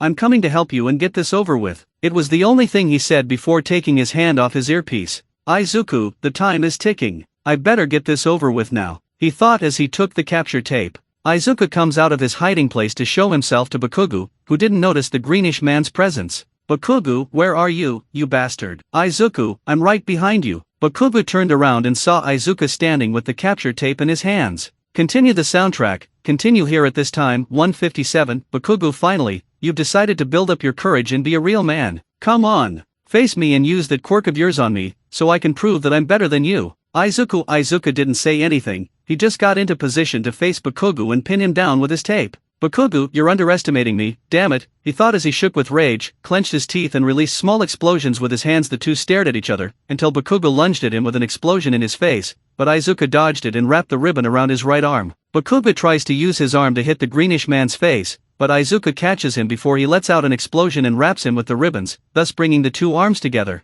Bakugo tries to attack him with his arms together, but Izuku bent down and wrapped the ribbons around his two legs. And to finish, Izuku trips Bakugo's feet, making him fall to the ground again. All this in one quick motion. Izuku gets up and lets out a calm sigh, while the Pomryan is going crazy on the floor. Everyone in the monitoring room was in shock at Izuku's speed in incapacitating the Bakugo. End of soundtrack. Bakugo, you bastard. Let go of me and fight me for real. Izuku, this fight is over, Kaken, he said before turning around. Bakugo, I'm warning you, Deku. More and more. I'm getting very angry and I want to crush you. Izuku stops walking and turns his head a little, without looking directly at Bakugo. Izuku, it's your anger and your ego that's the problem. If you let them consume you, soon you lose sight of what you're doing. Here's a tip from a classmate for you. Think about it, said before running to Momo. Bakugo got even more angry. He didn't like that Izuku had easily trapped him and that he still wanted to teach himself a moral lesson. He stared at the capture tapes around him and started to think. Izuku reaches the floor that Momo mentioned and finds the room. When opening the door, the greenish one sees Momo on guard while Aitsa, Tinya, the other hero appeared, said in a villainous way. Izuku looked like he couldn't believe what he was seeing. He knows Aitsa takes things very seriously, but he never thought he'd get to this point. Tinya, Bakugo, are you listening? Aitsa tried to communicate with his partner, but, Izuku, it's no use, Aitsa. I already took care of him, he said while walking towards Momo. Tinya, what? Aitsa despaired. Now he was alone. He doesn't know how to fight too, but he wouldn't give up that easily. Izuku looked at Momo and gave a sign that he would take care of Aitsa while she went to the bomb. She understands and nodded. Izuku slowly walks towards Aitsa, who felt a little intimidated, until the greenish one runs all over him. Izuku, I'll stop your evil plans, villain. Yes, Izuku decided to get in the Aitsa mood. Aitsa tries to kick Izuku, but the greenish one bent down and punched him in the torso of his armor, causing Aitsa to back away a little. But he didn't have time to react, as Izuku gave a small kick to the boy's right leg, bringing him to his knees. Aitsa tries to react, trying to punch and slash or kick, but Izuku dodged it with ease as he jumped back. Aitsa sees Momo approaching the bomb, but before he could run to it, Izuku sprang up, knocked the boy down and held him to the ground, getting on top. Aitsa tries to do something, but it was too late. Momo touched the bomb. Momo, it's done. All Might and the heroes team won. Izuku sighed in relief as he got off Aitsa, who was whimpering. Izuku reaches out to his classmate who accepts his help to get up. Tinya, I failed, he said as he took off his helmet. Izuku, don't keep thinking about it, man. It was just training and you did it well. Take today's expectation and use it to improve yourself in the future, he said with a smile as he showed his hand to his friend to shake hands. Tinya, you're right. Thank you, Midoriya, he said as he shook the green man's hand. Izuku turned and walked over to Momo. Momo, you did a good job, Midoriya. Izuku, we did a good job, Yaoyorozu. I couldn't have done it without you, he said while smiling and bowing. Momo blushed a little and was even happy about it, but she wasn't confident that she did much. Momo, but I didn't do almost nothing. Izuku, nothing? Are you serious? You found the bomb and decided to choose to work as a team instead of acting alone. If that's next to nothing, then I'm going to have to disagree with you. Momo felt happy about Izuku's comment. She doesn't have much confidence in herself, but seeing that a guy was seeing worth in her, it only made her feel a little warm inside. Momo, thank you, Midoriya, she said while smiling. Monitoring room. All Might and apparently, the victory went to the heroes. Sato, and they managed to get the bomb before time ran out, he said while pointing to the remaining time that was left, which was 3 minutes and 14 seconds. Okuko, I knew they would make it, she said with his fist raised. Kirishima, that's what I call a hero at work in taking action. While others were commenting on what they saw, Tokoyami saw something that surprised him and he warned All Might. Tokoyami, All Might, look. All Might turned to the screen and couldn't believe what he was seeing. Back to Izuku, Bakugo, I'm already loaded. The three looked towards the door and saw Bakugo standing with his right arm raised towards Izuku. Izuku, but how did you get loose? Bakugo, I just kept using my explosions, you shit. Did you really think you could beat me without using your quirk? Tenya, Bakugo, that's enough. The training is over, we lost. Bakugo, I won't accept this defeat until the nerd fights me with his quirk. Momo, Bakugo, calm down. What you're doing is not heroic behavior. Izuku, she's right. Kukin, calm down and think. Your anger is making you act without thinking straight. Let's all calm down and think about what we learned today. Bakugo, what I've learned is that you're making fun of me and that you're underestimating me. Izuku, what are you talking about? Bakugo, for all these years, you've lied to me with that talk that you didn't have a quirk. And now just because you did some ninja moves, you thought that would be enough to defeat me. Izuku, I'm not underestimating you. You're the one who's impatient, hot-headed and self-centered. You're the one who doesn't think straight. Bakugo was annoyed by Izuku's comment, but he smiled afterwards. Bakugo, since you're so observant, you probably know how my amazing quirk works. Bakugo pointed his right gauntlet straight at Izuku. I secrete a substance similar to nitroglycerin in my sweat from my hands and make it explode.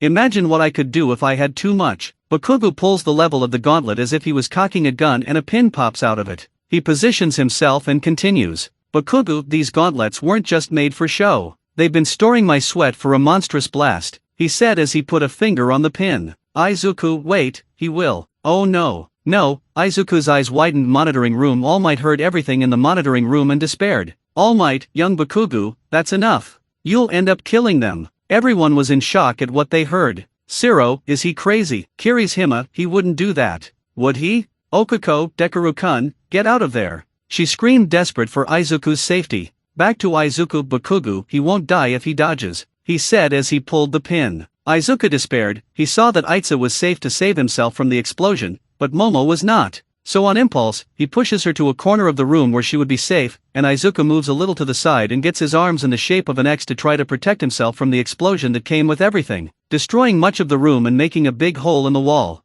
After the explosion ended along with her shock, everyone turned their attention to where Izuku was. All Might and Okuko were worried in the monitoring room. Already in the building, Itza and Momo got up from the floor and looked for Izuku. All Might, young Midoriya, can you hear me? Come on, answer me. Tenya, Bakugo, do you realize what you've done? Bakugo, that's what he gets for underestimating me and making fun of me. Momo, Midoriya? Midoriya, where are you? Momo looked through the smoke to see if Izuku appeared, and when the smoke clears, we see that Izuku was on his feet, but his arms were burned along with part of his costume. Everyone, even those who were watching in the monitoring room, was shocked to see the state of the boy, who lowered his arms and had his head down while shaking a little. Bakugo, so, nerd? What do you think? Are you going to give up or are you going to face me? I know you can still move. Come on, come up with your quirk. Fight with me to show that I'm superior than you. Izuku was just shaking, but it was from anger. He's already endured too much. He has suffered too much at his hands. He even took it easy on him, but even so, Bakugo continues to act violently, even losing in training. But what left Izuku the most enraged is the fact that Bakugo damaged the suit that belonged to his father.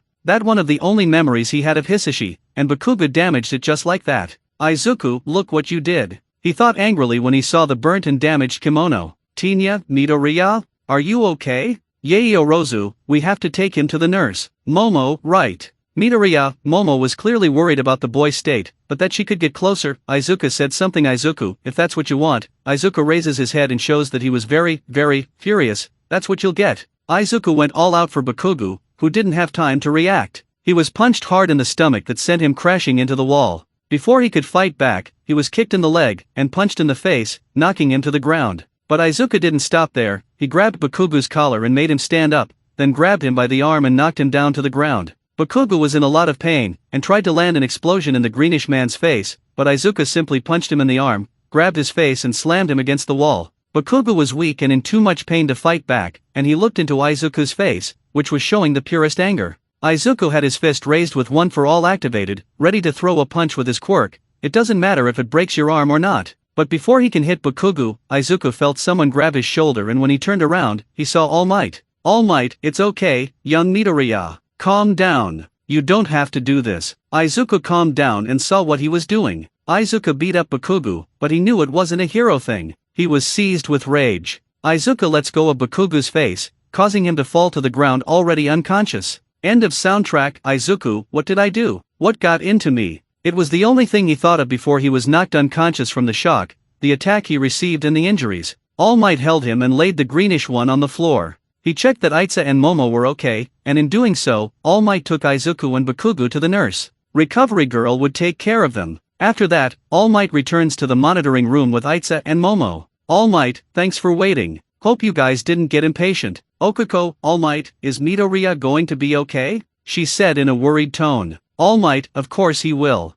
He and young Bakugo are going to the nurse right now. They'll just need to rest. All Might, then I'll talk to young Midoriya about Bakugo. Aizawa won't like this at all. All Might, well, before the next teams do their practices. Tell me, in this training here, who was the MVP? Author, I'll leave this question to you readers. Who do you think the MVP was? Leave it in the comments. Oh, and if you're enjoying the story, comment, Kawabunga, dude. Hee. So the classes continued until all the matches were over. In the nurse, Izuku finally woke up after a while. Izuku, where am I? Recovery Girl, oh, you woke up. Izuku turned around and saw Recovery Girl walking to his side. Izuku, Recovery Girl? How long have I been here? Recovery Girl, you've been here all afternoon. Izuku, how is it? Izuku was shocked to find out that he missed most of today's classes. Recovery Girl, you heard me right. You and that boy were here for a while, but he left a few minutes ago. Izuku, I see. Recovery Girl glared at him for a moment before slamming her cane to her head.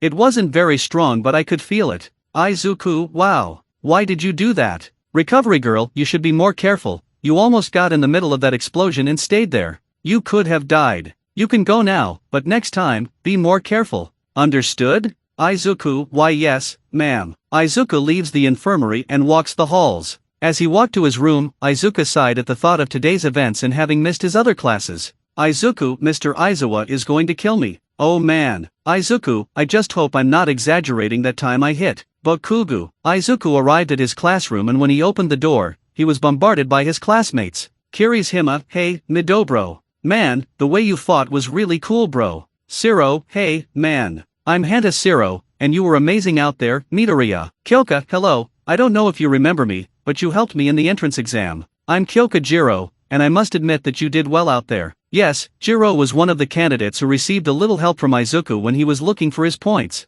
Mina, I'm Mina Ashido, and those dodges of yours were amazing. Yuga, you were far from elegant, but you had style, Monami. I must admit. Tsuyu, nice to meet you, I'm Tsuyu Azui. But you can call me Tsu, and I hope we can be friends Kuro. Izuku didn't expect to receive such praise and was even embarrassed by it. Being praised by a lot of people wasn't something that happened a lot in his life, but it was something that made him happy. Momo, Midoriya, are you okay? Momo immediately walked up to Izuku upon seeing him at the door and approached him with a worried face. Izuku, oh, hi Yayorozu. I'm fine, yes, nothing serious happened. But what about you, how are you? Momo, that's good. I'm fine thanks to you. Thank you so much and I'm sorry. I couldn't help you that time, she said as he bowed. Izuku, no need to do that, Yayorozu. I just did what a hero would do, the problem is I didn't think to save myself either. So I apologize for worrying you, he said while smiling and rubbing his head. Momo blushed a little at that, but smiled back.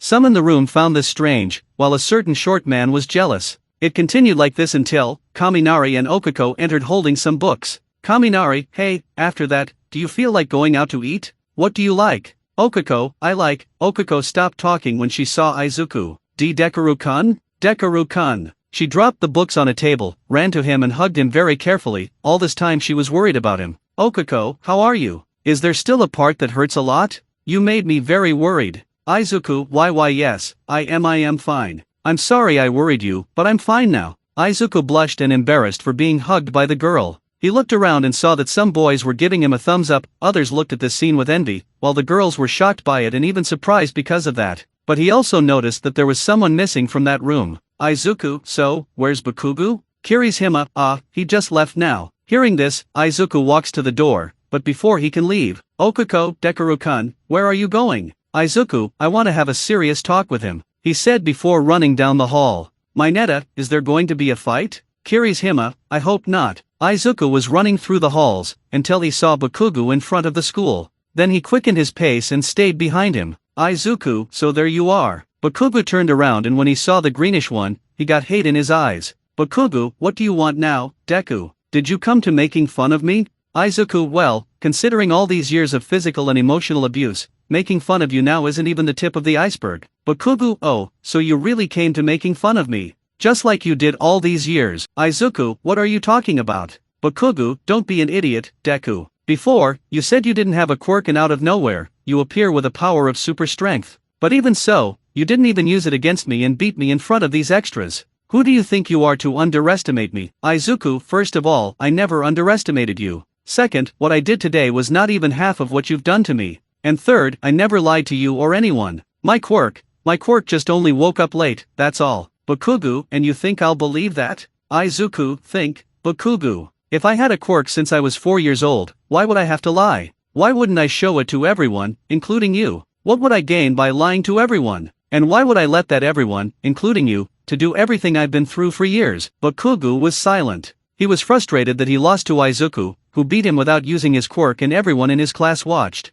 This one had a feeling he never thought he would: inferiority. Izuku, don't get me wrong. I don't want your enmity, and I didn't come here to fight or make fun of you. I came here to make the things very clear to you. I won't be the Deku anymore. I'm not your punching bag anymore. And I recommend you think about all your behavior. Bakugo, did you come here to lecture me? Izuku, no. I'm just giving you some advice to help you. Bakugo didn't expect this. It left him speechless, but still he wasn't happy about it. Izuku, I still have a long way to go with this quirk of mine, but with this, I can finally fulfill my dream. I will use this power to save the people and everyone around me, and if need be, I'll save you too. But if I'm forced to defeat you, I'll do that too, he said with a serious look. End of the soundtrack. And 105, Bakugo, listen to me, Deku. This is just the beginning. You may have won today, but this was just the beginning. Did you hear me? I'm going to become the number one. Me, not you. And you won't defeat me again. Izuku, that's what we're going to see, you idiot, he said in a whisper. After this discussion, Bakugo returns home while Izuku goes back to his room to get his things. What they didn't know is that this scene was seen by their colleagues, who saw everything that happened through a large window. Mina, what was that? Okako, a fated battle between men. Kyoka, huh? Toru, I wish I had heard what they were saying. Momo, maybe what happened wasn't a bad thing. It's just a hunch. Tsuyu, Midoriya said he wanted to have a serious talk between the two of them. Okako, a fated battle between men. While this was happening, we are in an unknown place. In this place there was a man looking at a feudal armor with some improvements on it. This man is the Orikasaki, who remained with his face hidden in the shadows. He was silently and calmly watching his armor when one of his henchmen appears. This is Baxter Stockman, a man who was once human, but who eventually came into contact with the ooze and turned into some kind of flyman. Baxter, Master Shredder. Shredder, what do you want, Stockman? He asked as he turned his head a little towards to Stockman. Baxter, Shigaraki said that his weapon to kill that All Might guy is ready, and he also said that he hopes you will cooperate with the plan that will take place soon. Shredder, you're going with him to command my ninjas, Stockman. And this brat's plan better work. Go and tell him we'll help with his plan. Baxter bowed and flew off to meet this Shigaraki and the villains. Orikasaki looked back at his armor and said one last thing. Shredder, it will be your turn soon, you filthy rat. Turtle's hideout. It's another day, and at this moment, Izuku was on his way to UA. But in the meantime, we're back here at the Turtle's hideout. At the moment, they have just woken up and are having their breakfast. They didn't go out last night because they didn't find anything from the Foot Clan, neither on the monitors Donnie created nor on his patrols. They all have a bad feeling. Michelangelo, ready, folks. Michelangelo's delicious ramen is served, he said as he served the ramen to his brothers just before sitting down and eating his own ramen. Raphael, I don't like this. Out of nowhere, the Foot Clan disappears and they are hidden. Michelangelo, maybe they're afraid that we'll get in the way of their plans again and that the city's heroes are on the lookout, he said before eating his ramen. Donatello, it's either that or they're up to something. My fear is that they've run away to another place and we don't know. What do you think, Leo? Leonardo, no, I still feel like they're here. They're not acting because they must be up to something together with these new allies of theirs. I'm sensing that something could happen at any moment and it's not going to be a good thing, he said while staring at his ramen. Leonardo, I wonder what can happen to Izuku because he is our ally in the fight against the Foot Clan. My fear is that he will become a target for our enemies. What is he doing right now? UA Gate, we are here at the UA Gate with our dear protagonist. The problem was, there was a crowd of reporters covering their way to the front of the gate. Izuku, they must have found out that All Might is working at UA as a teacher. The press scares me sometimes. When Izuku tries to walk through the gate, he is suddenly bombarded by questions from reporters. Questions like, "Hey kid, what's it like being around All Might? What's it like having All Might as a teacher?" Izuku already knows how to get past the press, he just needs to ignore them as he fights his way through. Until a reporter lady grabbed him by the arm. "Reporter, excuse me, could you wait a moment and answer a few questions?" Izuku, "Sorry, miss. But I'm late for class, I don't have time for that." The reporter wasn't going to give in when she tried to enter the gate, but she was stopped by the gate's barriers, thus blocking her way. Izuku, seeing that he wasn't going to be bothered anymore, went back on his way to the classroom. When he got there, he sat down at his table, and at that moment Izuku entered. "Shota, I hope you all rested from the combat training. I took the opportunity and had a look around to evaluate your results." He then looked at Bakugo and made an unfriendly look. "Shota, Bakugo, you have potential, but stop acting like a 5-year-old and grow up. If you cause that incident again, you will be expelled. Be mature and accept your defeats. Even if you have a very strong quirk, we don't keep those who try to pass over others. You're lucky that Midoriya dodged, even just barely, and survived, but if he had died, you'd be in prison right now for attempted murder. Stay warning for you, got it?" Bakugo turned pale and didn't say anything. He just kept his head down and looked at the wall, making both Izuku and Izuku sigh. "Shota, already you, Midoriya. Try not to do that again. Next time be more careful, and don't freak out. The way you fought without using your quirk was impressive, but you have to hurry up to get all the control of your power." Izuku, "Why yes sir," he said with a sad look. Izuku didn't like the way he acted in that fight. One part of him wanted to do it, the other part didn't. "Shota, alright, now that it's over, we have a special task for you to do and it's very important." Everyone in the room starts to get worried. "Shota, you will have to choose a representative. A normal activity. Kirishima, choose me, guys. I want to be the representative. Kaminari, I want it too." Kaminari had her hand raised. Kyoka, "I will too." Jiro had her hand up too. Yuga, "Someone with style would dash." He was cut by Mina. "I'm totally the right choice for this." Izuku, "Wow. Everyone wants to be the representative." He thought while looking at everyone, who were screaming to want to be the representative, "Would that be a good thing for me?" "Tinya, silence please." Everyone turned to Itza, who was standing. "Tinya, a representative's duty is to lead others. This is not something that anyone can do. You must first have the trust of everyone in the classroom. Therefore, the most logical thing is to position a democracy. Choose our representative,"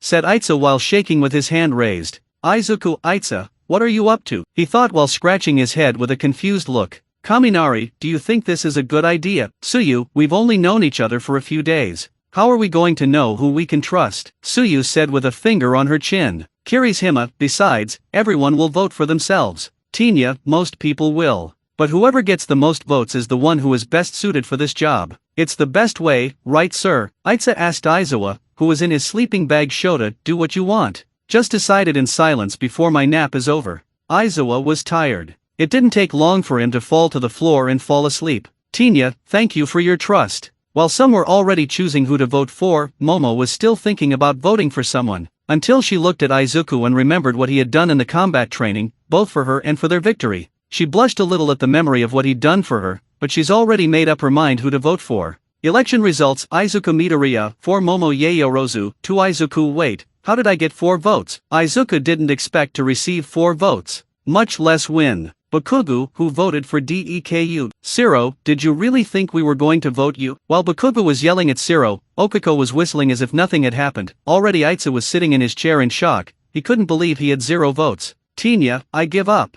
0 votes. I feared this would happen. But I can't contest the system I suggested. Itza said to himself while the others looked at him. Momo, so you voted for someone else. Sato, did you know it was better to vote for yourself? What were you thinking, Itza? After the results were shown, Izuku and Momo were standing next to each other at the front of the class. Shota, alright, our representative is Midoriya with Yaoyorozu as his deputy, Izuku announced in a bored and monotonous way. Izuku just sighed and said, Izuku, I'll do my best. Momo, you can count on my help, representative. Momo was somehow happy to be partnered with Izuku once again. Of course, she wanted to be a representative, but the position she received was already a good size. After that, it was time for lunch. Izuku was sitting at a table with Okiko and Itza as they ate their lunch. Okiko, wow, that's delicious rice, she said while eating. Izuku, I can't believe I got 4 votes. I don't know if I'm qualified for this. Okiko, of course it is, that's why I voted for you. Izuku, I kind of suspected it was you, Uraraka. Okuko, really? How did you know? Izuku, you were whistling, so I assumed you were one of the people who voted for me, he said while earning a shy laugh from Okuko. Momo, I voted for you too, Midoriya. The three turned their heads to the side of the table and saw Momo with her plate of food. Momo, can I join you? Izuku, oh of course. Izuku made room for Momo to sit next to him. Tinya, so you also voted for Midoriya? Momo, yeah, after what he did yesterday in the combat training, I feel like he's the right person to represent 1A. Tinya, I see, it's almost the same reason I voted for him. Izuku, wait a minute, did you vote for me too, Itza? Tinya, your courage and quick thinking in critical moments will make you a leader worth to following. Of all of us, you are probably have the most heroic in spirit. Not to mention the skills you demonstrated yesterday. That's the reason why I chose you, he said before taking another spoonful of his spoon. Okuko, but Itza, didn't you want to be the class representative? Like, you have glasses and everything else. Izuku Uraraka says things without thinking, he thought with a comical bead of sweat coming out of his head. Tenik, wanting and being suitable for it are different issues. I just did what I thought was right. Momo, but what about you, Midoriya? Didn't you vote for yourself? Izuku, no, I voted for you because I thought you were the right person for this position. Now I wonder who the other person was who voted for me. Momo got a hint of blush on her cheeks from what Izuku said about her. The girl was happy about that. As Izuku thought about who else voted for him, Okuko decided to change the subject. Okuko, hey Itza, I wanted to ask you something. You're rich, aren't you? Tinya, I was afraid someone would ask this soon, so yeah. I was just worried about how people would treat me if they knew about my family. Having said that, Izuku, Okuko and Momo approached Itza to find out about his family. Tinya, my family has heroes for generations and I am the youngest son of the Itza family. Do you know the hero Ingenium? Izuku, of course I do. He's the hero of speed and very respectable, besides having 65 sidekicks and, wait a minute, don't tell me that. Tinya, that's right, he is my older brother. Said in a proud tone, he is a hero who honors the rules and leads people. My goal is to be a hero because I want to be like my brother. However, I think it's still too early to lead others. Unlike me, Midoriya realized the meaning of the practical test and the entrance exam, so he's the best fit for the job. Okuko, this is the first time I've seen you smile, Itza. Tinya, what? Really? But I smiled. Izuku, now I understand. Ingenium is to Itza what All Might and the turtles are to me. Izuku, Itza, I'm sure you'll manage to be a hero like your brother. Tinya, thank you, Midoriya. Izuku, and about the practical test, I don't. Before Izuku could finish speaking, an alarm bell went off, drawing the attention of all the students in the cafeteria. Warning! Level 3 security breach. All students, evacuate the building in an organized manner. A female voice spoke through the speakers and students started to run. Tinya, what's a level 3 security breach? Itza asked a student who was by his desk. Student, that means someone managed to get through the school gate. This has never happened in my 3 years here. Run, the student said while running. What happened next was pure chaos, as everyone tried to evacuate at the same time, hastily, in complete disarray. Everyone was crammed in and there was almost no room to breathe. It was a very uncomfortable situation. During this time, Izuku and his friends were being pushed and Izuku ended up at the window. Izuku, ouch, my holy turtle, he said when he hit his face in the window. Tinya, as expected of the best. Everyone reacts quickly to a crisis, he screamed while being crushed. Izuku, so quickly that Izuku stopped talking as he looked out the window. Izuku, is the press here? Were they the ones who caused all this chaos? Outside, the press was at the school door with Aizawa and Present Mike blocking their way. Reporter, all we want is All Might. He's here somewhere. Present Mike, you guys better get off the school grounds. I'm warning you. Cameraman, just give us a comment and let's go. Shota, I know how you guys work. If you get one comment, you'll want another one. That's who you are.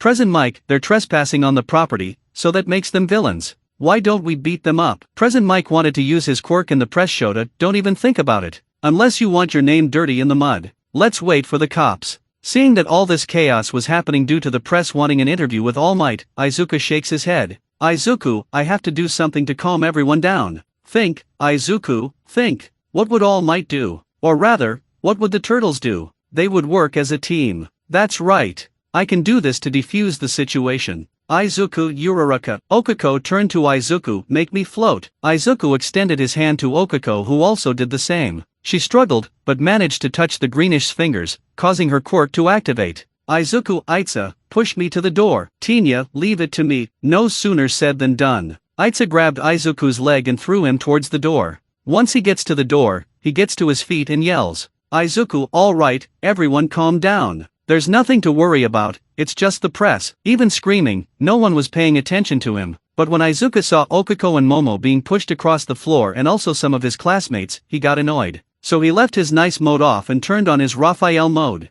To get everyone's attention, Izuku simply slammed his arm into the wall. And it worked, as everyone stopped and saw Izuku with an angry face. "Izuku, can you all calm down at once? It's just the press out there making this chaos. The teachers already have everything under control, so there's nothing to fear. Heck, we're at UA, guys. Stop yelling out loud like that. We're here to be heroes, so start acting like one and have some common sense, for God's sake." Izuku, man, spending a lot of time with Raphael must be really getting to me. All the students quieted down and sighed in relief. They heard police sirens, which meant the press would be leaving at any moment. Izuku starts to descend and walks towards his friends, and upon reaching them, he sees that Itza, Okuko and Momo were happy for what he did to control the situation. "Izuku, are you guys okay? Did any of you get hurt?" he asked worriedly while looking at Okuko and Momo. "Okuko, no, I'm fine. What you did just now was incredible, Dekoru." "Momo, normally, I don't condone yelling, but at a time like this I must say you did a great job," she said with a smile. "Tinya, apparently I made the right choice in voting for you as a representative, Midoriya." Meanwhile outside, the police arrived and ordered them to leave unless they wanted to be arrested. Izuku looked at this whole scene and started to think. "Izuku, could being a leader be a good thing for me? Would I be a good leader like Leonardo? Could this be good practice to become a #1 hero?" Meanwhile outside, 4 figures could be seen standing at the front entrance. These figures are the principal Nizu, Midnight, Recovery, and the heroine 13. Nizu, how could ordinary members of the press be able to do something like that? Someone instigated this. Did some villain enter, or was this a declaration of war? The reason the principal said this was because the metal gate that stood in front of the entrance was completely reduced to dust, remaining only a few pieces. Meanwhile in the other part of town, "Villain, listen up, heroes, don't come after me. If you do, I'll kill this rich family here," claimed a giant pink villain while holding 3 civilians hostage. The heroes he was referring to were MT Lady, Kamui Woods and another hero who were on the ground panting as they were out of breath fighting that villain. "All Might, it's okay now, family. Missouri smash." All Might came down from the sky with a yellow suit and gave the villain a karate cut on the back of the neck, causing him to be knocked out, thus letting All Might save those civilians. "All Might, why?" "Because I'm here on my way to work." All Might leaves the hostages on the ground, until he hears a civilian scream. "All Might, it's going to be bad if I'm late, but..." All Might jumped into the air to go in the direction the voice came from. "All Might, am I getting slower? After I gave one for all to young Midoriya, my powers were weakening. Also, after forcing myself that time, the time I can spend in this form is shorter than before." All Might arrives at the crime scene and stops a car from moving forward by braking its engine. "All Might, young Midoriya, I hope you think carefully about what it means to have this power. If word got out, the world would be full of people wanting to steal your power. This secret must be kept both to avoid chaos in society and for your own good. Even though he's someone more than adequate, he's just a 15-year-old boy. He still has a lot to learn to become the greatest hero." Civilian, they've barricaded the neighboring town. As soon as he heard this, All Might fired once more to resolve the issue. With Class 1A, hours 12:05, Shota, today's basic hero training class will have 3 teachers. Me, All Might and 1 more person. Aizawa's revelation made the class wonder who the 3rd teacher would be. "Izuku, is it a special case?" "Siro, what kind of training is this?" Siro asked with a raised hand. Aizawa took out a card with the word rescue on it. "Shota, rescue. You'll be dealing with natural disasters, shipwrecks and stuff like that." "Kaminari, disasters? Looks like we're getting ready for a big workout, huh?" Kaminari said while the other students were excited. "Mina, absolutely. Kirishima, this is the stuff of a true hero. I even tremble with excitement. Tsuyu, anyway, I can show you how useful I am in the water kuro." "Shota, I'm not done yet. You can decide if you want to wear your costumes or not this time," he said while pressing a button on a remote control that made the suitcases with the students' hero costumes appear on the walls. "Shota, but keep in mind that you haven't gotten used to them yet, and they might limit your abilities. This training is going to be at an off-campus facility, so we're going to take a bus to get there. That's all. Everyone get ready." With that, the students rose from their chairs and began to prepare for rescue training. Izuku rescue training. "I've always admired this training," he thought when he remembered All Might's debut video. Remembering that video, Izuku clenched his right fist. "Izuku, I'm getting closer and closer to being the greatest hero. I'll do my best." Later outside, the class was outside waiting for the bus while Izuku puts on his green belt at his face. He was also in his gym suit as his suit was damaged thanks to Bakugo. The turtles knew and weren't happy with what Izuku said. Donatello made a point of finding a way to fix and improve his suit in case it got ready. Izuku, thanks a lot Donnie. This will look great on my costume. Izuku was texting Donatello from his cell phone. Donnie showed Izuku what improvements he'd added to his costume in case it was ready, and the greenish one was happy with what he saw. Donatello, you're welcome, Izuku. Good luck with your training at USJ. After reading this, Izuku puts his cell phone in his pocket. Okuko sees Izuku without his costume and is curious. Okuko, are you going with the gym suit? Where's your attire, Dekoru? Izuku, after what happened in the combat training, it got damaged. So I'm waiting for they to fix it. Okuko, they who? Izuku, WL. Shota, Midoriya, the bus has arrived. Tell everyone to get on. Izuku, thank you, Teacher Aizawa. Izuku sighed in relief before reaching over to the bus and pulling out a whistle. It rose high and caught everyone's attention. Izuku, okay guys, let's all get on the bus. Tenya and Midoriya, don't you think we should line up the student numbers so that the bus boarding is more organized? He said while moving his arms robotically. Izuku, Aitsa, do you know what kind of bus this is? Tenya, no. Why, inside the bus. Tenya, I didn't think it would be this kind of bus. Forgive me, Midoriya. Aitsa had her head down as the bus was more like public transport where there was plenty of room to walk. Izuku, don't worry about it, Aitsa. Mina, yeah, there was no point. Tsuyu, I say whatever comes to mind. Midoriya-chan. Izuku, huh? Yes, Azui. Tsuyu, call me Tsu. Izuku, oh, sorry. Tsuyu, I'm curious about two things about you. It's about your fighting style and your quirk. Mina, really, how did you learn to fight like that? He asked as he got closer to the conversation. Izuku, WL. I learned to fight a while ago from some people who taught me. Sato, who are these people? Izuku, they very special people to me. I consider them my brothers. Unfortunately, they had to move to another city in another country. For obvious reasons, Izuku had to lie. Ajiro, gee, that's too bad. I was curious to know who taught you to fight without depending on your quirk. Tsuyu, speaking of your quirk, Midoriya, it looks like All Might. Izuku, how is it what is it? Do you think that? Kirishima, hold on, Tsu. Although I agree that Midoriya is strong, All Might never gets hurt when using his power. Kirishima's comment made Izuku sigh. Kirishima, but it must be cool to have a really cool quirk like that.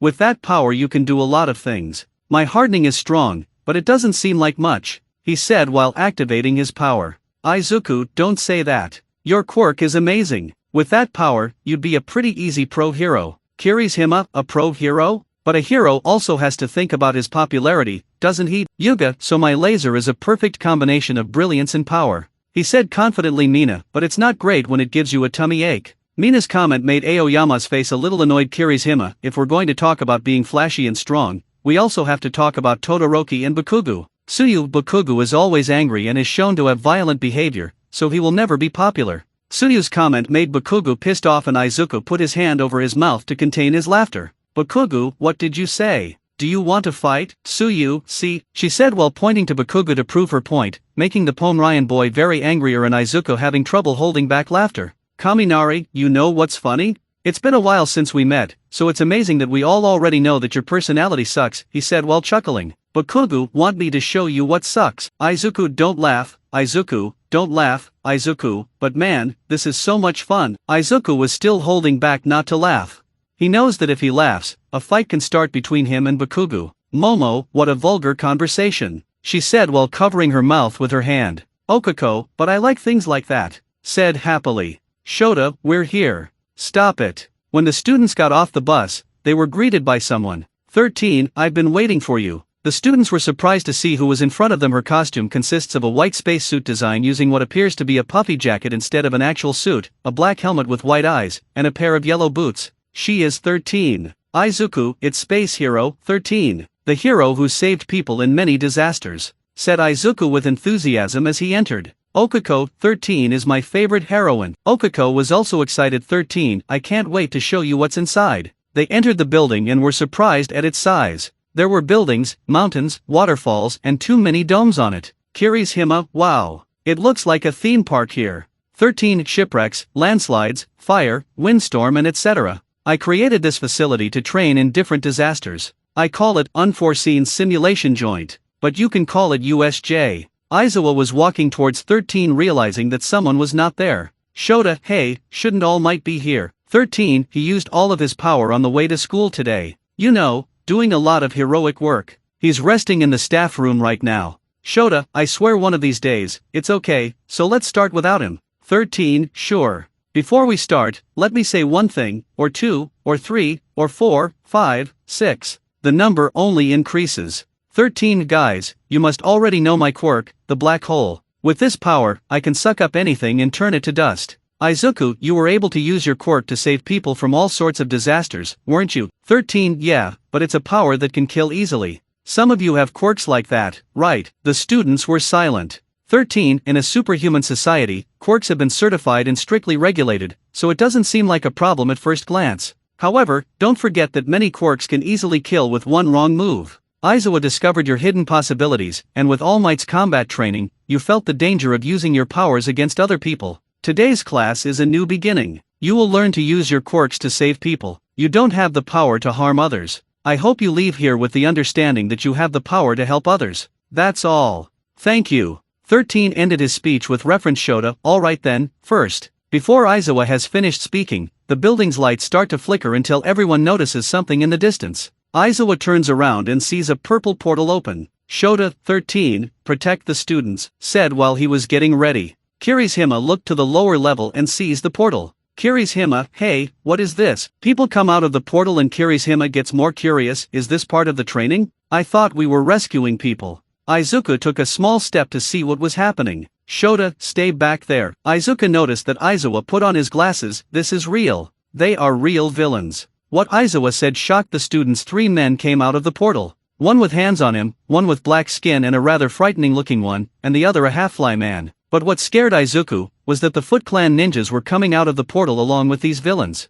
Izuku, no, this is bad. At the portal, a voice comes out of him. The only heroes I'm seeing here are 13 and Eraserhead. I'm baffled. According to the schedule we got from UA, All Might should be here too, the voice said as the portal gained eyes. This is Kurojiri, a villain whose entire body is made of a dark purple mist, except for his eyes, which are bright yellow. Shota, so these scoundrels used the press as a cover to sneak into the school. The villains were heading towards the stairs that the group of heroes was up, while the ninjas stayed behind. The Wanna students were surprised by what they heard. It was the villains all along that caused the panic that many were in. Shigaraki, where is he? I went to so much trouble to bring so many friends of mine and some of my boss's friend. Wow, they were looking forward to meeting him. They want All Might, the great symbol of peace. I can't believe he's not here. Maybe if we kill some of these kids, he'll come here to play with us. Izuku's scarf rose with his hair. He was getting ready to fight. Izuku, what are the Foot Clan ninjas doing here? Wait, you mean that they were planning all this all that time? So these guys,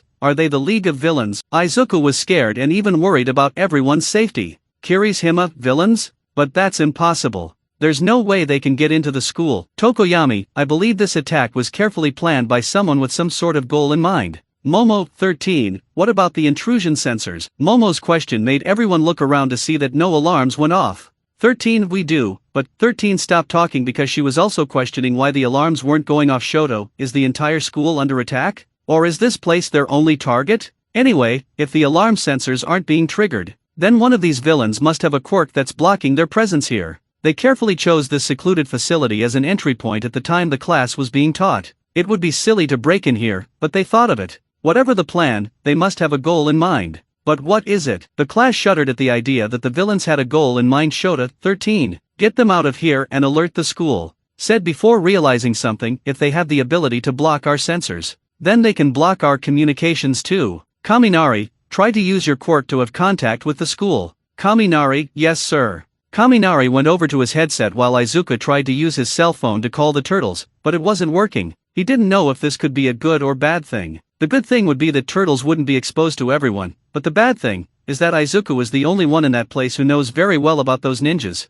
Izuku, teacher Izuku, are you going to fight them alone? You can't fight them alone, even if you nullify their quirks. Also, there are those people in ninja clothes. There. Shota, only criminals in weird ninja outfits. I've seen the news about them. I can beat them. Izuku was worried about his teacher's situation. He knows Eraserhead's fighting style very well, and fighting multiple villains at the same time wasn't one of them, especially when they have ninjas as allies. Izuku, Mr. Izuku, the problem is, they can't even use their quirks to attack you. they can attack you using only their weapons. Izuku took a step forward. Mr. Aizawa, let me fight by your side. Working together, we can both. Shota, no, Midoriya. It's too dangerous and you're just a student in training. Izuku, but Izuku stopped talking because he knows he was at risk of telling the whole truth. He didn't want to expose himself, much less reveal about the Foot Clan and the turtles. Shota, I understand your concern. But you can't be a professional if you only have one ace up your sleeve, he said while Izuku watched the hero getting ready.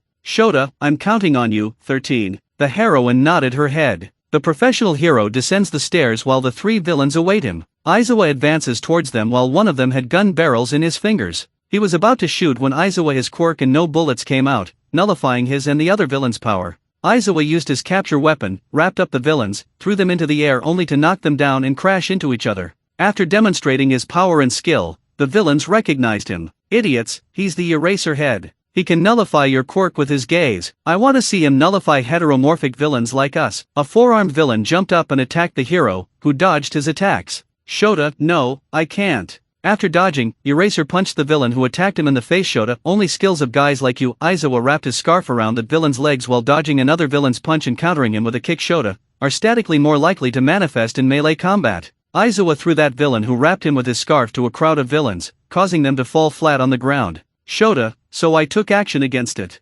Baxter, tell me, Shigaraki. Who is this guy? Shigaraki, that's Eraserhead. He's a hero who can nullify a person's quirk with his gaze. His eyes are hidden behind those glasses, so you can't know whose quirk he's nullifying, making it difficult for us to work together or trust each other's powers. I hate these professional heroes, he said while scratching his neck. Shigaraki, you know the worst thing about dealing with professionals, Stockboy? The worst thing is that most people don't stand a chance against them. Baxter, I already told you I'm Stockman. Stockman. Baxter was annoyed with Shigaraki getting his last name wrong, and the villain didn't even care about it. Back on the stairs, Izuku sees his teacher fighting the villains and is impressed, but he was afraid of what would happen if the ninjas attacked him. Izuku, even if you have experience with these villains, I don't think you'll be able to handle them all, let alone the Foot Clan. Tenya, Midoriya. It's not time to analyze the situation, we have to move fast. Izuku comes out of his trance and follows him, but his mind keeps on thinking about how to help Eraserhead. He wants to do something to help his teacher, but he knows there can be consequences to do so. As they run to the door, something purple pops out of their floor as the yellow-eyed villain appears and blocks the exit. Kurojiri, there is no escape for you. Aizawa sees the villain and the students. Shota, damn it. I blinked and the guy who seemed to be the most troublesome ran away. Aizawa thought before kicking a villain in the face. Kurojiri, it's a pleasure to meet you all. We are the League of Villains. I know it's impolite, but we decided to invite ourselves to this haven of justice to say hello, said the villain while 13 stood in front of the students, and besides, this is not a suitable place for All Might, the symbol of peace, to take his last breath? Don't you agree? Izuku was a little startled by what he heard. Izuku, that's what I feared, so they are the League of Villains. So they're the ones working with the Shredder. Kurojiri, I believe he should be here today, but I don't see any sign of him. There must have been some kind of change in plan that we couldn't have foreseen. It doesn't matter. I still have a role to play, the villain said while moving. 13 opened his finger and was about to use his quirk, when Bakugo and Kirishima jumped at the villain and attacked him. Kirishima, did you think we would stand still? The class covered their faces because of the smoke, mostly because of Bakugo's quirk. After the attack, they waited for the smoke to clear to see that the villain was still on his feet and that he was totally fine with the attack. Kurojiri, what a danger, what a danger. You must love your school's reputation, but you should be more careful, children. Otherwise, someone might get hurt. 13 You two, get out of the way now. Kurojiri, I will scatter you around this facility. For you to find my comrades and their death, the villain shouted as he threw a purple mist on the students, forcing a great gust of wind towards them. Kirishima, shit, what is this? Asked Kirishima while he and Bakugo protected their faces with their arms. Itza swung into action while running and took out Yurika and Sato in the fog. Shoji grabbed Siro and Mina and protected them with his body. The unfortunate ones were sucked into the mist as it formed a dome. Itza looks back and sees the dome in shock. Tenya, what's going on? Izuku shot out of a portal and began to fall into the water. He screams until the screams are silenced when he hits the water. Izuku, water. This guy must have a power to teleport people. Of course I'm still at USJ. Izuku thought as he swam to the surface. He said they came here to kill All Might when he's not here. But where is he? And that guy with his hands on himself. Was he the one who destroyed the school gate before? Why did they do this? I feel like there's more to it than we know. Izuku was swimming to the surface when suddenly, a person with a shark appearance started swimming towards him at a fast pace. Izuku wanted to do something, but he had nothing to do underwater. He was preparing for what was to come when Tsuyu, holding Mineta over his right arm, appeared and kicked the villain in the mouth. "Tsuyu, hey, Midoriya-chan," said Tsuyu as she threw her tongue out and curled up on Izuku. In doing so, Tsuyu swims at high speed with the boys and escapes the villain. Shipwreck zone. They arrive at a boat in the middle of the water as Tsuyu rises to the surface. She lifts Izuku up and puts him on the boat to safety. "Mineta, you know, for a frog, you kind of have big tits," he said while leaning his head on Tsuyu's chest, making her blush with embarrassment. When it was time to put Mineta on the boat, she put him down hard, making him jump with the great impact of pain. Seeing that the two were already safe, she climbed the boat using her hands and feet. "Izuku, you saved my life." "Thank you, Azui." "Tsuyu, I told you to call me Tsu." She corrected Izuku. "Tsuyu Azui, quirk, frog. She can basically do everything a frog can do." Izuku, yes. Sorry. He. "Thank you, Tsu." "Tsuyu, it was nothing." "Kuro," she said with a smile. "Mineta, ouch." "Thank you also for saving my life, Tsuyu." "Tsuyu, you're welcome, but if you touch my breasts again, I'll throw you in the water and drown you with my bare hands." Tsuyu's words made Mineta get scared and Izuku's eyebrow raised. "Izuku, look, leaving that aside for now, let's focus on the current situation." "Tsuyu, you're right. The situation has gotten pretty bad." "Izuku, I agree. But what that villain said, they knew all of our programming and who would be here. They must have taken the school files while we were in the cafeteria. The teachers were already busy with the press. That means that they were waiting for the perfect moment to attack. Just like Todoroki said." "Mineta, hey, wait a minute there. It's not like these guys can actually kill All Might. As soon as he shows up, he's going to beat up all these villains until there's none left," he said while punching the air. "Tsuyu, Mineta." "Mineta, what?" "Tsuyu, think about it. If the villains spent so much time planning this attack, then they probably figured out a way to kill him. And didn't you hear what that mist guy said?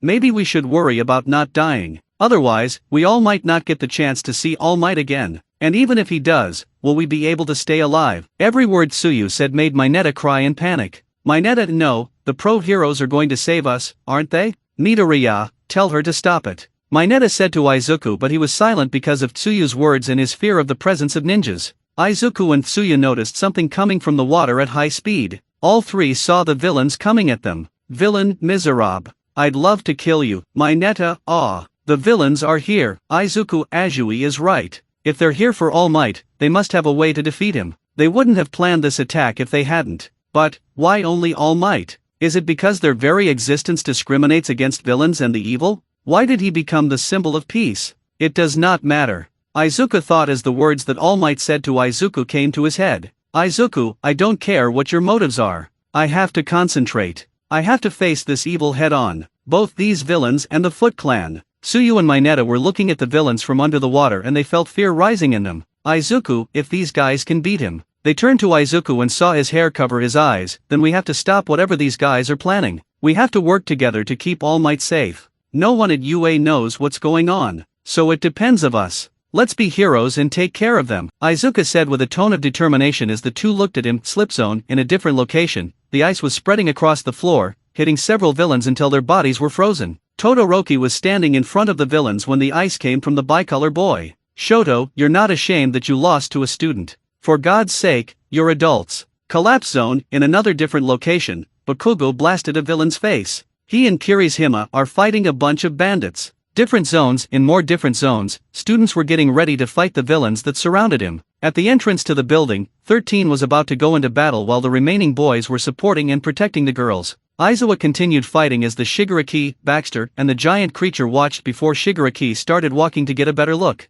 Everyone had a fight on their hands. End of soundtrack. Turtles Hideout. Back at the Turtles Hideout in Musutafu, Michelangelo was playing with his ice cream kitten that was in the freezer. "I like the ice cream kitten." Raphael was beating his punching bag, and Donatello had a straight face as he looked at your computer screen. Leonardo, on the other hand, was meditating with Splinter. But the rat was not able to meditate properly. Something was bothering him. It was as if they were warning him that something bad was happening. "Leonardo, Dad, are you also feeling that something bad is happening right now?" Splinter, "I'm not sure about that, Leonardo. It's like, something or someone is warning me that we need to do something now." Leonardo, "Do you think it's the Foot Clan that is acting?" Splinter, "Maybe it's them or maybe it's Izuku who's in trouble." Leonardo, are you worried about him too, father? Splinter, yeah, I'm worried. Maybe that's nothing. After all, he's in class right now. Leonardo was sensing that something was wrong and felt that Izuku might be in trouble. He feared that this feeling was something serious, but a part of him wanted to believe it was nothing. But before he can go back to meditating, Donatello appears to get their attention.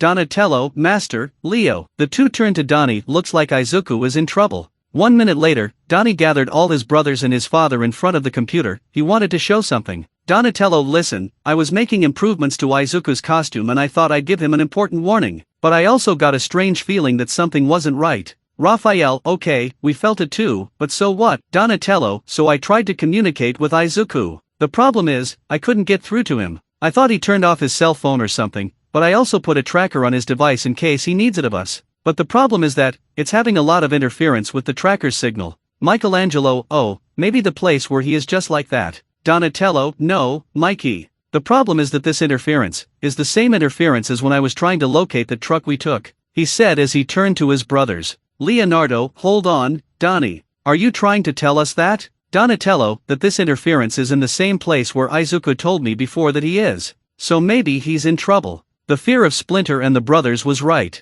Izuku is in trouble, not only him but his school class as well. They were thoughtful and didn't know whether or not to go to Izuku's rescue. Of course they want to go, the problem is that the secret of their existence can be exposed to all of them. Raphael, if the Foot Clan is in there, then we should go to face them and help Izuku, right? Donatello, but that means we're going to expose ourselves to whoever is in there. Michelangelo, what do we do now, Leo? He asked with a worried face while he and his brothers looking at Leo. Leonardo was thoughtful, until he looked at those tonfas that Izuku was using to train with Donnie. Leo took a deep breath before getting a serious look. But before he can say anything to his brothers, Splinter decides to give the floor. Splinter, so the time for hiding is over. The turtles looked in shock at what their father said. Splinter, let's go to Izuku and help him. Raphael, but master, do you think it's a good idea? Splinter, I don't know, my son. But I refuse to stand by and do nothing while I know my friend's son is in danger and that I'm not doing anything to help. He said with his eyes closed before opening them. I hid you for all these years because I was afraid of what people would do to with you.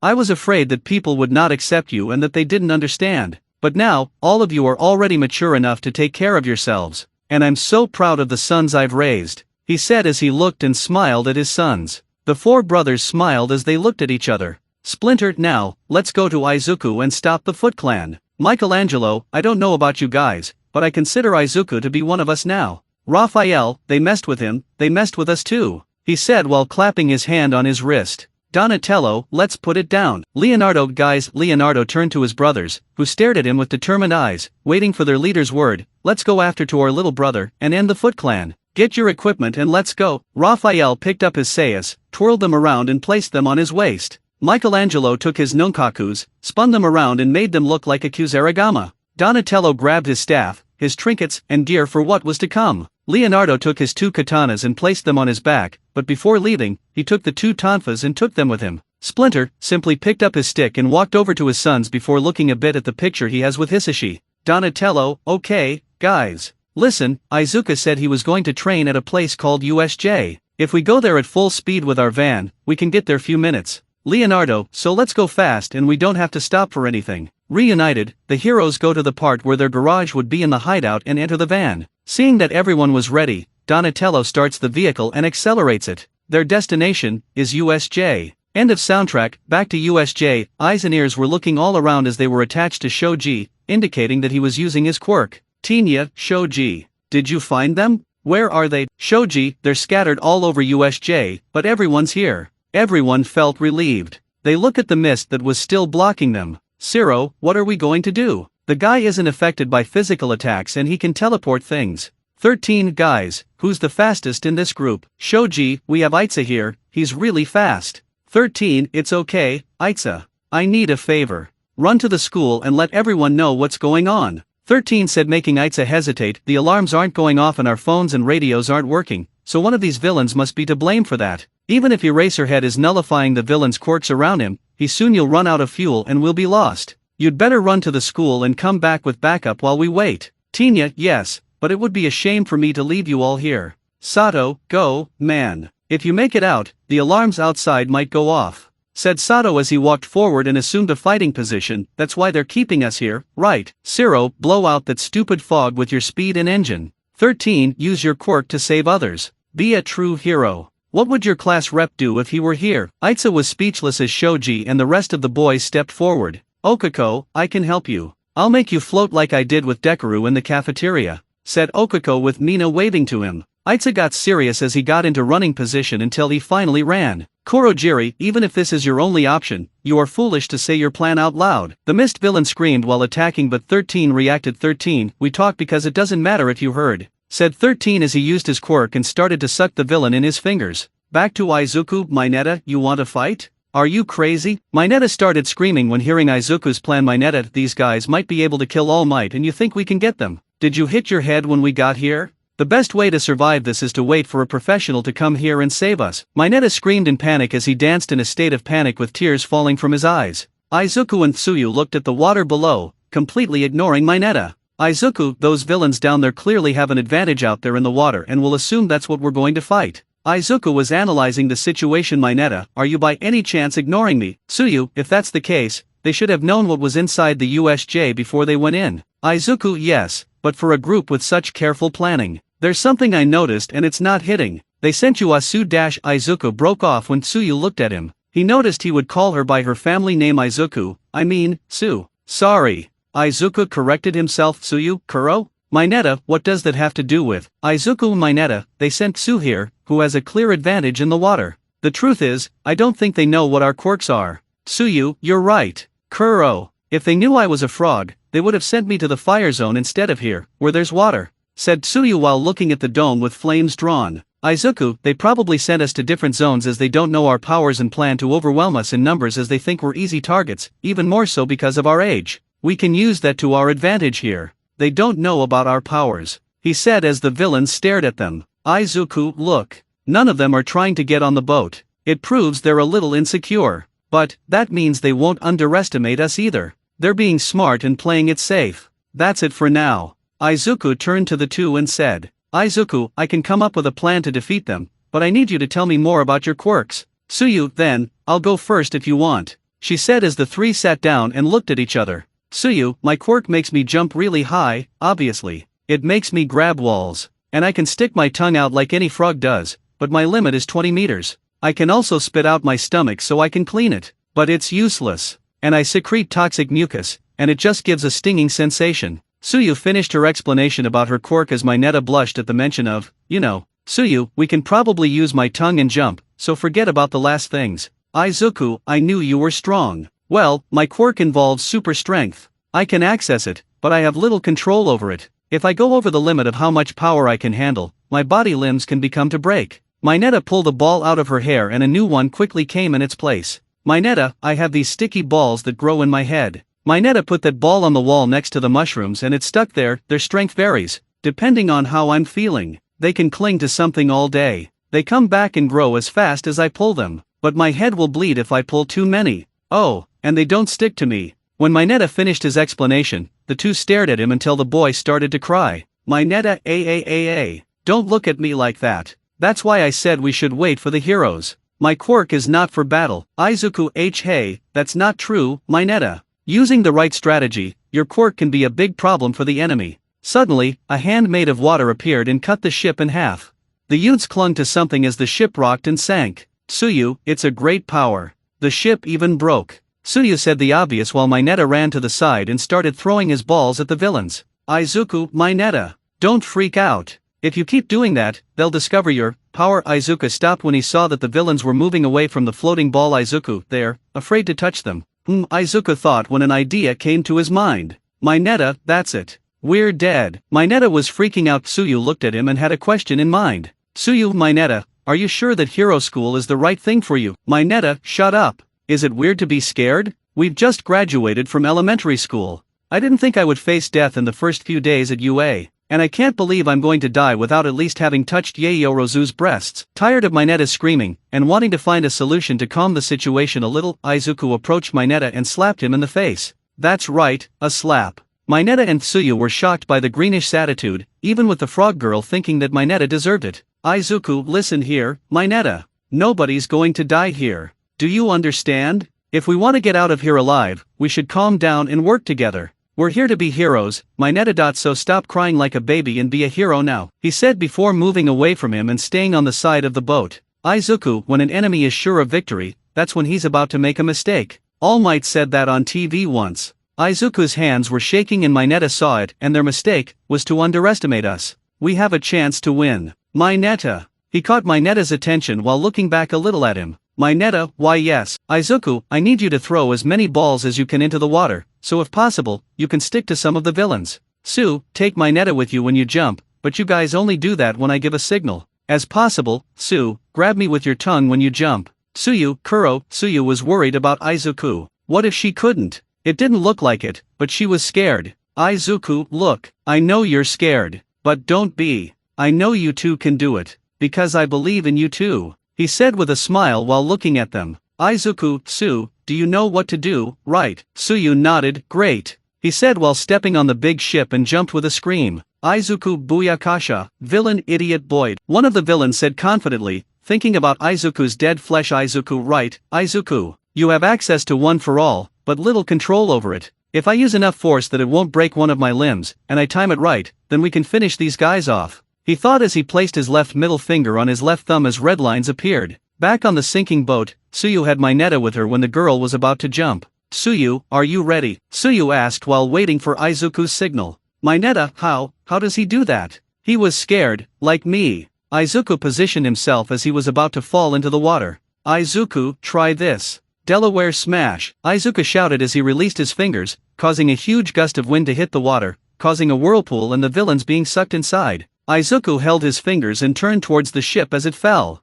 Izuku, Sue, Mineta, go now. Suyu leapt into the air with her passengers while Mineta stops the force of Izuku's attack. Mineta, Midoriya? How you do it? Mineta, you're scared, but you don't let your fear act, something I haven't done. Thinking about the plan, Izuku said. Mineta takes the balls from her head and throws them at the villains. Mineta, catch this you bastards, screamed Mineta while throwing his balls into the whirlpool before Izuku could fall into the water. Suyu stuck out her tongue to him and grabbed him. Izuku, if a great force is applied to the surface of the water, it will spread out and go straight back to the center. Suyu, we got them all. Not bad. You two are amazing. Izuku, we all are, Sue. We all are, he said while looking at his fingers, which didn't break. They had passed through the shipwreck zone. They managed to save themselves. All thanks to teamwork and Izuku's leadership. End of soundtrack. On city streets. Everything was quiet on the city streets, until we go to a van at high speed. Inside are our turtles heroes along with their father. Leonardo, it's not long before we get to this USJ, Donnie. Leo was sitting in the other seat at the front of the vehicle. Donatello, yes, it's not long. We'll be there in a few minutes. Michelangelo, guys, do you think it's okay for us not to wear our disguise? Raphael, Mikey, even if we take those hoodies, sooner or later, whoever is in that place will end up seeing us. As the brothers fell silent with Donatello driving, Splinter had a thought on his mind. Splinter, hold on, Izuku. We are coming. Hold on just a little longer. The heroes are almost at their destination. Today those 4 ninja turtles are coming out of the shadows. All this to defeat your enemies, and to save a friend. After working as a team and getting rid of the villains, Suyu along with Mineta and Izuku land on the shore of the beach of the shipwreck zone. When they landed, they look back and see the villains all trapped in Mineta's balls. Izuku, Mineta, how long are they going to be trapped? Mineta, I went to the bathroom this morning, so they will be stuck all day, he said proudly. Izuku, that wasn't the information I wanted to know, he thought with a comical drop of sweat on his head. Suyu turns around when everyone stops walking in the water.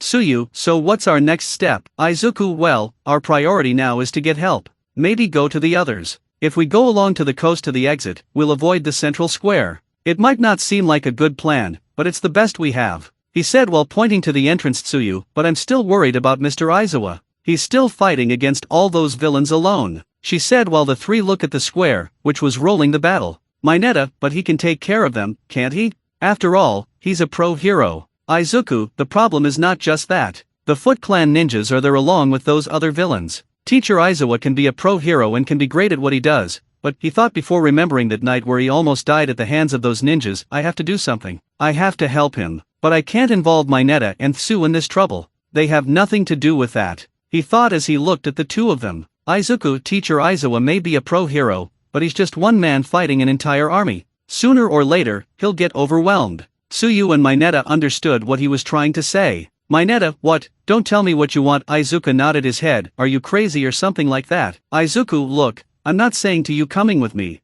You two can go to the exit while I go to the teacher Aizawa and help him against the rest of those villains. Mineta, what? Tsuyu, Midoriya, do you think this is a good idea? Izuku, I don't know. I just know that I don't want to sit around knowing that the teacher is dealing with those villains alone, let alone against those ninjas. He said while walking towards where Aizawa is. Go on and meet to the others. Izuku, I'll deal with the consequences later, maybe soon. As he walked, Tsuyu stared at the greenish one. She was left admiring his heroism and determination to become a great hero. She'd already admired him after seeing his lead to make it out of the wreck zone alive, but after that, she saw him as a hero now. Tsuyu, Midoriya-chan. Slip zone, Shoto, so the plan was to scatter us and kill us. Said while exhaling the ice from his mouth. You are quite unprepared. Actually, I think you haven't had any training. You don't have the slightest idea how to use your powers, he said while walking towards one of the villains. The villains were speechless at the power that Todoroki displayed the minute they got there. He ignored them as he started to remember what one of the villains said about All Might's absence. Shoto, how do they plan to kill All Might? At first, I thought they had assembled a force of elite criminals who could simply overpower him. Two villains try to attack the bicolor boy, but he uses his right leg to spread the ice and dodge an attack from a villain who attacked him from behind using a stake, and freezes him when he touches the weapon. Shoto, but they're just a bunch of thugs. Maybe that's not their master plan. But what makes me curious, are those guys in ninja clothes? He made the villain who was with the stake fall to the ground at the moment the boy pulled. Shoto, from what I've seen, there are only 4 or 5 really dangerous people around here. If that's the case, what we need is more information now. Todoroki thought as he turned to the frozen villain in front of him. Shoto, listen to me. Your cells will slowly die while your body freezes. But luckily, I want to become a hero. So, I would like to avoid unnecessary deaths. I need information. Who are those people in the ninja clothes? And why do you think you can kill All Might? Mountain Zone, Kaminari, ahaha. Kaminari was screaming as he dodged a villain's punch and started to run away. Kaminari, these guys are scary. My whole life flashed before my eyes. What's going on here? Kaminari asked as he ran back to Momo and Jiro, who were fighting the villains around them. Kyoka, could you worry about that later? Jiro was annoyed with the boy's screams. Momo, right now, we need to focus on dealing with each of them. Kaminari, hurry up and give me a weapon too. Kaminari asked because Jiro had a sword and Momo a metal bow staff. Kyoka, you're not the electricity guy, just use it on them and we can put an end to it. Kaminari, don't you pay attention during to the combat training? Gosh, we were both a duo. I can only cover my body with electricity, but if I try to throw him out, he'll go all over the place and start to shoot everyone, including you. I can't control it. Besides, I can't even ask for help. They're still jamming the signals. So I'm counting on you. I can't count on me. Kyoka, aren't you a man? You should be more like Midoriya. Jiro said that last part as a whisper. Kaminari, hey, I heard that, he said before dodging another punch from the same guy as before. He jumped back, but Jiro blushed at what he said and kicked him in the back, making him lunge at the villain. Kyoka, shut up, and it will act like a human stun gun. Kaminari, I asked this seriously, you idiot. When the villain grabbed him, Kaminari's quirk activates and shocks the villain, but the boy was fine. Wait a minute. I'm strong. What do you think? Am I good like Midoriya now? He said while trying to show off. Kyoka, not good enough. Jiro notices that some are heading towards her, so she uses one of her headphones and plugs it into her boot, making a loud thump. This also caused a villain attack to collapse with the sound wave and end up punching Kaminari in the face, causing electricity to surge up the villain's fist and into his body. A villain jumped on the 3 of them while wielding knives, but Momo quickly created a net and threw it at the villain, causing him to be caught and electrocuted as well. Momo, you two should take this more seriously, Momo said as she returned to her fighting position. Kyoka, sorry. Maybe I'll ask next time, said as she plugged her headphones into her boots again, making the sound beat happen, only louder and wider. Kyoka, Jiro, quirk, earphone jack. When her pair of headphones that are plugged into her ears connect to something, Kyoka can channel the sound of her heartbeat in the form of a violent flutter attack. She can stretch her earlobes several meters. Her quirk also allows her to hear tiny sounds and vibrations around her. Kyoka, Kaminari, do you know what you could have done? You could have asked for some kind of targeting equipment when you ordered your suit. Jiro was clearly furious with the boy's stupidity. A villain was on them, jumped and went towards Jiro to cut her, but she dodged and Momo kicks the villain away. Momo, it's ready. Kyoka, what's ready? Momo, it'll take a while. Her back starts to get bigger and her attire was ripping with the effort before she gave in and a big white sheet came off her back. To do something big like that, a sheet fell on them. A sheet, was that supposed to be a shield? The villains begin to question Momo's creation, but the girl sticks her head out and smiles at them. Momo, this is 100mm thick insulation. Come on Kaminari. Momo said before covering himself completely, and Kaminari smiled, realizing what that meant. Kaminari, now I get it. In this case, you're all toast. Kaminari activated his quirk and shocked everyone there. After the shock wore off, everything in that electrical blast was burning and smoking. The sheet suffered, but the occupants were fine. Momo opened the sheet underneath and looked around to see if all the villains were fried. End of the soundtrack. Momo, now. I'm worried about the others. We should find them immediately. Kyoka, hold on, you're a little exposed right now. Jiro was blushing at the sight. Momo looked at herself and saw what happened. When she created the sheet, her outfit ended up ripping in the process and causing her to show her boobs. Momo, oh that. It's okay. I can make other clothes. Momo Yayorozu quirk creation. It can create any object, no matter how complex or advanced its structure. It just needs to understand the atomic configuration of that object to reproduce it. Kyoka Yayorozu grew up pretty violently. Jiro thought as she looked at the Momo volumes, until she heard footsteps and saw that the Kaminari was coming towards them. Kyoka, Kaminari, don't look this way, Jiro shouted as she threw himself at Momo to act as Kaminari's shield, but he just passed. Jiro looked out of the sheet to see that he was different, as he had a happy face with 2 thumbs up. This was the result of overusing his quirk. His brain fried. Kaminari kept yelling as he walked around in circles, making Jiro laugh at him. The others stare at him as one hand leaves the floor. Back to Izuku. Izuku had reached the shore at the square where his teacher was. He stayed hidden until he was peering above the ground to see what was happening. He saw bodies on the ground as they heard punches rolling and 2 villains were thrown to the ground. Aizawa jumped on 2 more villains, wrapped them around with his capture gun and pulled them into the air. He redirects himself and goes down to where they were going and kicks them to the ground, knocking them out. Izuku, what a relief. Teacher Aizawa is fine. And apparently, the ninjas didn't even attack him. He thought relieved to see Aizawa on his feet fighting. However, he became wary of anything the Foot Clan ninjas did. Baxter, looks like those goons you picked up weren't able to defeat this eraser whatever. Do you want me to send the ninjas to kill him? Shigaraki, no. Let me take care of him myself, he said before running towards Aizawa, who noticed his presence and also ran towards the villain. Shigaraki, 23 seconds. Shota, then you must be the big boss, he shouted as he threw his capture weapon at Shigaraki. Shigaraki, 24 seconds. Said while taking Aizawa's weapon. Shigaraki, 20 seconds. Aizawa steps forward to intercept the villain. Shigaraki, 17 seconds.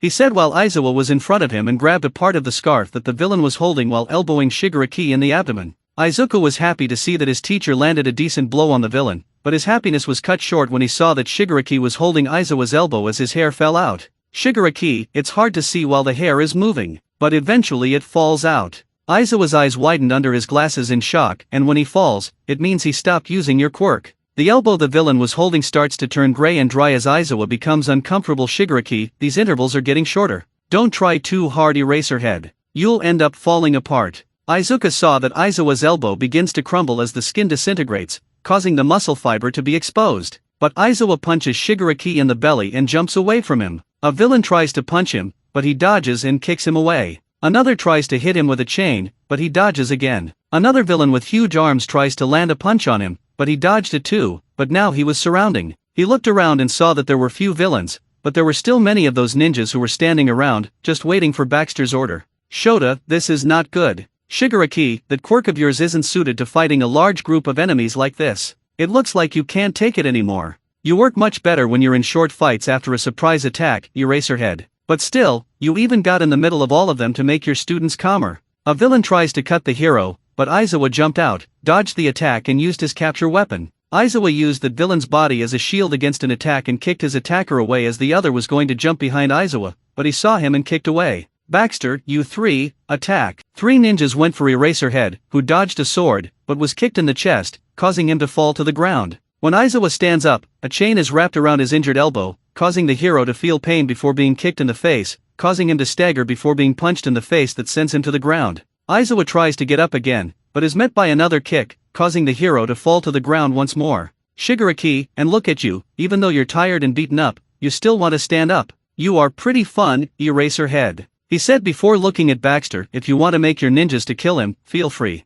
Baxter signaled for one of the ninjas to kill him now. Following his order, 2 of the ninjas held Eraserhead, who was trying to get free but couldn't, while one of the ninjas was prepared to kill him. He was going to pierce the sword in the hero's chest, but he couldn't because Izuku arrived kicking the ninja in the face with a spin, causing him to fall to the ground. Aizawa, Shigaraki, and Baxter were surprised by the greenish sudden attack to save their teacher. Baxter, who is that boy, Shota Midoriya? He thought in surprise and shock with the sudden appearance of his student. Izuku, stay away from my teacher. Izuku was looking serious and angry as he looked at the ninja who were holding Aizawa. The ninja who had the chain threw his weapon to catch Izuku, but the green one dodged all the attacks, approached the ninja and punched him twice in the chest and a strong kick to his torso, causing the ninja to fall to the ground. The other who was holding Aizawa tries to attack with the greenish one with his sword, but Izuku kept dodging before grabbing the ninja's hands, giving 2 punches in one of his arms, making him drop the sword. Even unarmed, the ninja tries to punch the boy, who dodged before jumping with a spin and hitting his enemy squarely in the face.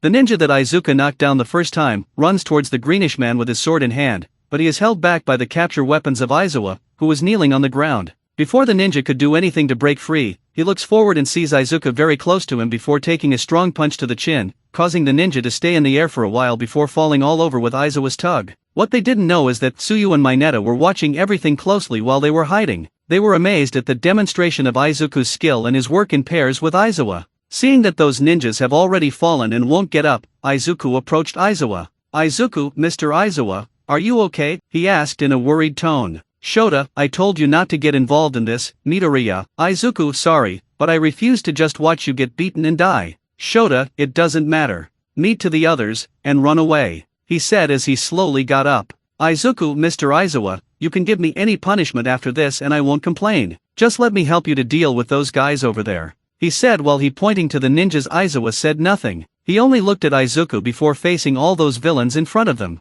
Aizawa turned to Izuku and said, Shota, just be careful and do whatever I say. If we make it out of here alive, you and I will have a serious talk. Izuku, yes, sir. The two turned to the villains and got into a fighting stance. The villains, the ninjas, Baxter, Nomu and Shigaraki did nothing, just stared at their opponents. Shigaraki, this is getting very interesting. End of the soundtrack. And 148, USJ entry, Kurogiri, the black hole. The quirk that sucks everything into dust. It's an incredible power. However, you are a rescue hero. 13. You work to rescue people from disaster. Means you have 0 battle experience. The mist villain said while opening a portal on himself, and the black hole effect enters the portal. Another portal opens behind 13 and the effect of her quirk begins to affect her. His costume and some parts of his body were being pulled into the portal as Kurogiri's glowing eyes narrowed, which could tell us he was smiling. Kurogiri, too bad. It looks like you've turned to dust, said while everyone on the stairs watched the body of 13 torn to pieces.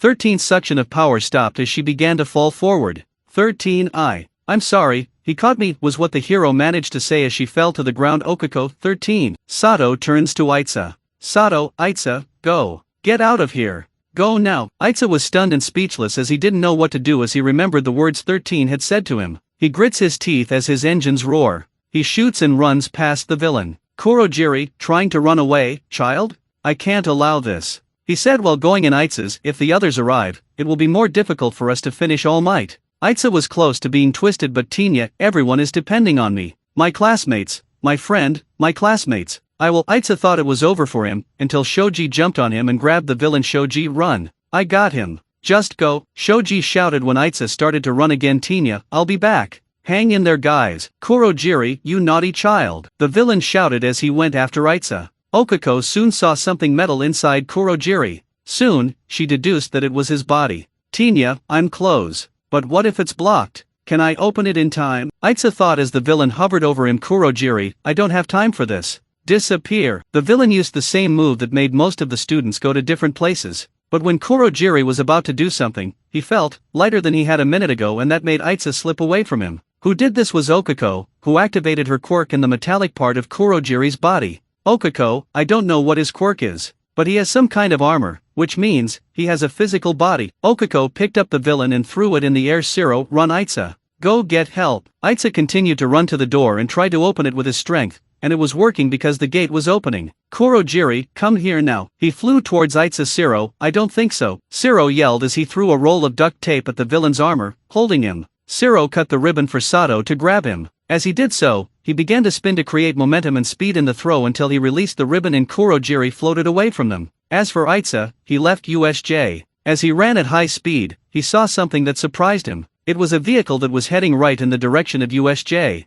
Itza was curious as to why that van was going over there, but he decided to leave that for later. First he would need to call in reinforcements. Back to Izuku. Izuku and Aizawa were still standing there facing that large group of ninjas and villains. Baxter was going to give the order for all his ninjas to attack him, but Shigaraki stopped him with his raised hand. Shigaraki, no. Let me demonstrate my weapon to these two. I want to demonstrate to them the anti-symbol of peace, he said, looking at Nomu, who was right next to Shigaraki. Before Shigaraki gave the order, a purple portal opened and Kurojiri walked out of it. Kurojiri, Tamura, Shigaraki. Shigaraki, Kurojiri? What are you doing here? Did you manage to kill 13? He asked, curious and anxious for the results. Kurojiri, the rescue heroine, will no longer be a problem. But there were some students who weren't eliminated and one of them managed to escape. Shigaraki, what? Was the only thing he said before he started scratching his neck violently. Shigaraki, Kurojiri, you idiot, if you weren't our transport source, I would have smashed you to pieces, he said while scratching his neck before suddenly stopping and lowering his hands. Shigaraki, even with these ninjas, I doubt we'll beat the dozens of professionals who might show up to stop us. It's game over. Back to the title screen. Damn, let's go home. Tsuyu and Mineta, who remained in hiding, heard what Shigaraki said. Mineta, did I hear that right? Did he just say they're leaving? Tsuyu, that's what I heard. Mineta started crying with joy and threw herself into Tsuyu's body. Mineta, that's it. We're saved, he said while hugging the girl's body. Tsuyu, yes, but... Tsuyu felt Mineta's hand on her breasts and it made her blush, and then she pushed him into the water. Tsuyu, I warned you, Mineta. Izuku heard Mineta's cry of joy, looked in the direction where he heard his voice and his eyes widened. Izuku, Tsu? Mineta? What are they doing here? He thought in shock to see that his two classmates were nearby. Shigaraki, before we leave, let's make sure the symbol of peace is broken. We'll destroy your pride, Shigaraki said as he disappeared and repeated in front of the girl and the short man. Shigaraki, let's make this hurt. He moved her hand to Tsuyu's face. Izuku, no, no. Izuku ran with all his speed as his world went into slow motion. Izuku knew what would happen if Shigaraki touched Tsuyu, and he already had the image of the girl turning to dust in his head. Tsuyu, on the other hand, saw him approaching and couldn't react. She just remained static while waiting for her death. Shigaraki was about to touch the girl's face, but he felt a hand grab her arm tightly. Tsuyu, Aizawa, Mineta and Shigaraki look at whoever stopped the villain and see that it was Izuku who grabbed his arm. Izuku, stay away from her. Smash! Izuku threw a punch, which caused a very strong wind, pushing many and destroying the lights. As Izuku caught his breath, he noticed his arm was fine. Izuku, my arm didn't break. That is good. After all this training and time, now I can smash without breaking myself. Izuku thought as he looked up and saw Nomu standing in front of him, and he was the one who took the punch. Izuku, where did he come from? He saw where his fist was and wait a minute, he wasn't hurt. Shigaraki, you're very light and strong. This your smash. Are you one of All Might's followers? Izuku froze Shigaraki, so I want you to meet Nomu, the anti-symbol of peace.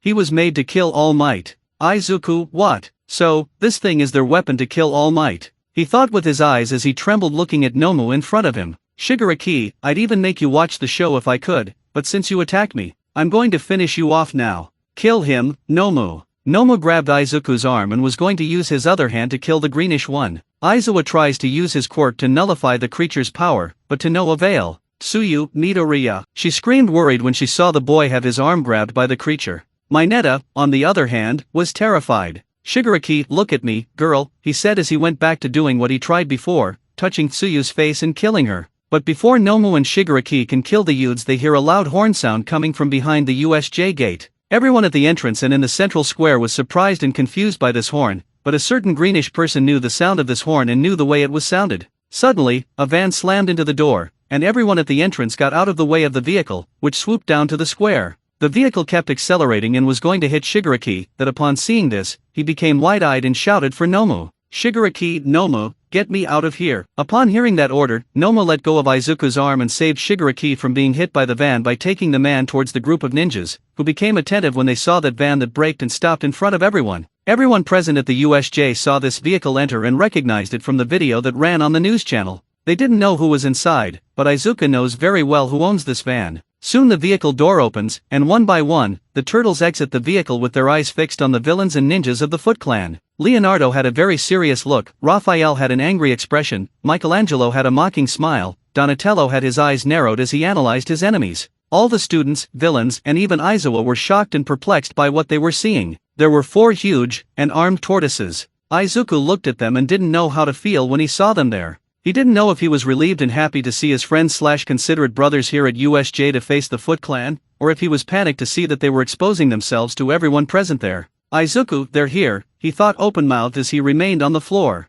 End of the soundtrack. Baxter, I can't believe they showed up. Baxter was perplexed to see that the turtles had the courage to appear in front of everyone. Shigaraki, Stockman, do you know who they are? He said while walking beside the flyman along with Nomo. Baxter, of course I do. Those turtles are our enemies that we tell you about. Shigaraki, so your enemies are these turtles, he said while looking with disbelief at the brothers Kurogiri, and apparently they knew we were here. But how? Focusing now on the turtles, Michelangelo looked around and saw Izuku static looking at them. Michelangelo, Izuku? Guys, Izuku is over there. The brothers turned, saw Izuku and walked towards the green. Donatello, Izuku, are you okay? Izuku, no. Leonardo, aren't you well? What are you feeling? He asked while looking for injuries on Izuku's body. Izuku, no, that's not that. What are you guys doing here? Raphael, isn't it obvious? We came here to help you. Izuku, but you're being seen. Everyone's looking at you. You have to go now, he shouted as he panicked. Michelangelo, dude, take it easy, man. Breathe and relax. We know we're being seen and we don't care about that, he said as he placed both his hands on the greenish man's shoulders. Leonardo, what matters is your safety. You are our friend, and those over there, he said while pointing to the villains, they are our enemies too. Not to mention that the Foot Clan is also here. Izuku, but I thought you guys didn't want to be seen, that you didn't want to be exposed to everyone. Leonardo, our time of staying in the shadows and hiding is over, he said while turning to the villains and the ninjas. Raphael, if we need to come out of the shadows and be seen by many people while we punch our enemies in the face and save you, we'll do it, he said while he, Donnie and Mikey stared at the enemies. Izuku, guys. Izuku couldn't believe what he was seeing and hearing. Those turtles are doing all that for him. It was as if Izuku was part of another family, and he was feeling that way. Splinter, Izuku. Izuku turned around and was shocked to see that Splinter was also right there, along with his sons, appearing to everyone. Izuku, Master Splinter.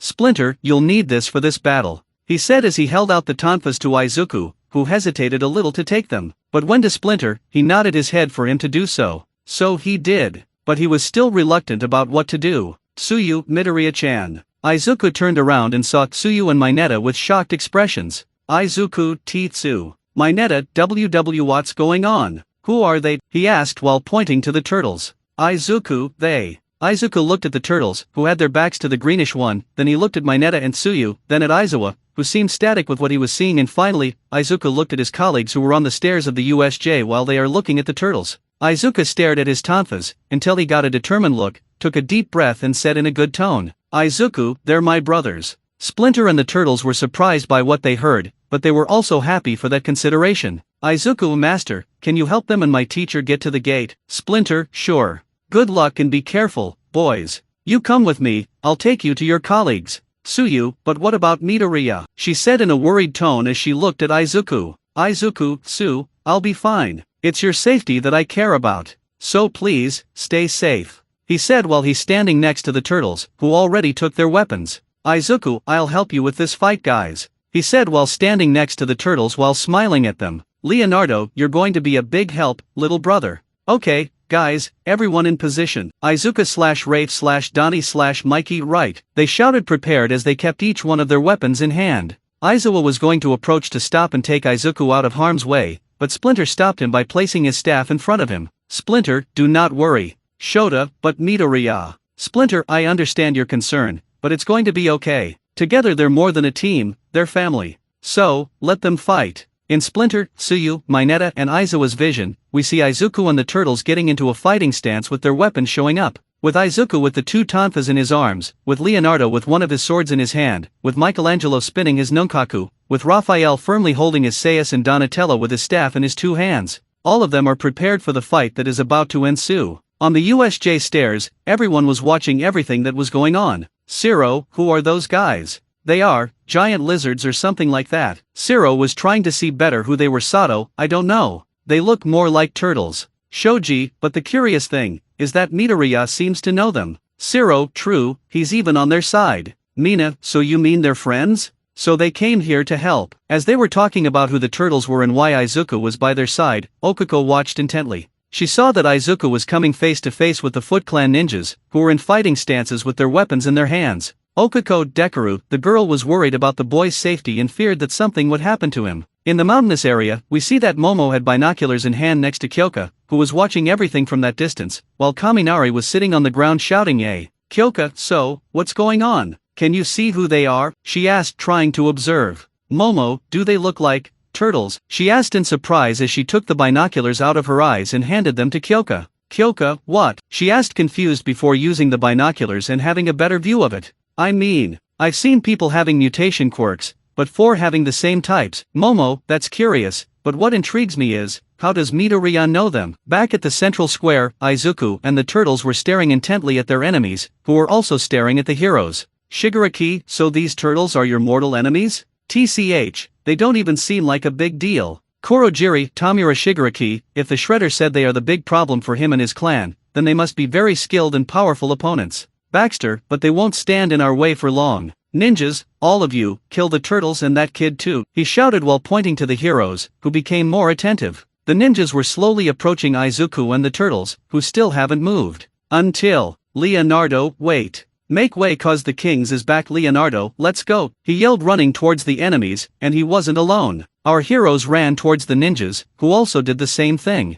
The central square was looking like a battlefield because of this big battle, which could be seen by almost everyone on the USJ. It goes 1 for the money, homie, 2 for the show. We tore the office mother, now it's time to blow like we don't need no water, don't bother, we let it burn, we keep the fire just a little bit hotter. That way you'll learn. Leonardo was fighting a ninja who was trying to attack the turtle with a sword, but Leo was able to defend himself without difficulty. Until he opened his enemy's guard, he kicked his enemy in the head, causing him to be held by another ninja, but Leo knocked him down in the direction of 3 more ninjas attacking him with his arm. Michelangelo was fighting a ninja who tried to attack the turtle with a sword, but Mikey took his weapon by wrapping the chains of his weapon in his enemies and threw it somewhere, little knowing he hit one of the ninjas in the foot, making he scream in pain. A ninja tries to attack Michelangelo with a kick, but Mikey ducked and that ninja landed the kick on the other ninja who was on Mikey's other side. Laughing, Mikey slams his nunchaku into the head of the ninja in front of him, before running towards another ninja. "Respect I earn. Started with the click that I hang, respect I earn. Ever since I got in this game, Izuku, who had knocked down a ninja with a blow to his head with one of his tonfas, is grabbed from behind by one of the ninjas, and there was another one in front who would try to kill the boy. But Izuku takes a blow to the belly of the ninja that is grabbing him from behind, making him retreat, dodging the attack of the ninja that was in front of him before giving 2 to his enemy, one in the torso and another in the face of the unfortunate. The ninja who grabbed him kicked him in the leg and the other in the head. Another ninja tries to attack the greenish one, but the boy bends down and makes a blow with his 2 tonfas. What the boy didn't expect was that this blow was strong and powerful enough to make his enemy fly in the direction of 5-5, making they all fall. Izuku was surprised by this, but put it aside. This was not the time to think about it. Respect I earn. Never wanting fortune or fame, I'd rather have these South Dago streets. Knowing my name, Raphael, who had pierced his enemy's leg with one of his sayas, grabbed the ninja's body and used it to trample anyone in front of him. Some managed to dodge, others not. Chiggy check, microphone check, Chiggy check, microphone check, lights out. Game over. If you wanna you can check my stats, lights out. Game over. Make way, cause the Kings is back. Donatello was surrounded by several ninjas who were ready to attack the turtle. But what they didn't expect was for him to put his staff on the ground, and rotate his body while holding his weapon stuck in the ground, thus managing to kick several of his enemies in the face. Seeing that his move worked, Donnie takes the staff off the ground and runs towards the other ninjas while landing a blow to the head of one of them with his staff as he ran. Master Splinter, Mineta, Aizawa, who was being held by Tsuyu, were walking towards the stairs, until Aizawa looked back and saw some villains running towards them. Shota, watch out. Master Splinter saw them coming and decided to take action to fight. We lyrical murderin' like we criminal, it's life or death medical decision. We so dope out the lab that you'll need a prescription. The hood is listening, so for you that I wrote this, keep it underground. Sticking to the streets like the homeless with the dopeness, recognize the real P.O.D. cause we triple O, or triple og. Splinter didn't even make a point of moving his body, he just used his tail to grab the neck of one of the bandits and throw him on top of the other. Still using his tail, Splinter grabs their leg, who jumped on top of the heroes, and uses his body to hit other villains that were getting close to them, and since that Splinter was grabbing with his tail, Splinter put him in his forward and hit him hard on the head with his staff. Another villain, who was big, goes for the mouse, but Splinter didn't even look at him. No, Splinter delivered several blows to his enemy's hands with his staff as he tried to attack Splinter, and the blows were so strong that he felt pain. But he didn't have time to react when he saw Splinter jump and kick him in the face, knocking him unconscious. Chiggy check, microphone check, Chiggy check, microphone check. Splinter turns to Aizawa, Tsuyu and Mineta, who were speechless with Splinter's ease of defeating those thugs, and says, Splinter, I may be an old rat, but I still know how to fight, he said while smiling. Lights out. Game over. If you wanna you can check my stats. Lights out. Game over. Make way cause the kings is back. Izuku, who had knocked down a ninja with a knee to the face, runs towards Donatello and they decide to work together. Izuku, Donnie, do you want a little help there? He shouted as he ran towards the turtle. Donatello, with pleasure. Donatello grabs Izuku's arm and spins with him, causing Izuku to kick some ninjas behind Donnie. After they've fallen, Izuku and Donnie nod to each other and split up to fight some other ninja. Lights out. Game over. If you really think you got it like that, lights out. Game over. Word on the streets is the boys is back. Leonardo, who had headbutted a ninja in the face, took advantage of his stunned appearance and kicked him hard in the direction of other ninjas. Izuku, Leo. Leonardo turned around and saw Izuku running towards him and already knew what to do. Leonardo, go for it. Leonardo got to his knees, while Izuku jumps on him and lands a kick on one of the ninjas. After falling off him and delivering a final blow, Izuku runs in a random direction.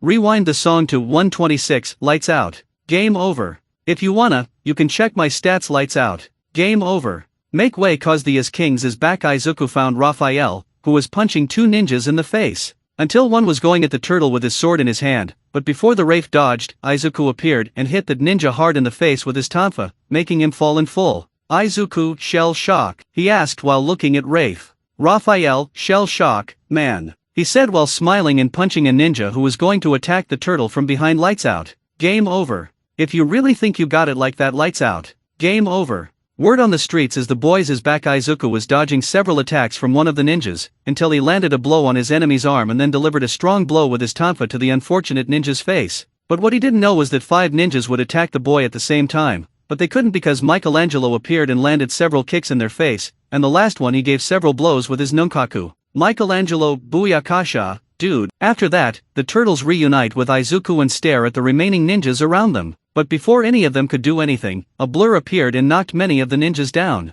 This blur stands in front of Izuku and the turtles and it's soon revealed who it is. All Might, it's alright, because I'm here. Yes, All Might showed up and he wasn't smiling. Izuku, All Might. Izuku and the turtles were surprised to see the hero in front of them. All the students were happy and relieved to see the #1 hero at USJ to help them. Lights out. Game over. Make way cause the Kings is back. Lights out. Game over. Word on the streets is the boys is back. Soon, All Might went on top of the ninjas and defeated each one of them quickly and without difficulty. Making Izuku smile before running towards the other ninjas, the turtle saw Izuku act and decided to accompany the boy. Lights out. Game over. Make way cause the Kings is back. Lights out. Game over. If you really think you got it like that with only a few ninjas left in front of him, Izuku dodged an attack and delivered a hail of blows to his enemy with his tonfas. Raphael tripped one of them, grabbed his leg and rotated the ninja's body until he let go and made him fall straight on top of the other. Leonardo kicked his enemy in the leg, then punched him in the chin and one in the face.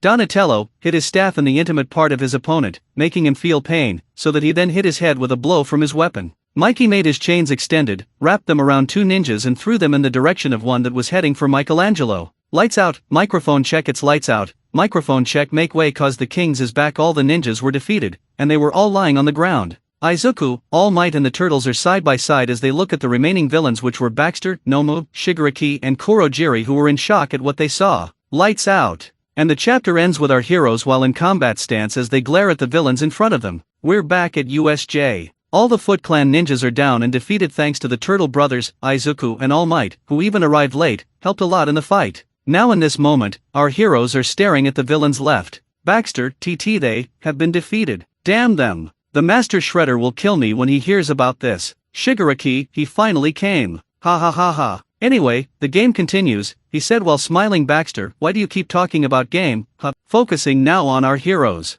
All Might, young Midoriya, are you okay? He asked without taking his eyes off the villains. Izuku, why yes, All Might. I'm fine. How did you know the USJ was under attack? He said without taking his eyes off the villains too. All Might, I had a bad feeling, so I came as fast as I could. But when young Itza ran past me, I knew something was wrong. All Might, how could I? Because of me, everyone was in danger. All Might was irritated. Not only with himself, but also by the daring of villains to attack. Michelangelo, guys, am I going crazy or am I seeing All Might in front of us? Yes, our dear Mikey was freaking out seeing Japan's #1 hero in front of him. Oh my holy pizza. Someone pinch me. Raphael, leave it to me. Raphael took advantage and pinched Michelangelo's arm hard. Michelangelo, ahaha. Hey, I just spoke for the sake of speaking, he said as he put his hand on the place where he was pinched. Raphael, really? Oh, I'm sorry, my little brother, I didn't know, he said while pretending to be in disbelief. Raphael did know. Leonardo, seriously?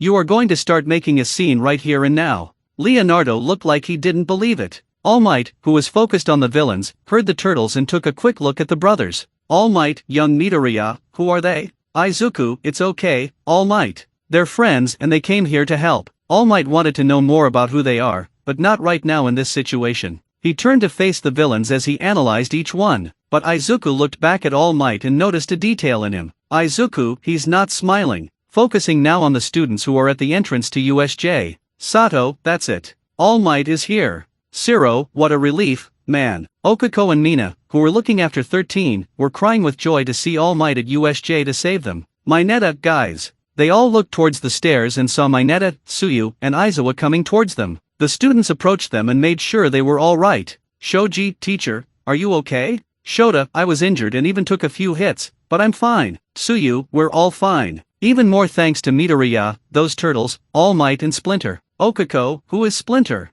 Siro, GG guys, TT there's a big rat here with us. He shouted when he saw Splinter and pointed at him. When they saw the Splinter, the students who were in the entrance were startled and took a step back. Splinter certain things never change, he said as he put his hand on his face. Sato, who are you? Shota, it's okay, he's helping us, said looking at 13. What happened? Mina, that villain whose body was made of mist did this, she said while looking worriedly at the heroine. He opened a portal behind her while she used her quirk. What caused it? 13 Even though she was badly injured, she was still conscious. She heard Aizawa's voice and looked at him a little. 13 Aizawa, All Might is here? Shota, yes, he's here. 13 That's good. When the other teachers arrive, take the students to a safe place. Splinter, allow me to help you, lady, he said as he approached and knelt next to 13. 13 who are you? Splinter, it's okay, I'm a friend, he said while activating his mystical power, which was fire coming out of his two hands.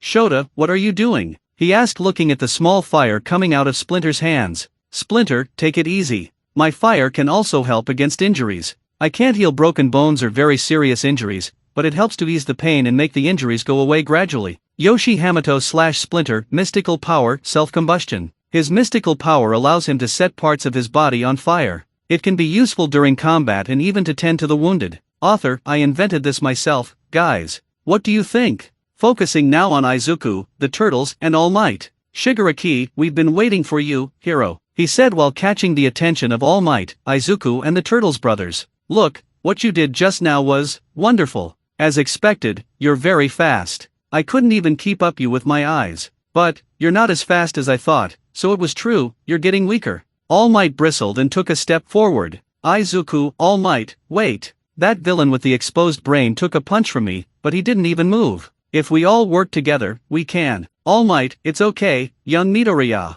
You've done enough. I just ask that you go to the entrance with the others, he said a little before he turned to the turtles. Young turtles? Look, I only ask that you go with young Midoriya to the entrance. You can leave that to me. Raphael, wait a minute, is he serious? Does he want to face those villains alone? Leonardo, look, Mr. All Might. I've heard a lot about you, and I respect you, but fighting against this thing alone is too dangerous. Michelangelo, it may not seem like it, but my brothers and I are strong, especially when we fight together. Donatello, and the chances of us winning as a team are very high. Izuku just watched everything. All Might, young turtles, like I said, it's okay. What you guys did together with young Midoriya has helped enough. I don't want any of you to get hurt at this fight. Even though I don't know you, I believe that you are good people. Now go to the entrance and leave this to me. All Might turned to Shigaraki and advanced towards him. All Might, Carolina. Shigaraki, Nomu. When giving the order, Nomu stood in front of Shigaraki. All Might, smash.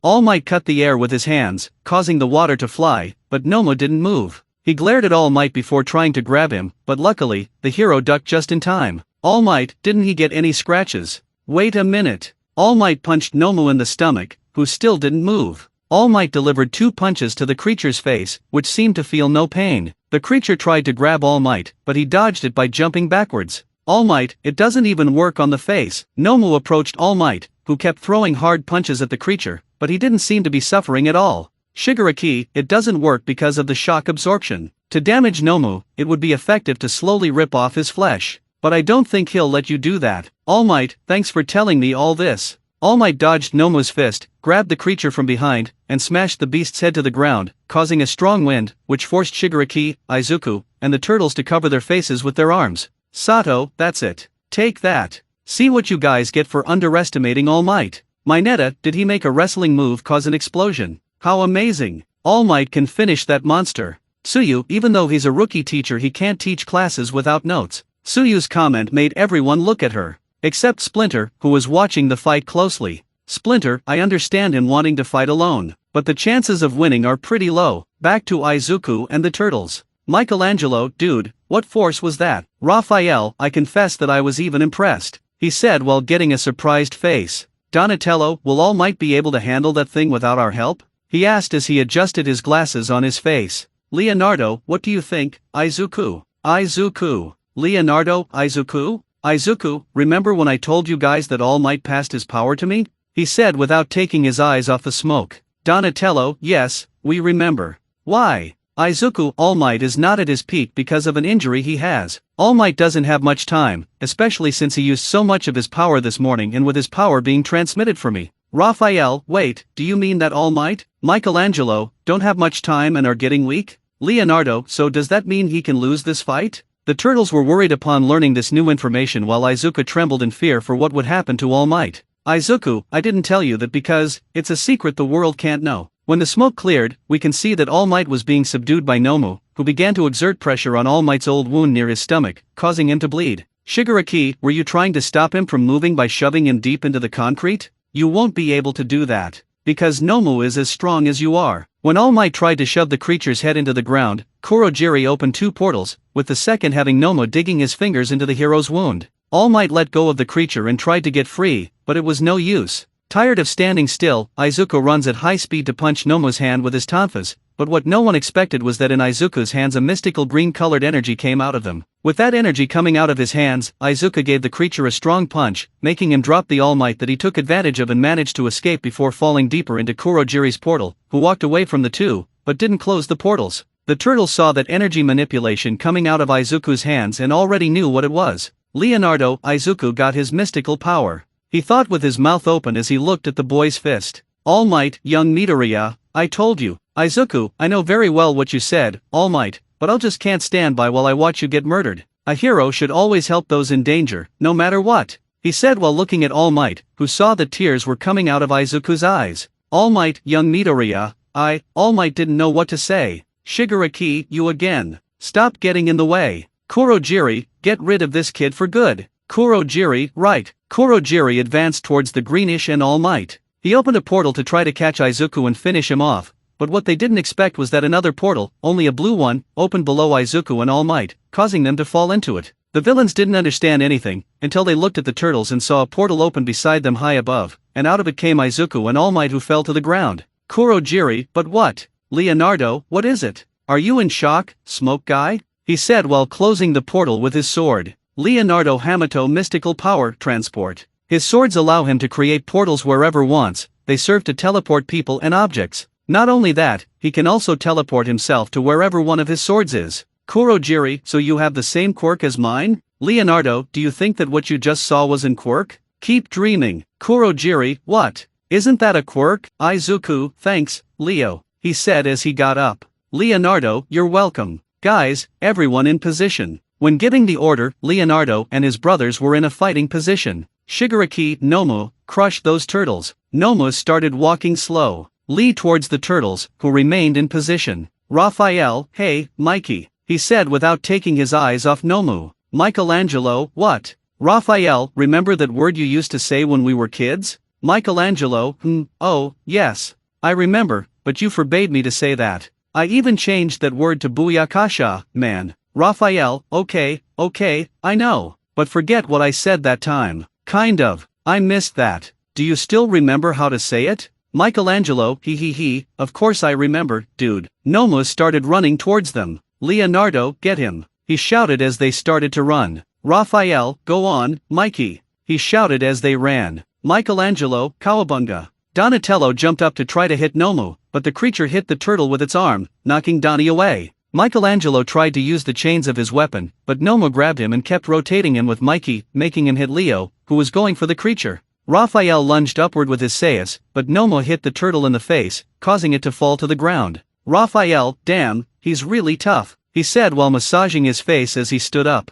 Nomo was going for Raphael, but a chain was around the creature's neck. Who did this was Mikey, who was holding Nomo from behind him. Michelangelo, get over here, bogeyman. Michelangelo Hamato, mystical power chain. His weapon, which can be a nonkaku or kusarigama, has a power that makes the chains extend almost infinitely. Not only that, but the chains have a power that makes anything or anyone feel light. In addition to another detail of this power that Mikey does not use yet, before the creature could free itself from those chains on its neck, Donnie appeared and swung his staff into Nomo's leg, causing him to kneel as he was met by a strong punch to the face, which was delivered by Raphael. But before Nomo could hit that Raphael, another Raphael appeared who pierces Nomo's other leg with his sai. Shigaraki, what? 2. Raphael, 1 Raphael is good, but others are much better, said the original Raphael while 2 more clones of him are running towards Nomo. Raphael Hamato, mystical power, multiplication. His power allows him to create clones of himself out of energy. The problem is that these clones are not as tough as the original, but they are useful. The other 2 Raphaels were left grabbing Nomo while using their sais to pierce the creature, until Nomo grabs the chains that are around his neck, pulls hard along with Mikey, causing the turtle to fall to the ground in front of the creature, who tries to punch Mikey, but a portal opens in his side and Leo pulls your brother, preventing his brother from receiving the blow. Michelangelo, thank you, brother. Nomo catches the 2 Wraith clones with both hands and crushes them, causing them to dissipate. The 2 remaining Wraith tried to attack the monster, but it retaliated by punching one in the belly while taking the other's leg and throwing it all to the ground. Nomo sees the turtles and runs towards them, but he is soon met by a big sledgehammer that knocks him back a little. Whoever did this was Donnie with his mystical power. Donatello, I call that, he said as his staff returned to normal. Donnie's sledgehammer. Donatello Hamato, mystical power, upgrade. His power allows him to improve everything with his staff, making him stronger or double in size. A nice of an upgrade. Shigaraki, growling. We don't have much time for this. Kurogiri, help Nomo get rid of those turtles. Before Kurogiri even did anything, he was soon greeted by an explosion that came from behind him. Whoever did this was Bakugu, who managed to hit the metallic part of Kurogiri's body, which was left on the ground. Meanwhile, a stream of ice appeared and covered a good part of Nomo's body. Who made this ice was Shoto Todoroki. End of soundtrack. Izuku, guys, what are you doing here? Izuku was surprised to see Bakugu, Todoroki and Kirishima who came along. Bakugu, isn't it obvious, you nerd? We came here to. Bakugu stopped talking when he saw the turtles next to Izuku and All Might. Kirishima, hey Midoriya, who are they? Izuku, I'll explain later, we have important things to focus on. That thing was Shoto, created to kill All Might. I know it. One of those henchmen told me. But I won't allow the symbol of peace to be killed by people like them. Raphael, I liked him, he told to Leonardo. Shigaraki, the Kurogiri, which is our entrance and exit, has been taken over. We're in trouble. Kurogiri tries to move, but Bakugu threatens him with an explosion.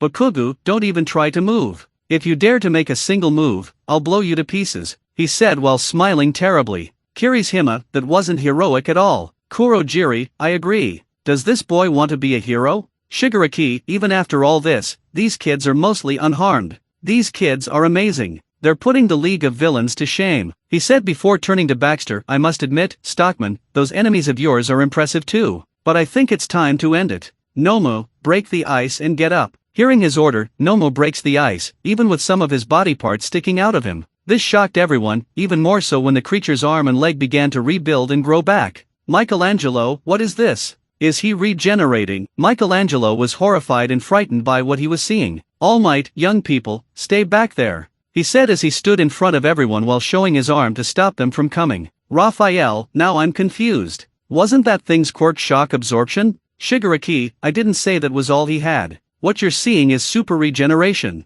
Nomo has been modified to face All Might with 100% effectiveness. Donatello, in other words, this thing is an efficient punching bag. Shigaraki, he, you're very observant, turtle. Baxter, this thing is impressive, I must admit, Shigaraki. Izuku, All Might, Todoroki and the turtles prepare to face Nomu. Shigaraki, first, we need to retrieve our portal. Shigaraki's comment made everyone watch, especially All Might and Leonardo, who stuck one of his swords in the ground while throwing the other sword in the direction where Bakugu was. Shigaraki, go Nomu. Nomu ran in the direction where Bakugo was and was going to punch him. All Might was surprised and would run to Bakugo's rescue, but he saw Leonardo's sword right next to Bakugo and saw the turtle itself teleport next to the boy. Leo grabbed the Bakugo's shoulder and teleported along with the boy to where our heroes were before they were met by the punch. Bakugo, but what the? All Might, young turtle, he was fast. Izuku, good job, Leo. Izuku and the brothers were impressed and happy with Leonardo's action. Raphael, well done, man. Donatello, you went pretty fast, brother. Leonardo, it's like Master Splinter once said, sometimes you have to think fast to be fast. He said while keeping one of his katanas behind his back while keeping the other in his hands as he looked at Nomu. Michelangelo talked and said, dude. Shigaraki, all of you keep surprising me. I enjoyed watching it. Michelangelo, come on, what's your problem? All Might, you would attack a kid, you bastard. Shigaraki, I only did it to rescue my companion. I had no choice. Also, earlier, that boy over there with green hair and a green band on his face, he said while pointing to Izuku, he was about to hit me with everything he had. Izuku, because you tried to kill my classmate. Baxter, damn, now I don't even know who's worse. Shigaraki or the Master Shredder. Shigaraki, you know what? I'm angry. I'm angry at this world that classifies the same violent acts of heroes or villains, deciding what's good and what's bad. But you, All Might, you can even be the symbol of peace, but you are just a device to repress violence. Violence only breeds violence. And the world will understand that when we kill you. Leonardo, liar. Shigaraki, what? All Might, you just want to enjoy this alone, don't you? Donatello, what you're trying to do is have fun. Shigaraki, so, they already found out, he said while narrowing his eyes. Shoto, it's 4 against 9. Izuku, thanks to Bakugo, we figured out what the mist guy's weakness is. Kirishima, then let's help All Might, he said while activating his quirk. All Might, no, young ones. You have to. Leonardo, All Might turned to Leonardo, who approached the hero and whispered to him, me and my brothers already know what's happening to you. All Might, what? All Might was in shock as Leonardo walked away. Leonardo, don't worry, we won't say anything. But I want to make one thing very clear. If you keep pushing yourself against that thing alone, the chances of everyone getting hurt here are higher.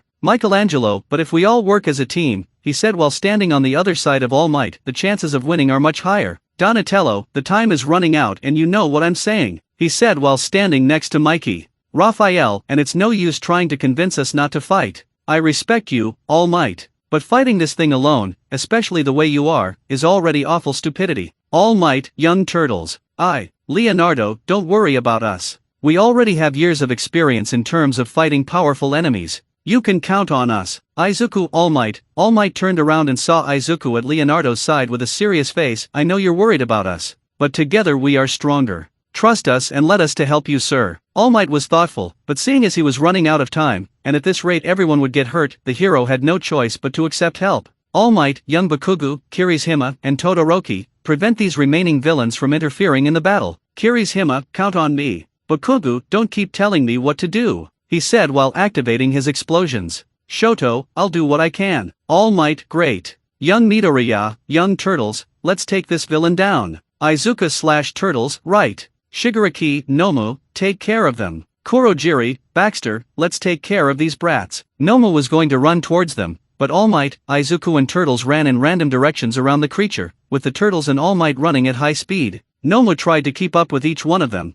but there were so many targets. Until he took a beating from All Might, a cut on the chest caused by Leonardo's katana, a hit from Donnie's staff, a kick from Mikey, he beats hard on the right leg caused by Izuku, and an attack on his back by the salts of the Raphael. Nomu tried to attack each of them, but each time he tried, another one appeared and attacked him hard, while the other ran. Tired of being beaten, Nomu punches the ground hard, causing a shock wave, thus making our heroes stop running. But Leonardo didn't stop acting. He threw one of his katanas as it spun towards Nomu, who hit the turtle's weapon with his arm, causing the sword to hover over the crossbow in the air. But what he didn't expect was that Leonardo teleported to where his sword was and threw it at Nomu's face, who was hit by the blow. But before he could do anything, Leo teleported to his sword, which stopped on the ground, grabbed his other sword and slammed the blade right into Nomu's eyes, slashing them and making the creature roar in pain. Leonardo, cool, right? He said before throwing one of his swords behind him. Izuku, take it. Izuku ran to the sword that Leo threw, picked it up and stuck it in the ground. Nomu, who has regenerated eyes, tries to attack Leonardo with his arm,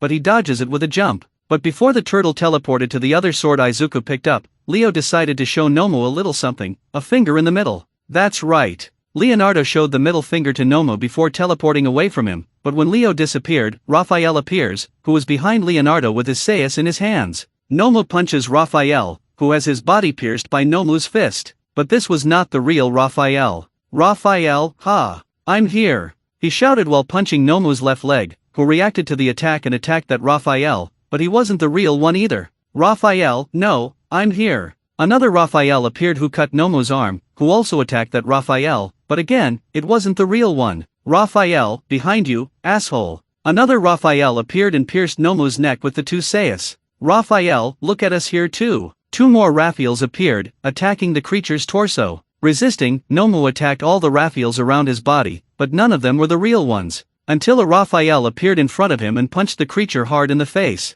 Raphael, wrong again. Before Nomu could look for his enemies, All Might appears out of nowhere behind the clone that disbanded and attacked Nomu with several punches. All Might, surprise. Nomu and All Might were left exchanging punches, with the hero hitting several on the creature's body while dodging one attack or another. The hero would punch the creature hard in the face, but Nomu holds his fist and tries to hit the hero with his other fist, but All Might held him back. Nomu tries to bite the hero with his sharp teeth, but Izuku, don't even think about it. Izuku appeared below Nomu and punched the creature hard in the chin with one of his tonfas with One for All activated, causing Nomu to unleash All Might. But before Nomu went for the two of them, Michelangelo, Cowabunga. Michelangelo appeared and made the chains wrap around Nomu's body. How I missed saying that word. Michelangelo made the chains glow orange, causing the creature's weight to be removed while Nomu tries to take these chains off, but he can't because thanks to the orange glow these chains are resistant and don't break so easily. Michelangelo, go on, I won't be able to hold him much longer. All Might made a big jump as he prepared a punch in the air.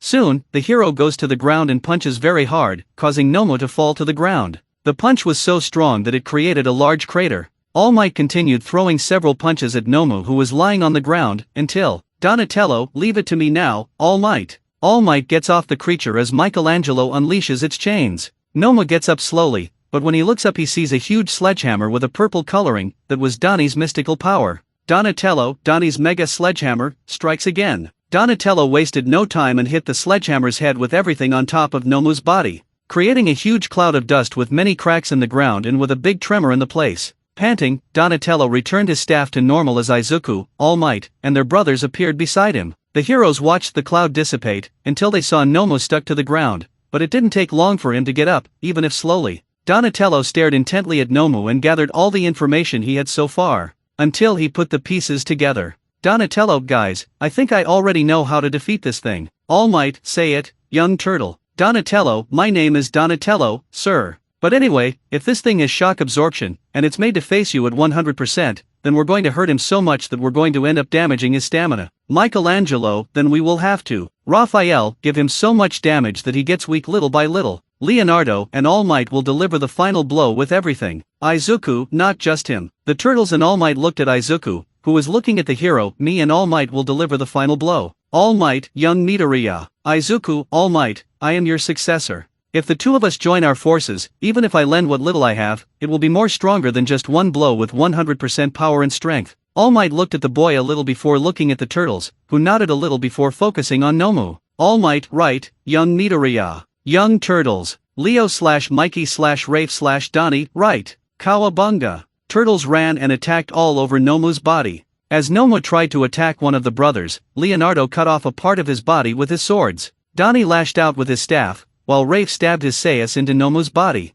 Mikey, on the other hand, was holding the creature with the chains of his weapon while his brothers dealt damage to the monster. Shigaraki, but what are they doing? Shigaraki's eyes widened before dodging Kirishima's blow. Izuku, guys, get away from him. Hearing Izuku, the turtles moved away from Nomu as the monster saw Izuku and All Might with their fists close to him. There was no way to dodge it. All Might put 100% of his strength into his left fist, while Izuku activated 25% of One for All with his right fist. But what the green man didn't know was that he also activated his mystical power that was wrapped around his fist. All Might, hey villain. Have you heard those words before? Izuku, go even more beyond. Izuku/All Might plus Ultra AAAA. Together, All Might and Izuku delivered a powerful blow to Nomu's belly, and it was so hard that the ground broke, the USJ shook, and Nomu flew so far that it destroyed the USJ's roof, and kept flying until it entered orbit. Everyone who watched this was in shock and very, very surprised by All Might and Izuku's display of power. Zero, that, wasn't that the same villain as before?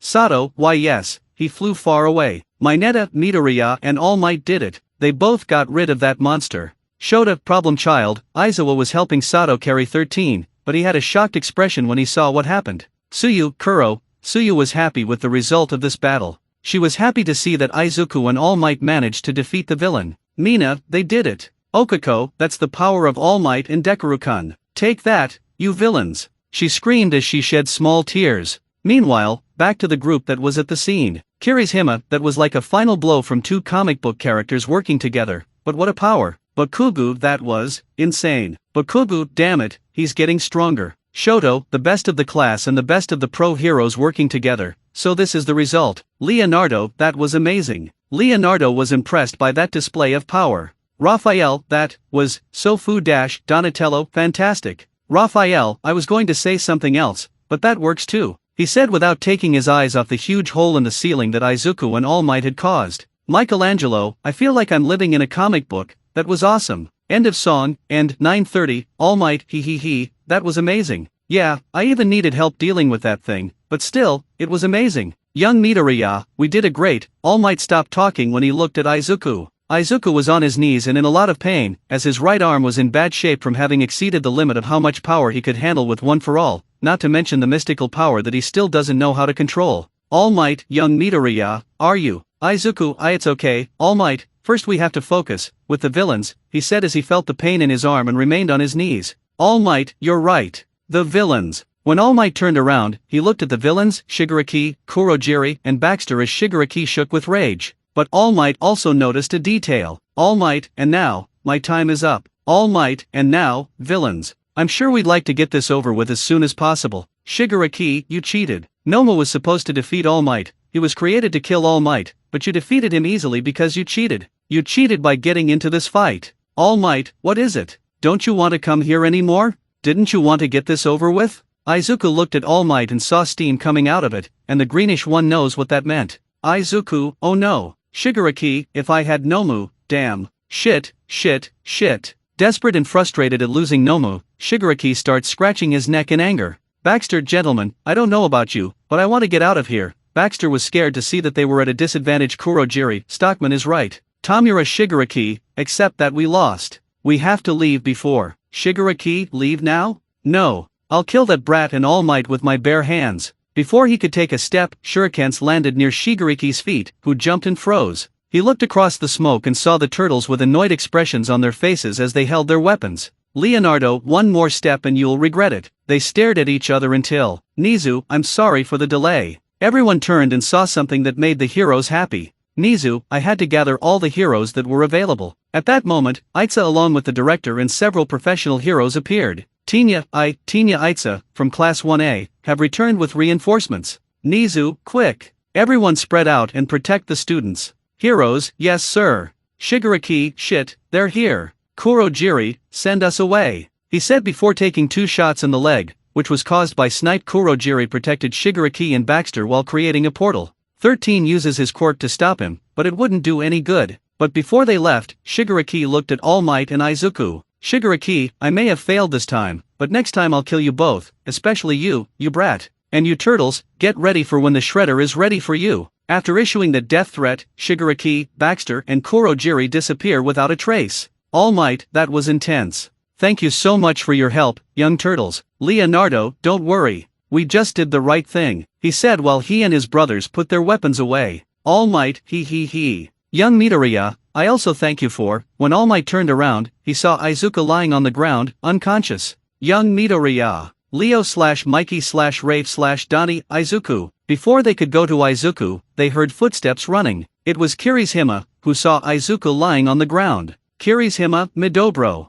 Are you okay, man? All Might, oh no. I can't move without it revealing my secret. All Might, young turtles. Before he could finish speaking, the turtles came out of the smoke and appeared towards Kirishima, who stopped running at the sight of the 4 brothers. The turtles acted because they know All Might doesn't have much time to stay in that form, and that his secret has to be kept. Leonardo, it's okay, we're friends, he said before looking at Izuku and then at Rafe, carry Izuku. Let's take him to our master. Raphael, sure, he said while carrying Izuku's body by his arms, while Donnie took his tonfas. Kirishima, but what about All Might? Doesn't he need help? Leave that to me. They turned and saw the hero Cementos as he erected a wall between the turtles and Kirishima with All Might. Cementos, I don't know who you are, but please take this young man to the front gate. As for you, join the others there as well. Kirishima, I see. I'm going to gather the gang to go to the gate with me, said while running back to Bakugo and Todoroki. The turtles looked at each other and nodded their heads. They would show up to more people.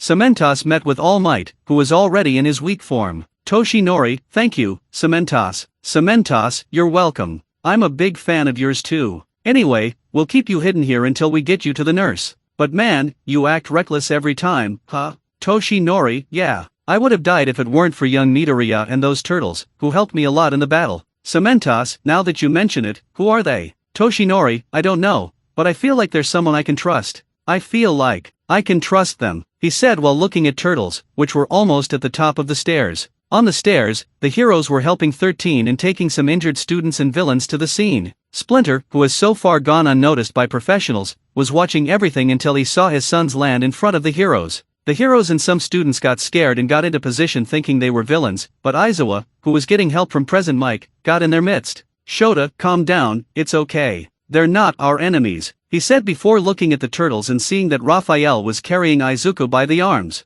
Leonardo, master, Izuku needs help. Hearing his son, Splinter approached Izuku, who was placed on the ground by Raphael, and examined him. Some heroes were surprised to see a humanoid rat near them, while others including students like Okako, Tsuyu, Momo, Aitsa, Siro and among others who were at the gate, were worried to see Izuku's state. Splinter, he pushed himself too hard, but he's going to be fine, he said as he activated his mystical power and placed his hands on the boy's arm. Donatello, but that's not all, father. Izuku has awakened a mystical power. Splinter, what? Splinter was wide-eyed as he looked at Izuku's damaged arm. Splinter, so that means, Nizu, excuse me. Splinter, the heroes and the turtles turned to see Nizu approaching them. That symbol on your kimono, you know the Hamato clan? The heroes and students were confused by this name, but the turtles and Splinter were surprised to see that anyone else knows the Hamato clan. Splinter, yes. My sons and I are from the Hamato clan. Why? Nizu, do you know Yoshi Hamato? He was an old friend of mine and I lost my communication with him. Can you tell me what happened to him? He said in a worried tone. Splinter, may I know who you are first?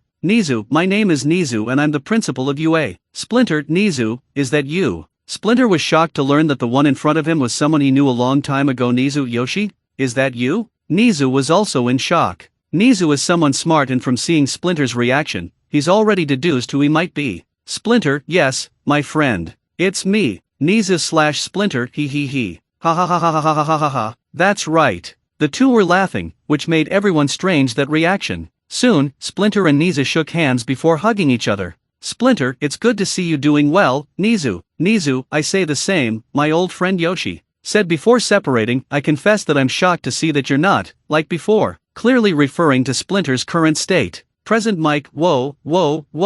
Wait a minute, what's going on? Michelangelo, yeah, I don't understand anything. Raphael, but this is nothing new. Raphael's comment made Mikey glare at his brother. Nizu, Yoshi, what's going on? Where have you been? What happened to you? And why did you come here? Splinter, I'll explain everything, my friend. It's a long story. But first, we have to help this boy, he said while turning to Izuku, who remained unconscious. Soon, Izuku was taken to one of the ambulances to have him examined and his injuries treated. Izuku and 13 were also taken away. Even though Izuku only had that wound on his elbow, he still needed to be examined. The police showed up and arrested several villains and several Foot Clan ninjas, putting them on several buses. The students were also checked, but all the heroes saw that they were fine. Nizu asked the heroes to hide the turtles and Splinter, who didn't want to be seen by anyone other than the police, and so they did. Nizu apologized to the police about the turtles. Soon, Nizu and Splinter would have a long talk. Detective, 16, 17, 18, 19. Apart from the boy with the green hair, everyone seems fine. Shoji, so it was All Might who made that big hole in the ceiling. Siro, that's right. Him and Midoriya made this. Their power was incredible. Kirishima, let's not forget about those other guys who look like turtles. Sato, but I'm curious to know who they are. Where did they come from? Mina, detective, what happened to 13 and teacher Izuku? She asked worriedly. Detective Izuku had a nasty injury to his elbow, but he'll be fine. He just needs to be treated for that injury. As for 13, she had serious injuries, but she'll be fine. Okako, but as for Dekaru? Tinya, yes. As for Midoriya? Detective, who? Ah, the green-haired boy. The recovery girl will tend to his wounds, so he'll stay. Thanks to the help All Might received, the hero just needs to rest and tend to his wounds. Okuko, not so bad. Tsuyu, I'm glad to hear that. Momo, that made me feel more relieved. Kirishima, that punched Midoriya through with all might was very manly. Tokoyami, Midoriya acted like a warrior. A formidable warrior. Bakugu was annoyed to see that Izuku was being praised for what he did. Todoroki, on the other hand, listened in silence.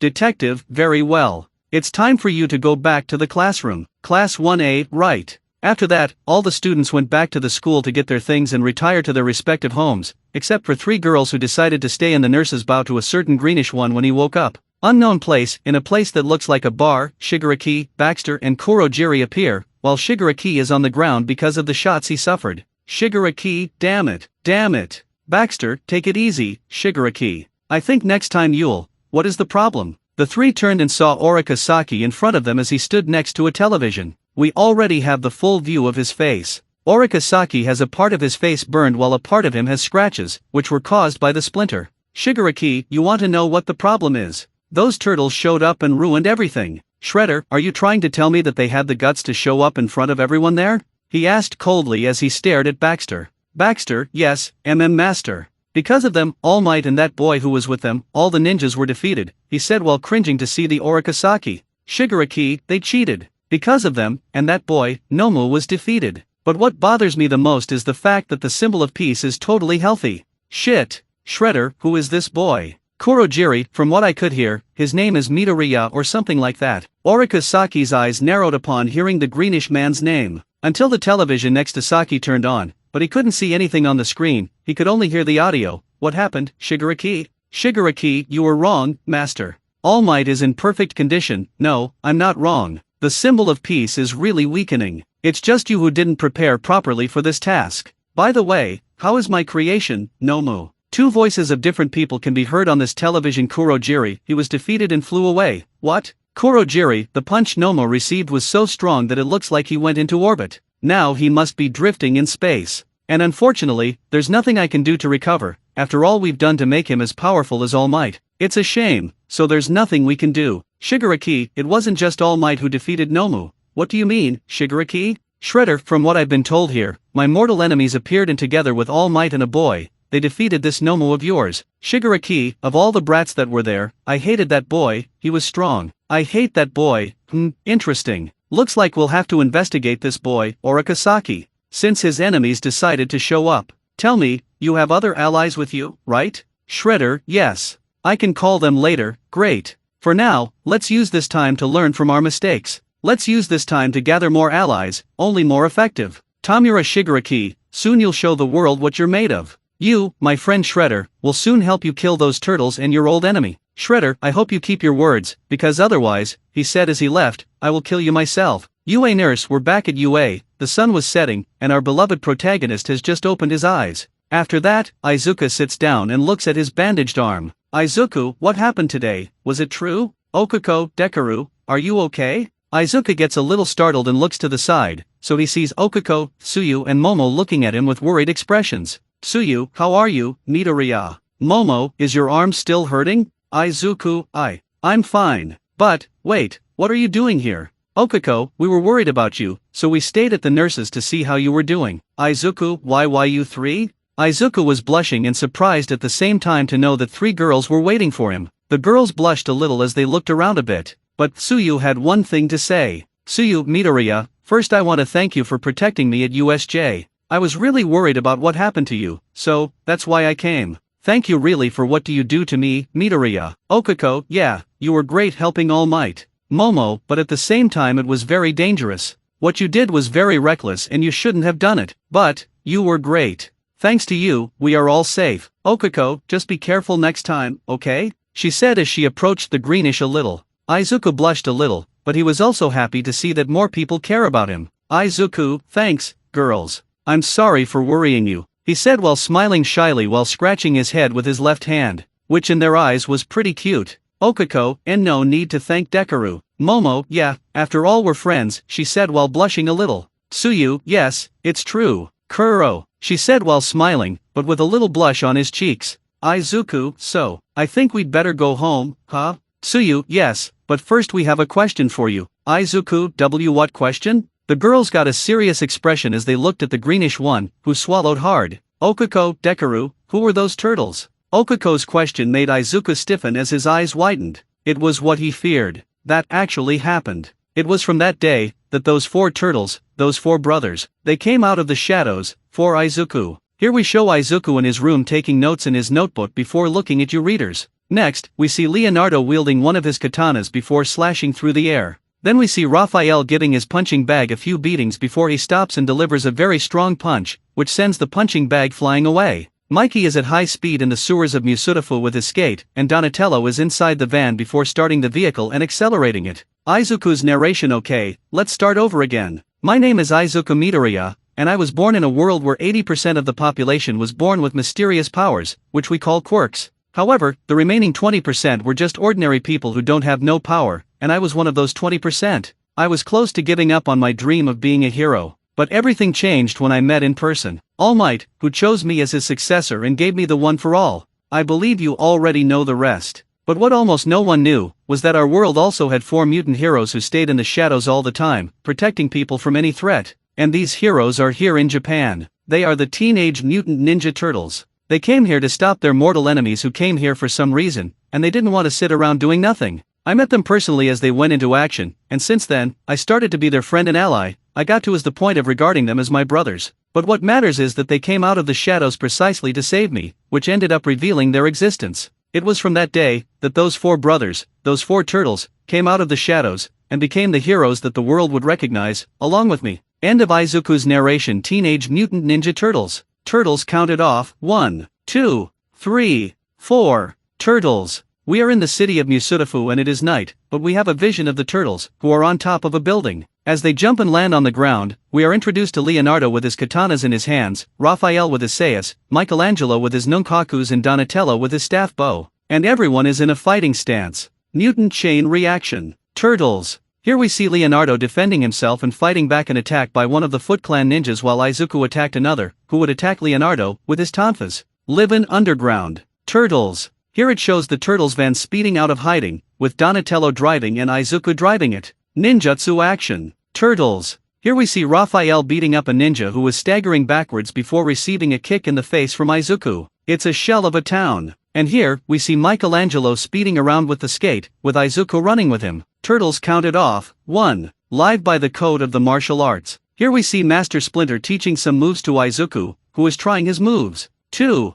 Never fight unless someone else starts. Here we see some bandits trying to escape from the police in an alley, but soon he is surprised by the turtles that were waiting for them. 3. Always stick together no matter what. Here we see the van moving through the city with all the turtles inside. 4. If all else fails, then it's time to kick butt. And here we see the turtles and Izuku being surrounded by several Foot Clan ninjas, but our heroes are already prepared to fight. Then we see the turtles jumping off a building, one by one, with Izuku who jumped with them. But the one who jumped in last to fight alongside the turtles and Izuku was Kare, who had her 2 blades. I love Bane. I love Bane. I love Bane a turtle. Here we see the turtles jumping from building to building in the city of Musutafu. Teenage Mutant Ninja Turtles. Turtles counted off. Here we see the turtles standing on top of a building before jumping into action. 1, 2, 3, 4. Turtles. There's no one better. Turtles. Here we see Izuku and the turtles running in the UA corridors, with Okuko, Tsuyu, Momo, Kyoka, Splinter and Nizu running alongside them, with Nizu holding on to the greeny boy's shoulder.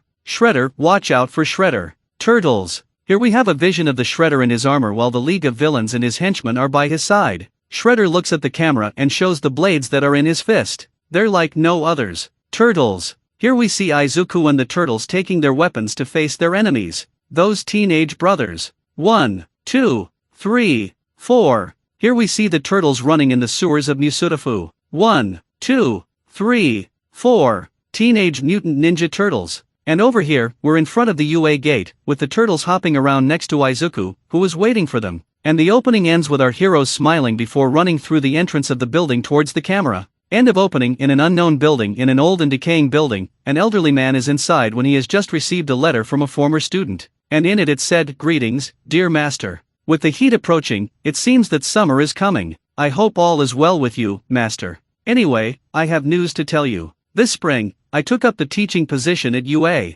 In other words, I'm guiding the next generation of heroes. I hope to find someone worthy of inheriting my power among the school's elite students. an aspiring hero with excellent test scores and a powerful quirk. But, before starting my work at UA, I met a young man, a boy who even had a good physique, but he had some flaws. This young man had no quirk, but he showed incredible bravery. He ran into a dangerous situation that made the pro heroes, including myself, hesitate. He managed to save the life of a schoolmate. He might not have had a plan when he acted, but he knew he had to do something. I felt that seeing this young man in action taught me something that day, the reasons I must embody to call myself a hero. That's why I told him, you too can become a hero. Soon after I told this young student the secret of my power, that he was transferred. This skill that I have that was passed from person to person, cultivated and strengthened. The crystallization that connects to the voices of all brave-hearted people who need help. Oh, one for all. He accepted without hesitation and trained to be able to face the many paths for him to be accepted into the UA Heroes course, and he succeeded, even though he suffered from the side effect of my power.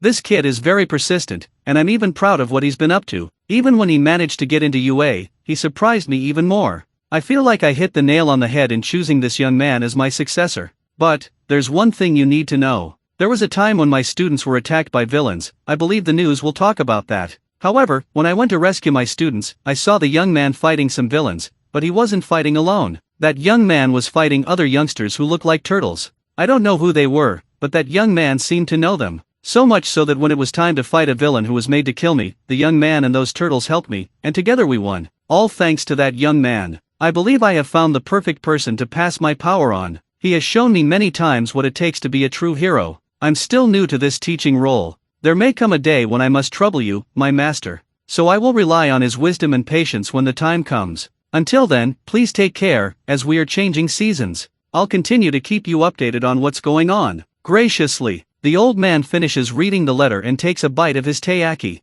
So, Toshinori has found a worthy successor. Turtles, huh? UA School Hours 1805. After the incident at USJ, the school was closed for a few days for students to rest and for the police to investigate the incident. Currently UA teachers are in a meeting with Detective Tsukachi Naomasa, who is holding a paper. Tsukachi, police are trying to investigate everything we can about this League of Villains. We've made some progress, but we haven't been able to find anything about this Shigaraki so far. We've looked our records for men in their 20s or 30s years who are on record to have some sort of disintegration quirk, but so far nothing. The same goes for the villain Kurojiri. However, we managed to find out who the Fly Man was. His name is Baxter Stockman. He was a brilliant scientist, but many considered him insane and crazy. Until he disappeared and reappeared now in that Flyman appearance, but we think that's not a quirk. So, we're guessing that it might have been some experiment, but nothing confirmed. Vlad King, apart from that, so we don't know anything else? Seikijiro Kan, also known as Vlad King, is a very tall and broad man, with a bulky and muscular build, with slightly tanned skin, some visible scars appearing on his left cheek and the left side of his remarkably thick neck. He has short gray hair that is spiked up, away from his face. The only exception to this is the small tuft of hair that hangs over the left side of his forehead. His eyes are very small and thin, and he has a wide mouth with two prominent lower canines, which appear even when his mouth is closed. Snipe, we have to track them. I shot Shigaraki, their leader, but once he recovers from his injuries, he'll probably try something like that again. That's going to be a problem. Toshinori looked down and started to think. Toshinori, leader, is it? Nizu, what's up, All Might? Toshinori, the attack on the USJ was too bold. No adult would try to do something like that even if they planned to. The leader kept stating the reason for his presence and also bragged about Nomu's many quirks, but never said a word about his own powers. When things didn't go the way he wanted, he was distraught and shaken, as if he had a fit of rage. The incident was to make me get tough while fighting Nomu, who was meant to kill me, but luckily for us, young Midoriya and those turtles helped me, and together we won without much difficulty. Nizu, it was foolish of Shigaraki to reveal the unknown quirks while fighting the heroes. Toshinori, Shigaraki made bold and immature statements, but he made it with a completely straight face. That creature seemed to be Shigaraki's pet. From the way he talked about that thing, he thought everything would go his way, no matter what. My impression of him is that he has the personality of a spoiled child. He seems like a child man. Vlad King, a child man with a lot of power. Midnight, looks like he never got advice on how to use his quirks in elementary school. Snipe, firstly, it's pretty obvious he never got it. And secondly, I'm curious to know who those turtles are and those people in weird ninja clothes. Tsukachi, those people in ninja clothes were dangerous criminals. Some don't have quirks, others do have, but for some reason they didn't use them. The 72 villains who were arrested after the incident are just outlaws and thugs hiding in alleys. What worries me is that this child man recruited them and they followed him as their leader. If he can do that, who knows what will happen in the future. Especially if the villains feel like they're under pressure with the rise of heroes. Vlad King, it makes sense. Snipe, there are a lot of people who follow anything these days, he said as he leaned back in his chair. Midnight, this is very worrying. Midnight was worried about her students.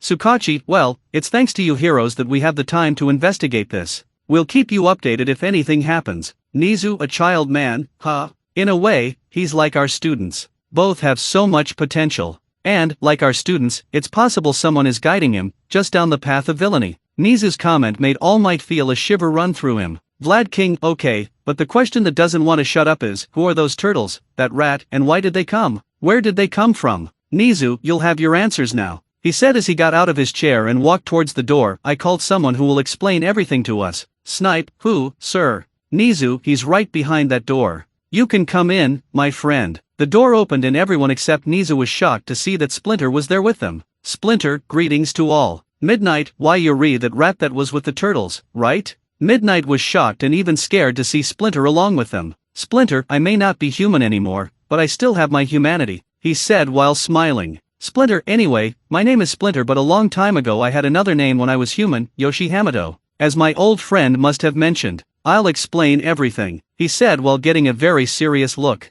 Midoriya's residents were back at Izuku and Inko's house. While Midoriya was in the kitchen finishing dinner, Izuku was in her room watching All Might's debut video. The reason he's doing this is because he's reflecting. After having fought alongside the turtles and All Might, Izuku spent his time just thinking about everything that had happened. Izuku, I may have helped, but I feel like I need to improve more, a lot more. I need to get stronger to protect my friends, family, and people. He thought as he picked up a weight and lifted it. I need to be stronger like All Might and control his power much more to make him mine. Izuku kept lifting weights until he stopped when he remembered something that happened. Izuku, because of me, the turtles had to expose themselves to everyone present. Now many already know of their existence. He thought while looking at his cell phone, I wonder what they are doing now. Izuku was crestfallen as he thought about what would happen to the turtles now that they were seen. Since that day, the turtles and Splinter said that they will sort it out and that they will get in touch with the greenish one soon, but even so, Izuku felt bad about it. The boy kept thinking until he heard his mother knock on his bedroom door.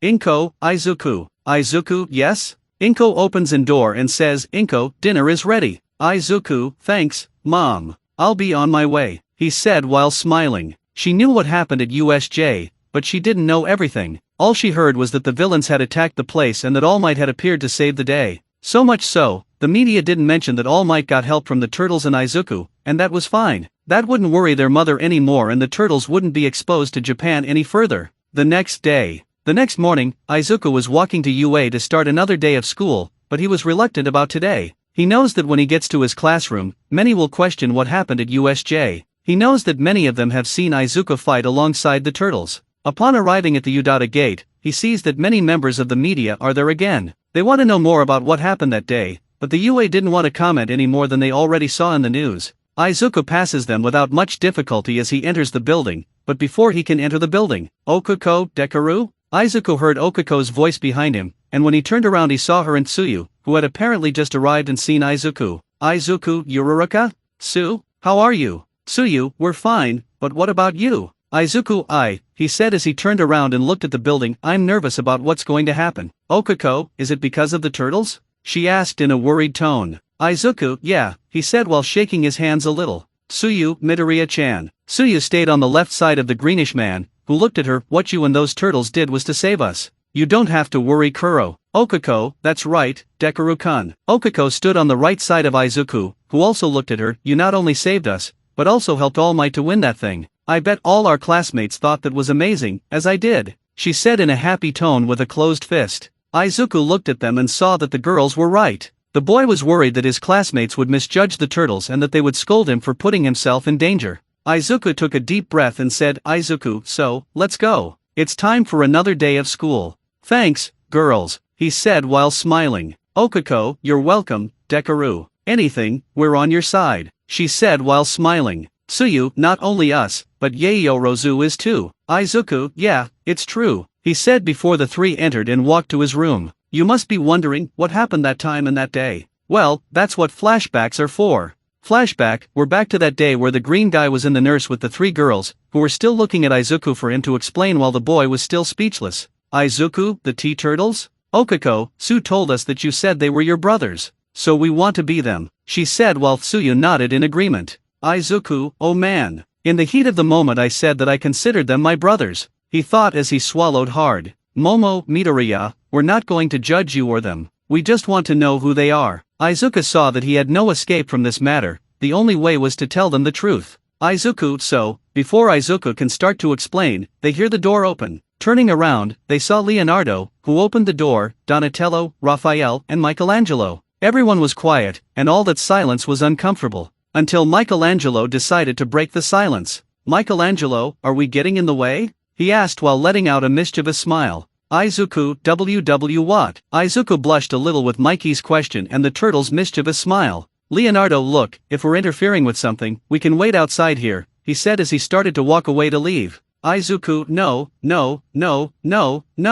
Me and them were talking about you guys, he said as he got up and approached them. Donatello, about us? He asked while to him and his brothers, who were confused by what Izuku said. Izuku, yeah, they were wondering who you are, he said before turning to the girls, who are surprised to see the turtles face to face. Girls, they are the Ninja Turtles, they are my friends and considerate brothers, he said before turning to the turtles. Guys, they are my classmates and friends from UA. Leonardo, hello. Michelangelo, hey, he said while smiling and waving. Donatello, hi. Raphael, hey, what's up? Okako, oh, hi. Okako came out of her shock and greeted the turtle brothers. Momo, hello, nice to meet you all, she said while making a quick reverence. Tsuyu, can I ask a question? How is Splinter is your father when he is a rat and you are turtles? Kuro, Tsuyu being direct as always. The brothers were surprised that the girl was direct with that question and looked at Izuku, who was embarrassed. Izuku, it's just. Tsu says everything that comes to her head. So, he said while massaging the back of his neck. Leonardo, well, it's a long story but let's try to simplify everything. After saying that, Leonardo and his brothers explained who they are, where they came from, why they are here and how they met Izuku. However, they had to lie when talking about their origins. At the time when they said that Izuku was beaten by the ninjas and that he almost died, the girls were worried and even felt a pang in their hearts just knowing what Izuku went through. They kept talking even outside the building, because they all need to go home. Izuku, since then, I promised them that I would keep their existence a secret and that I would be their ally here in the city. They even taught me how to fight and how to defend myself. Tsuyu, so it's explained how you can fight like that. Okako, but this Shredder, do you have any idea where he might be? She asked in a worried tone. Raphael, I suppose he's with the League of Villains. But soon we'll find him and finish him off. Momo, but now that you've been seen, what do you intend to do? Leonardo, we will stay here and stop the Foot Clan and the Shredder. Even though many people now know of our existence, we have a lot of work to do. Izuku was feeling bad for making them be seen. He kept blaming himself for everything. After all that explanation, Izuku and the girls said goodbye to the turtles, who said that they will continue at UA for reasons they didn't reveal. Izuku found this strange but did not press the matter. Izuku and the girls kept walking until Momo met up with her driver, which took Izuku, Okako and Tsuyu by surprise when they learned that the girl is rich. She offered a ride to her new friends who were reluctant, but they ended up accepting at Momo's insistence. End of flashback. Since that day, Izuku and the girls even exchanged contacts with the greenish one, which took the boy by surprise to see that the girls want his number. They did it because of what he did for them, and because they cared about Izuku. They even sent messages to the greenish one to see how he was doing, even about turtles. Back at Izuku, he and the girls were in front of 1A's door, but before he could open it, he heard his colleagues talking. Tinya, wait a moment, so you mean that Midoriya was fighting together with 4 giant turtles against those various criminals in that ninja clothes? Zero, and there was that huge rat too. Oh, just thinking about him makes me shiver. Momo, guys, what matters is that Midoriya and those turtles people not only helped us but also helped All Might by fighting alongside him against that thing. Kirishima, the way they fought was so manly. Kaminari, but I'm still curious. Who are they really? Izuku, reliable people. Everyone in the classroom turned around and saw Izuku, who opened the door, with Okako and Tsuyu behind him. Izuku, those turtle-looking people are people I trust and who are my friends. Ajiro, I was told that you fought alongside them and that they worked as a team. So does that mean that, were they the ones who taught you how to fight? Izuku, yes, and I didn't say anything about them because, they don't like attention. So much so that I had to make up a lie. Clearly another lie. Izuku doesn't want to reveal who they really are to all of his classmates, at least not yet. While many of his classmates were filling the green with questions, Bakugo and Todoroki were watching all that. Bakugo, only because he knows those freaks and who taught him to fight, he already thinks he's better than me. You might have even helped All Might, Deku, but I will still be number one. Shoto, Todoroki was just thoughtful about it all. Izuku has shown himself to be strong and skilled, but now that he knows that 4 humanoid turtles are primarily responsible for what Izuku has now become, he just got your attention. While Izuku was being bombarded with questions, whether about him or the turtles, Okako, Tsuyu and Momo were going to his rescue, but Kyoka Jiro appeared first to help the greenie. Kyoka, guys, calm down. You're filling Midoriya with too many questions. It's obvious that he's not ready to answer all these questions yet, so let's give him space and breath. After all, we all came out of a dangerous situation. Seeing that Izuku was uncomfortable at being asked too many questions, everyone walked away and apologized to the greenish one. Izuku, it's okay, guys. You were just curious, he said before turning around to Jiro. Thank you, Jiro. He thanked her while smiling, which made Jiro blush a little. Kyoka, it's nothing. Consider it as thanks for helping me in the entrance exam, she said while looking to the side. Izuku, still, thanks for helping me, he said while smiling and making a quick reverence, which made Jiro smile, even with a blush on her cheeks. Kyoka, why you are welcome. Okako, Tsuyu and Momo saw this scene and were annoyed by the interaction the two had. For some reason, they were jealous that Jiro had helped the greenie and that he was treating her so affectionately.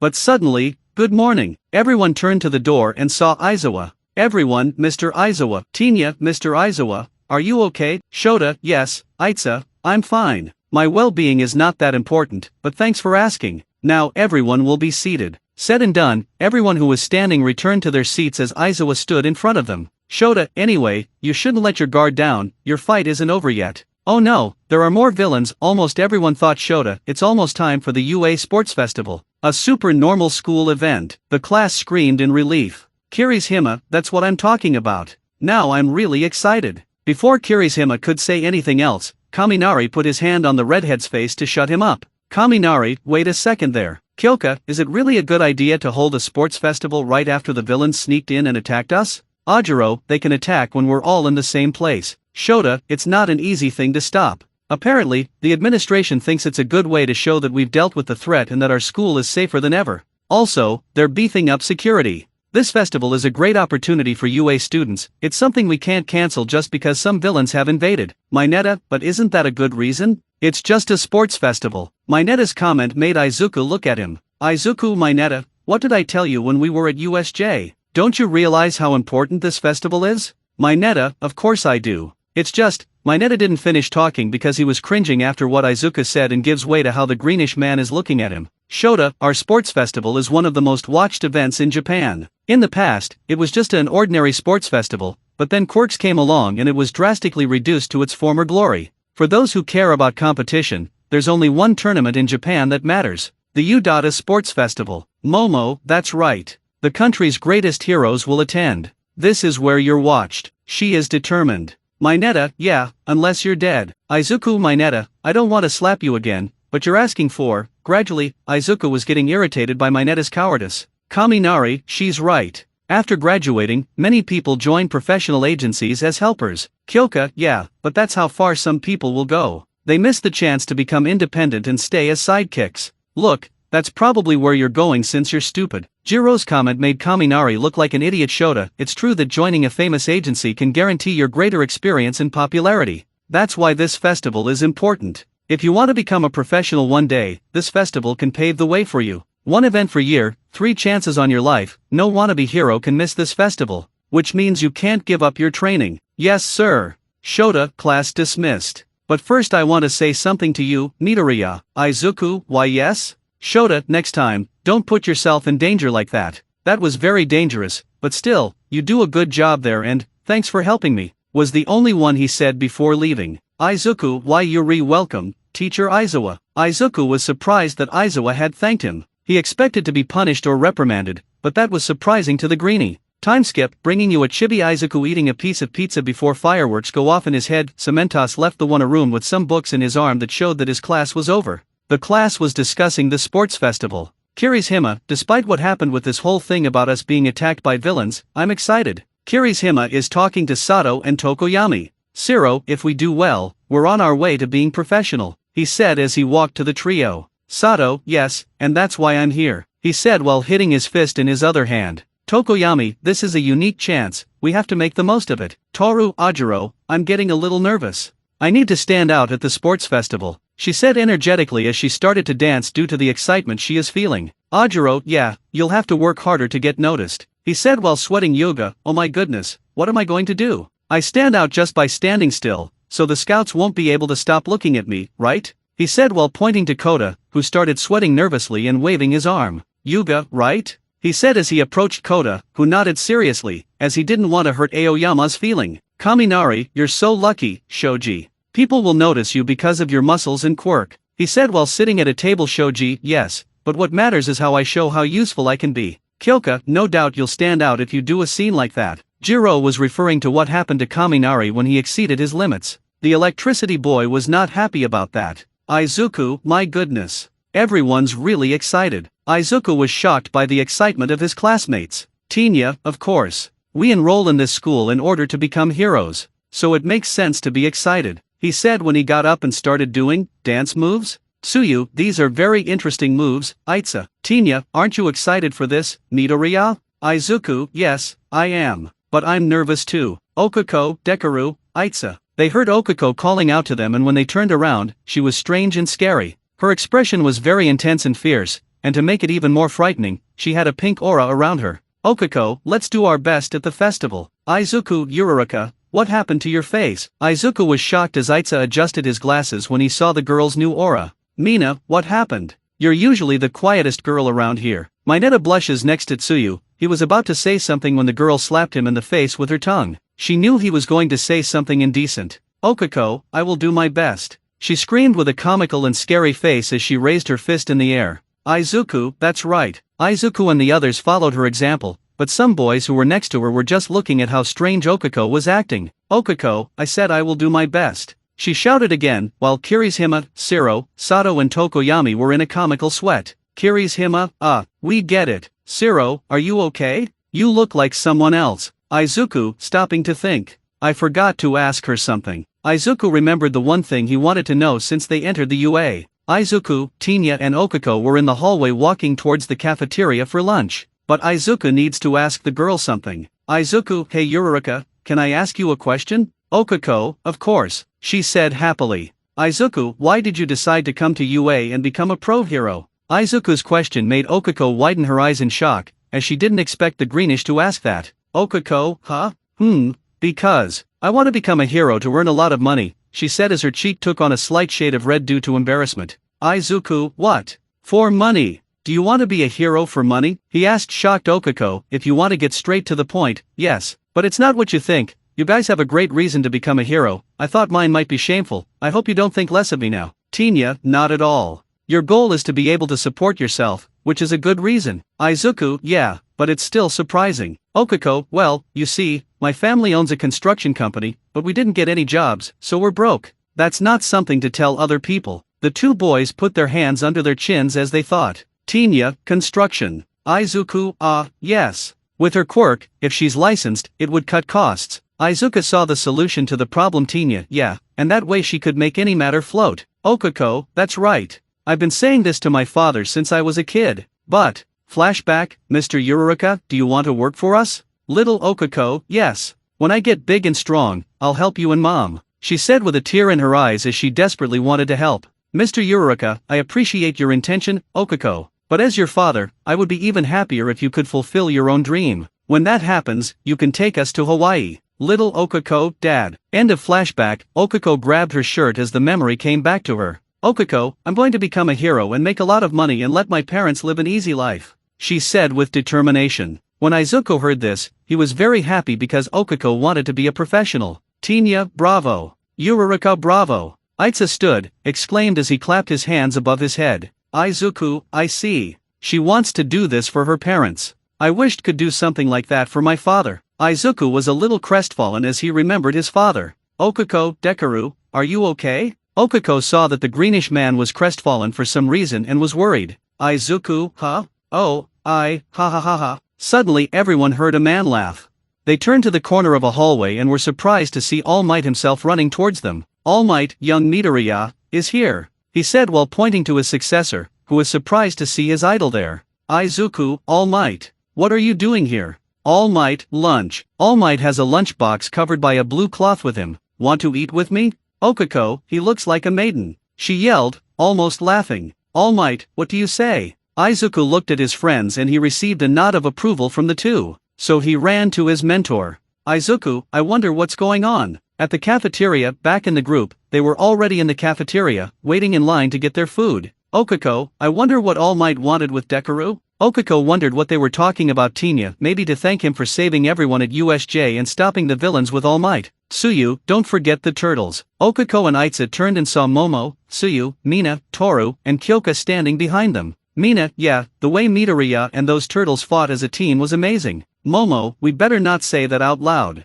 Not everyone knows that those turtles showed up and helped us. Little did they know that one person overheard their conversation and picked up an interesting detail. Shoto, Izuku, Midoriya, All Might, and the turtles. Back to Izuku. Izuku and All Might were walking towards the teacher's lounge. Izuku, so, All Might? What happened? All Might, we need to talk about the sports festival and One for All. But there's also something you need to know. Izuku, know what? All Might opened the door and made room for Izuku to enter and see who was inside. He was shocked to see Nizu, Master Splinter, and the turtles in that room. While Nizu, Splinter, Leonardo, and Raphael noticed the greenish man's presence, Mikey and Donnie were still arguing. Michelangelo, come on, Don. We should have jetpacks, man. Donatello, Mikey, why should I create jetpacks? Michelangelo, think, brother. Just imagine, us flying around like superheroes, we'd be turtles with style, he said while putting his arm behind Donatello's neck. Donatello, listen, you tongue loose. We're ninjas, and ninjas don't need to be style.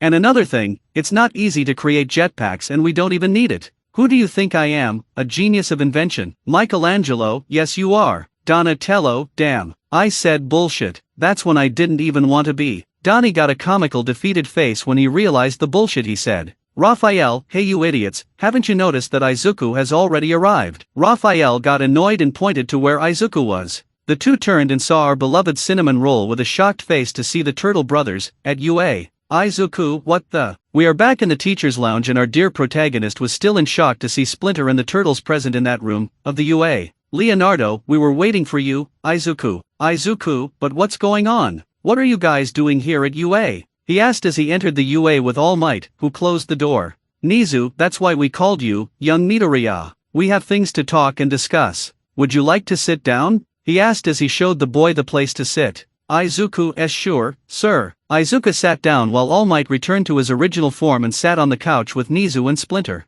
The turtles remained standing. Nizu, would you like some tea, young man? He asked as he offered a cup to the greenish man, who accepted it. Izuku, yeah, thanks. Anyway, can you explain to me what's going on here? Nizu Yoshi, or Splinter as he prefers to call himself, we were friends a long time ago when I was a student at the Hamato clan's martial arts school. Izuku, wait, were you a student there too? Obviously, Izuku was surprised and shocked. Splinter, and he was the only one who looked like a mouse, dog, or bear. Nizu, what are you again? He asked while looking confusedly at Nizu. Nizu, now my friend, I am the principal, he said while smiling and raising his right hand, but his answer made everyone looks at him like, this. Michelangelo, but what does that mean? He asked whispering to Raphael. Raphael, I don't know. Splinter, anyway, Nizu was the only one there who didn't have a human appearance, but even so, he was one of the best students. We got to know each other and ended up getting along well. Nizu, but one day I had to leave and drop out of the Hamato clan school for business with the UA.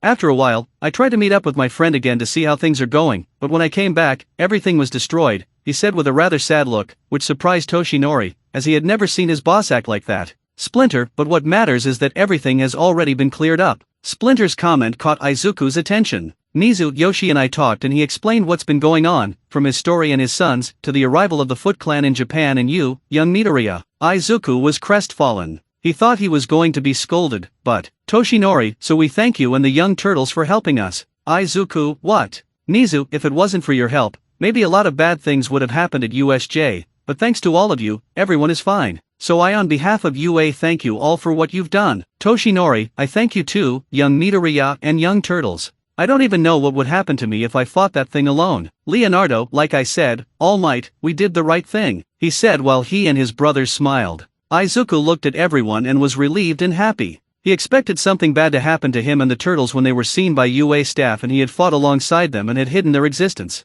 But he had one more thing to say. Izuku got up, turned to the brothers and bowed to the turtle brothers, who were surprised by the boy's attitude. Izuku, I'm sorry, guys. I failed to hide you. Because of me, a lot of people know you exist. Because of me, you had to reveal yourself to a lot of people just to save me. I'm sorry for having failed you. Izuku still felt guilty about everything. He thought that if he had never met the turtles, they would not have had their existence revealed to his classmates and teachers. Izuku thought they would be mad at him for not being able to hide their existence. Michelangelo, Izuku, don't say that, man. Izuku, huh? Izuku raised his head upon hearing Mikey's comment. Donatello, it's not your fault, Izuku. You shouldn't be doing this. Raphael, yeah, stop talking nonsense, man. What did we say about you valuing yourself more? If you keep this up, I'll have to be forced to flap you. Izuku, a flap?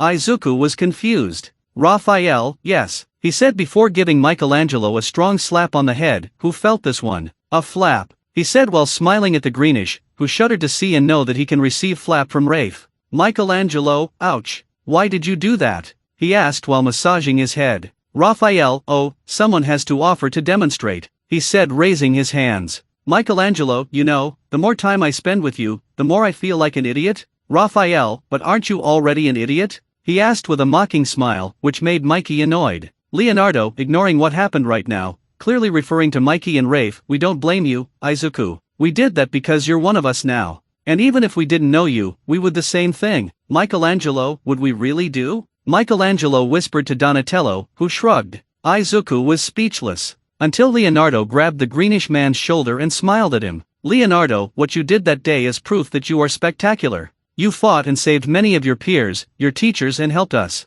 You showed your worth, you showed what it is to be a hero, Izuku, he said while Leonardo, Raphael, Donatello, and Michelangelo nodded and smiled at the Greenish man, who was almost getting emotional about it. Not only was he happy, but Nizu, Splinter, and Toshinori were also happy to see how the turtles cared for the Greenie, who was feeling blessed to meet the brothers. But he still had a question on his mind. Izuku, I appreciate it, guys. But I still want to know, what are you guys doing here at UA? Raphael, so the rat god over there gave us a job as UA security, he said while crossing his arms and smiling. Izuku, what? He asked in surprise as he looked at Nizu. Nizu, as I don't want them to get into trouble for fighting villains without authorization, I myself decided to make them as UA employees and security. Donatello, in other words, thanks to Mr. Nizu, we have a job and the UA will be our new ally against the Foot Clan. Michelangelo, in the other words, we have a salary and we can buy pizza at our own expense, he said while opening his arms and smiling happily. Donatello/Raphael, hell yeah, he,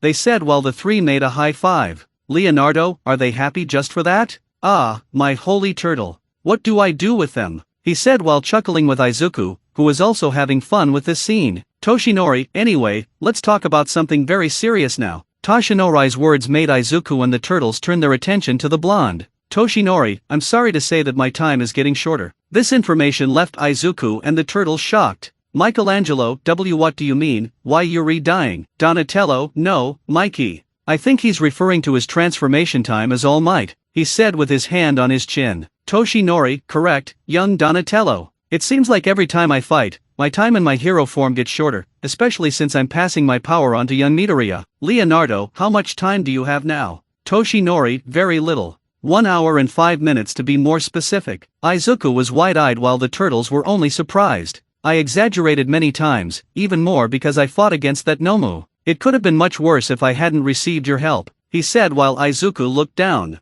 Izuku, I'm sorry, if I were stronger. Izuku stopped talking as he looked at his side. Raphael looked frighteningly at Izuku while showing his right hand to the Greenish man, who swallowed hard when he remembered Raphael's slap. Toshinori, ha. Young Midoriya, there's nothing to apologize for with me. Man, we're really a lot alike, aren't we? He said before wiping his mouth that blood came out at the time he laughed. Anyway, there's also the other reason we called you here. It's about the sports festival. How is your situation with One for All? Any progress? Izuku, well, I can access it and use it, but I use very little of its power percentage without breaking a part of my body. That punch I threw together with you when we fought Nomu, I used a toll greater than I could bear, so much so that my arm broke. He said before remembering to remember one more thing.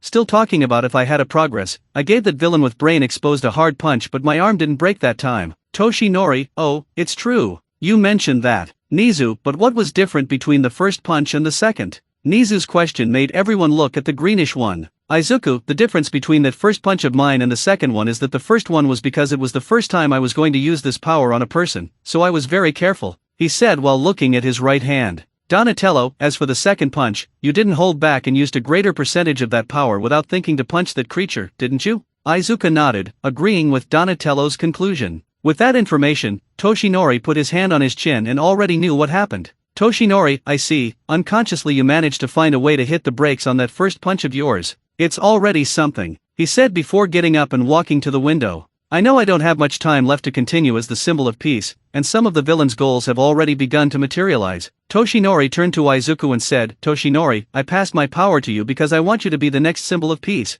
Toshinori's words made everyone look intently at him. You said yourself that you wanted to be like me, young Midoriya. You want to be the best hero ever. You still feel that way, don't you? Izuku didn't say anything. He just nodded. Toshinori, then it's time for you to show me. The UA Sports Festival is something that the heroes know, that the whole country will be watching. Izuku started to get nervous and an intense heaviness in the air emerged in it, and Splinter and the turtles felt it. Toshinori, I want you to think of this festival as your debut. You are the next symbol of peace, the next All Might. Izuku Midoriya. I want you to introduce yourself to the world and say, I am here. Izuku's eyes widened at what he said. The turtles were speechless, while Splinter got a disapproving look. Izuku, but, that's what you say. Toshinori, I'm sure you know how the festival works. Izuku, why yes, I know. Michelangelo, excuse me, but what is this UA Sports Festival works? He asked while standing next to Izuku. Izuku, so the students are separated by classes, years, and courses.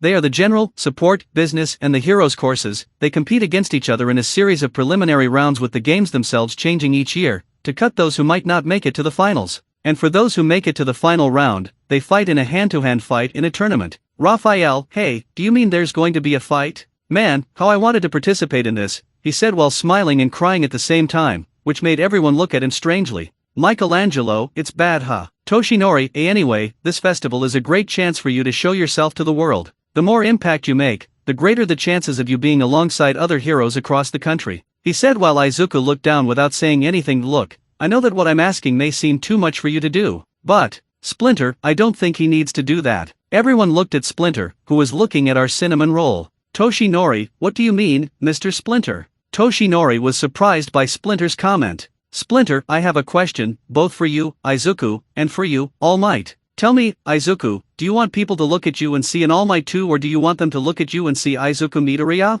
Izuku, I guess, Izuku was uncertain. He didn't know which would be the best option. Splinter, All Might, I understand that you want Izuku to be the next symbol of peace, but don't you think he should make his mark on the world in his own way? He said before looking back at Izuku. Splinter, Izuku, you shouldn't be like anyone else. You don't have to compare yourself to anyone. You shouldn't get busy trying to be like anyone, even if it's your predecessor, because then you'll be in his shadow and you're not that kind of hero you must be. Izuku, you have to listen to yourself, only then will you become the hero you are destined to be, he said as he placed his right hand on Izuku's shoulder while giving him a sincere smile. Izuku, Master Splinter. Both Izuku, Toshinori, Nizu and the turtles were speechless with what the Splinter said. The greenish one was reflecting a lot with the Splinter's words still in his head. Izuku wanted to be like All Might, but he didn't think about how to be like himself. Izuku didn't think about how to be the hero in his own way. That is, Izuku saw that Splinter is right. Izuku, you're right, Master Splinter. Everyone looked at Izuku and saw that he was looking melancholy, serious, and determined.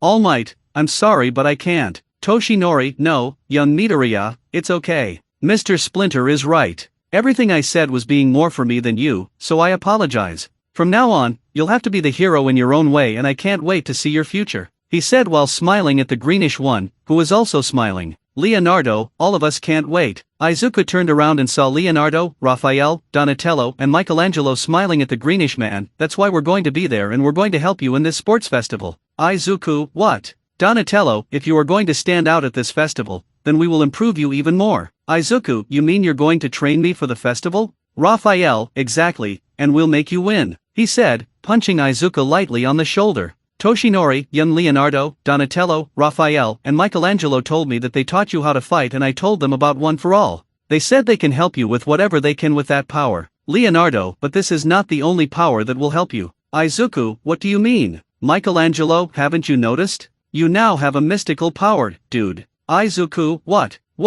What do you mean I have a mystical power? Obviously, Izuku was shocked to learn that he has another power that isn't even a quirk. Donatello, at USJ when we were fighting that Nomu, we saw that your fists were surrounded by a mystical energy. You didn't notice because you were focused on saving All Might. Toshinori, wait a minute there, what is this mystical power? Splinter, they are supernatural powers that came from a yokai origin many years ago. The Hamato clan was blessed by these powers that have forms, individual abilities and etc. To maintain the legacy, the ancestors and predecessors of our clan transferred these powers to the weapons of Hamato clan, which are our relics. But not just anyone can have this power, only worthy people are blessed by touching one of our weapons, which I am responsible for keeping them safe. Izuku, so you're telling me that this mystical power I have, is because I was blessed by the predecessors and ancestors of the Hamato clan? Splinter, exactly, and now that power is yours. Splinter's words left Izuku shocked. Now he has one more power that has been transferred to him, all because he is worthy. Nizu, anyway, you'll soon have to go back to your class, young Midoriya.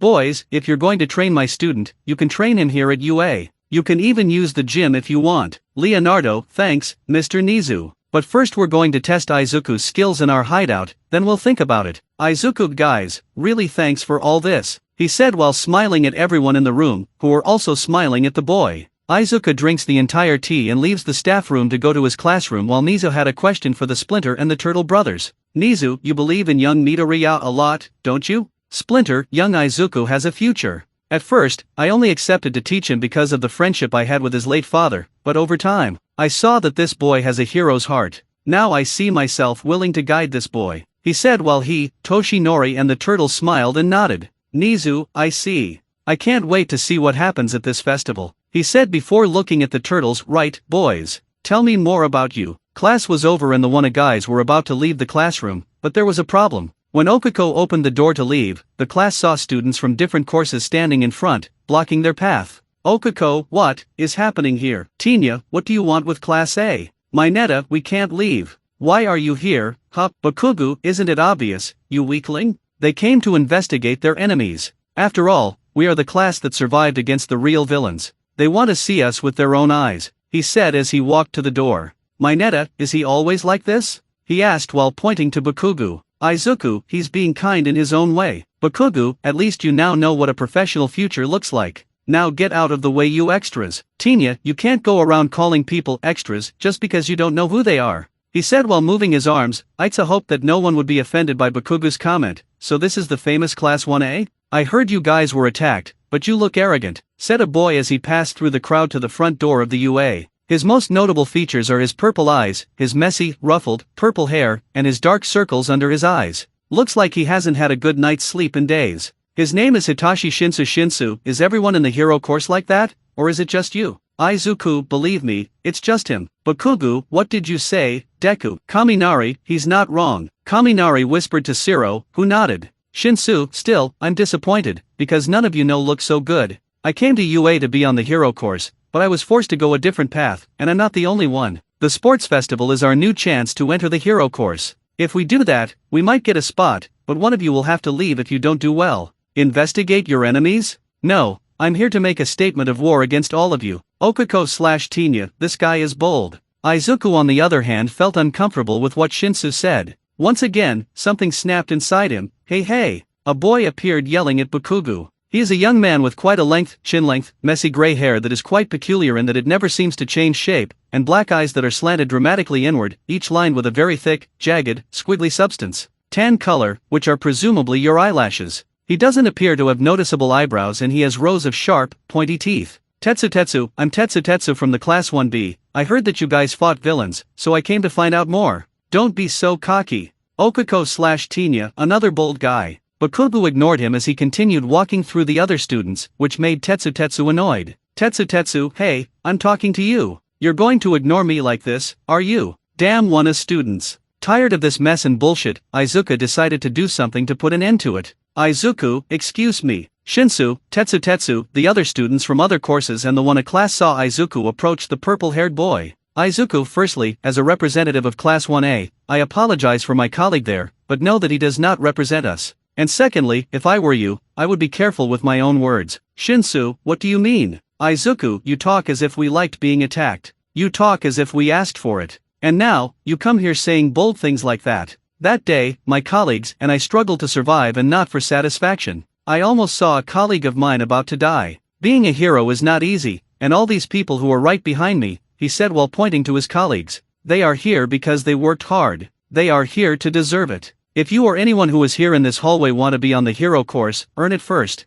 Try hard and give your best at this festival, because my colleagues and I will do our best, that is, we won't let you beat us. We won't give up our place," he said with a serious and determined look. Everyone there was amazed and even reflected on what Izuku said. The 1A were happy, relieved and amazed that Izuku had defended them. "Izuku, as for your declaration of war, I accept. Shinsu, this will be interesting. See you at the festival, representative of 1A, he said as he left. End of soundtrack. Izuku saw all the other students leave, with the exception of Tetsu, who had something else to say. Tetsu, hey, man. You spoke beautifully. Maybe I'm wrong about the 1A class. Izuku, it's okay, I understand you. By the way, I like your hair. Tetsu, really? Gee, thanks. Your hair is cool. It was the only thing he said before he left. Izuku, what's wrong with my hair? He thought with his head tilted a little to the side. Mina, Midoriya. Izuku turned around and saw Mina Ashido very close to him, which took the greenish man by surprise and even made him a little blush to see another girl very close to him.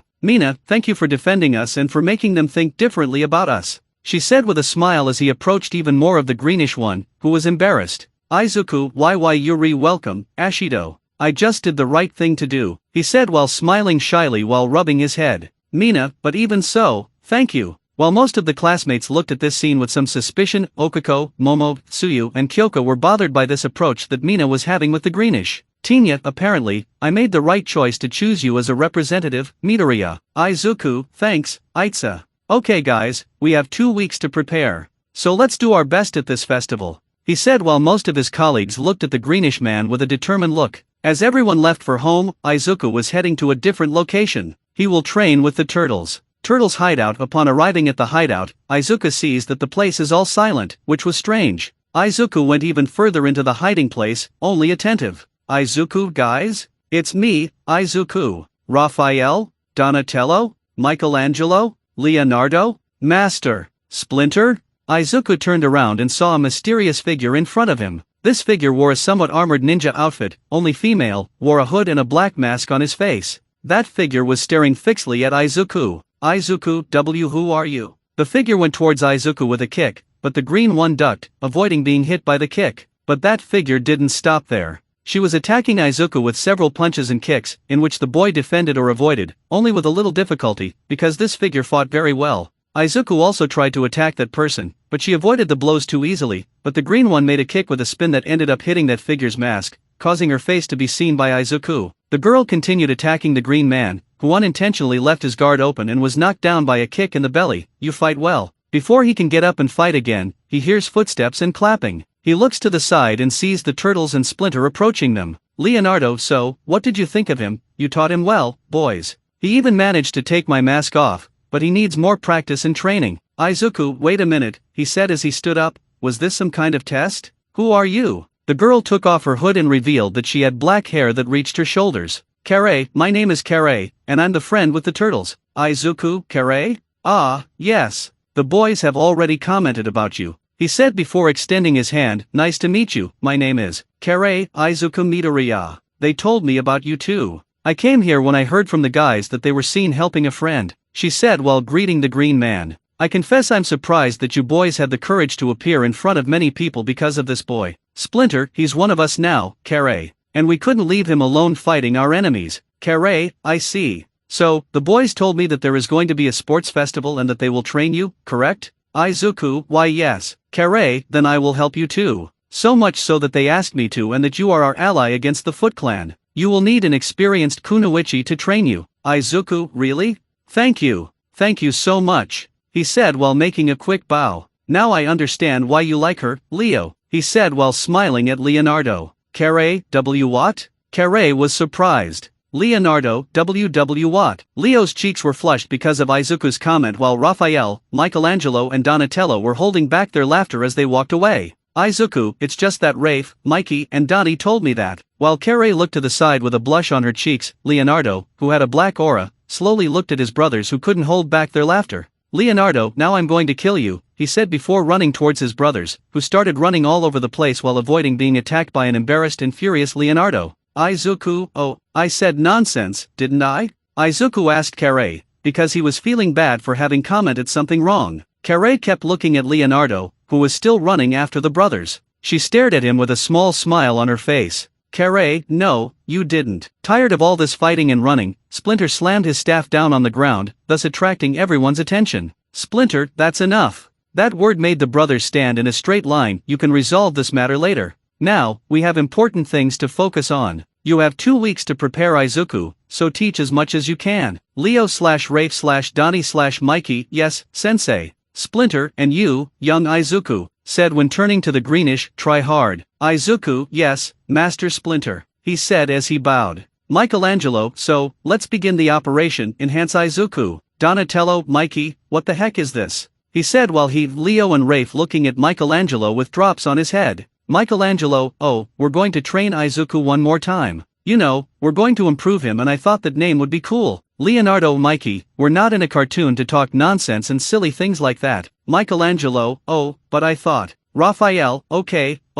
we get it. Let's get on with it, he said while silencing Michelangelo. During those 2 weeks, the entire Wanna gang was pushing hard for the sports festival, not all of them if we're talking about Mineta, but our dear Cinnamon Roll was the one that was pushing the hardest. If he was to stand out and win, then he will. During his training with Michelangelo, Izuku had to accompany him as the turtle rode his skateboard through the sewers. The problem was that Mikey had little rockets built in and had a lot of obstacles that Izuku had to avoid. So Izuku had to run lightly while trying to avoid all obstacles in his way, even though he used one for all to boost. Izuku couldn't reach Mikey, but little by little he managed to avoid obstacles and even came close to keeping up with the turtle. Leonardo decided to teach the greenish something different, to jump from building to building. Even if Izuku fell, Leonardo would open a portal to avoid the ugly fall. It was tense training, but little by little, Izuku was able to jump from building to building, making incredible leaps and some parkour moves that he learned from Michelangelo during his training with him. Izuku and Leonardo even bet a little race between the buildings even though Izuku lost. It was good to have almost managed to keep up with an experienced ninja.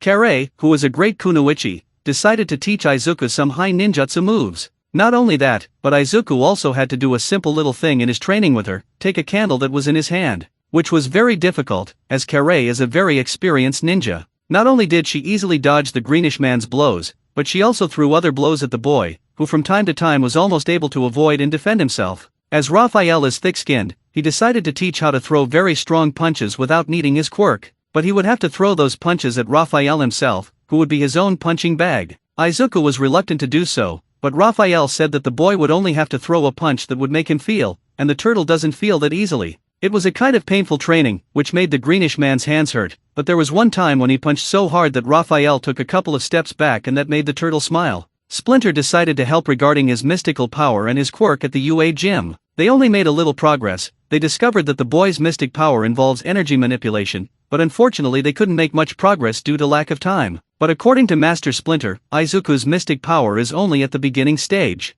That is, the more Izuku uses this power and understands it, the more he discovers what more he can do. Our dear Donatello, on the other hand, helped Izuku to improve much more in his training with the Tonfa, only this time he decided to make it more difficult for the boy. Donnie created a challenge for the greenie, which is to make the turtle open its guard. Izuku and Donatello are both intelligent and analytical people. As much as Izuku had a hard time opening up Donatello's guard or taking him down, they fought as equals, which made training a lot of fun in their eyes. While Izuku didn't train with the turtles, Splinter, or Carré, the boy didn't stop. He kept practicing everything they taught him and then some, like lifting weights, doing squats, push-ups, and running on the beach. If he was to stand out, he had to put in a lot of effort. Right now, Izuku has finished his last day of getting ready and he's watching himself in his bedroom mirror with a determined look. The next day was let's see. End of song. Residents of the Midoriyas, today was the day of the UA Sports Festival, and by this time, Izuku was already getting ready to leave. Inko, good luck, Izuku. Be careful not to get hurt. Izuku, of course, Mom. I'll be careful. Inko, I'll be watching it on TV and I'll even record in high resolution. Izuku, he. I got it, he said as he finished fixing his shoes and stood up. Inko, do your best, he said while smiling. Izuku, thanks, Mom.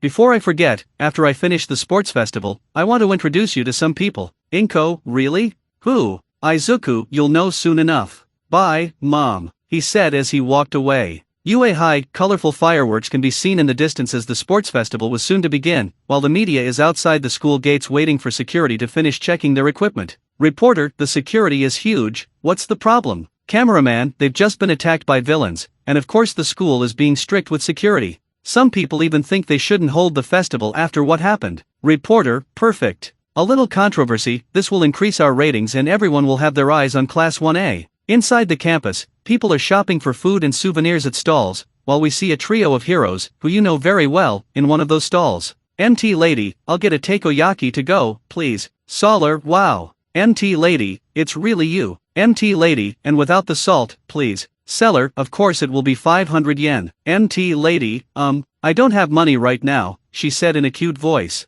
Seller, this one is on the house. The seller has already been seduced. MT Lady, thank you, dear. Kamui would look at this woman's audacity, aren't you ashamed? He asked as he and Deatharm faced MT Lady. Later, the trio is walking around the campus. Kamui would, I was hoping to do some recon while I was here. You know, being a scout. Deatharms, but we have to do security, so we're stuck working on it and we have no choice. MT Lady, looks like they called in a lot of pro heroes to protect this show. 1A's waiting room, the 1A students were getting ready for the sports festival, while some were stretching their limbs to warm up, others were sitting, waiting for them to be called. Mina, gee, I wanted to wear my hero costume. Toru, unfortunately they don't allow it. Though I'd really like to show it in front of everyone. Ajiro, but even so, I don't know if you would stand out too much. Toru was crestfallen, but obviously no one could see. Sato, I wonder what the first round will be like. Tokoyami, no matter what happens, we should be able to face it. Tsuyu, I'm a little nervous, my family is going to watch me on television. Okako, already my parents will be watch me too, so I have to do my best,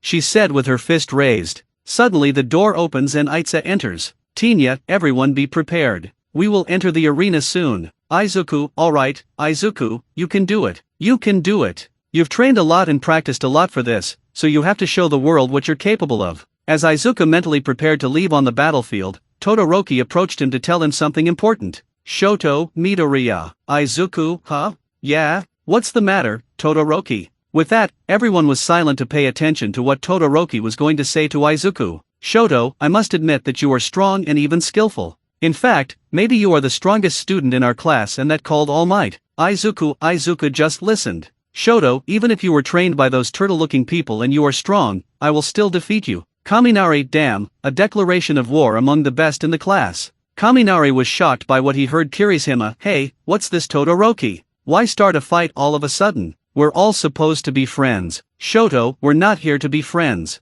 I'm here to be the best, he said as he walked away from them. Izuku, Todoroki and saw that Izuku was staring at him with a very serious look. Izuku, I accept your declaration of war. But be warned. You shouldn't just worry about me, because everyone will do their best at this festival and I don't intend to be left behind. And you'd better go with everything you've got, because if you don't go with everything, I'll end up beating you with everything I have, he said with determination in his voice. Todoroki didn't say anything, he just turned around while everyone was surprised by what Izuku said. But Kugu was annoyed that Todoroki declared war against the greenish and not against him. Izuku, guys, everyone looked at him, it's time to go. Let's go, he said as he left the room with everyone following him. Pay close attention, sports fans. And you too, swarm of the press. That's what President Mike said as the spectators in the stadium seemed to roar with screaming. This year, we're bringing you one of the most incredible performances in sports festival history. I just have one question before we start this show. Are you ready? The fans screamed loudly. Let's get started as the students make their way to the main stage. At the faculty and staff seats, Nizu arrived with a special guest. Nizu, I'm glad you accepted my invitation, old friend. Splinter, it's an honor to be here. Toshinori, Mr. Splinter, I'm glad you're here. But where are your sons? He asked when he saw that Splinter was alone. Splinter, they decided to watch the festival somewhere else. Meanwhile at the top of the stadium, we see that the turtles have just arrived after having climbed with the hooks. Raphael, has it already started? Donatello, well, it looks like we got there just in time before it started. Michelangelo, did you see it? I said it would be worth getting these 4 pizzas, he said while pointing to 4 pizza boxes that are in his hand. Carre, Michelangelo, I know you love pizza, but did you really need to get 4 boxes? Carre asked as she had a bead of sweat falling on her. Michelangelo, come on, the festival can be long and it doesn't hurt to grab 4 pizza boxes to eat while watching, he said while caressing the 4 boxes. Raphael, says the pizza lover. Michelangelo, oh, Leo, how's the ice cream kitty in there? Leonardo was carrying a cooler with him, and upon opening it we see a cat, whose body is made up of Neapolitan ice cream, with the head being strawberry, the torso made of vanilla and the waist and lower part of the body made of chocolate with arms, short and thick pieces of chocolate and vanilla. Its tail is made of vanilla and chocolate too. Izuku got a fright at seeing her the first time he met her when the boy opened the fridge freezer, but after that, Izuku saw that she is docile and friendly, which she likes the greenish one as well. Leonardo, she's fine, anything, I'll open a portal to our hideout and get more ice for her, he said as he put the cooler on the floor, with the ice cream kitten sticking her head out. Great, sports fans. Let's give it up for the first group. You know them as the class that fought the villains. A round of applause for one of our courses of heroes who have hearts of steel, Class 1A. The fans screamed as the one a gang exited the tunnel with Izuku leading them. The greenish looked around and felt with the thousands of people who were in the stadium. Izuku, oh my god. I didn't think there would be so many people here. Tinya, I just hope we can do our best even though there are so many eyes watching us.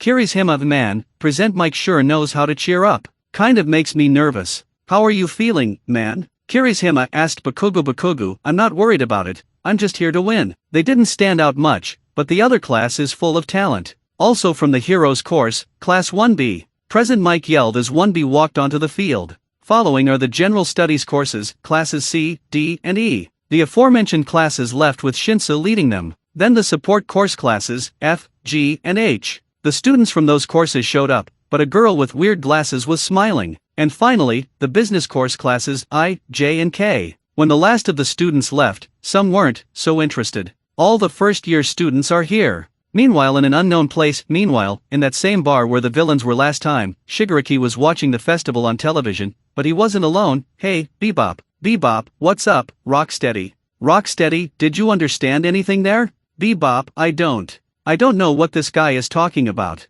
Japanese is all different, they don't even have subtitles to put us on the TV screen. Shigaraki, Kurojiri, ask these idiots to shut up, because I'm losing patience. Kurojiri, gentlemen, do you want more drinks? Kurojiri asked Bebop and Rocksteady in English. Bebop/Rocksteady, I want it, please. Both raised their hands. In this same bar, Orikasaki was also watching. He wanted to know more about a certain green-haired boy who was friends with the turtles. Back to the stadium, now that everyone was on the field, everyone heard a sound that sounded like a whip, catching everyone's attention. Midnight, now it's oath time. Almost all men blushed to see her, heroine plus 18 Midnight, appear on stage. Kirishima, do you think Miss Midnight's outfit is suitable for such an occasion? Kirishima was a little flushed. Kaminari, yes, it's her hero outfit. Although that could come as a warning. Kaminari was also the same Tokoyami. Is it really okay for her to wear something like that in a junior high school? Mineta, yes. Mineta being, the Mineta Midnight, hush all of you. She moved her whip, making everyone shut up, and now, to represent the students.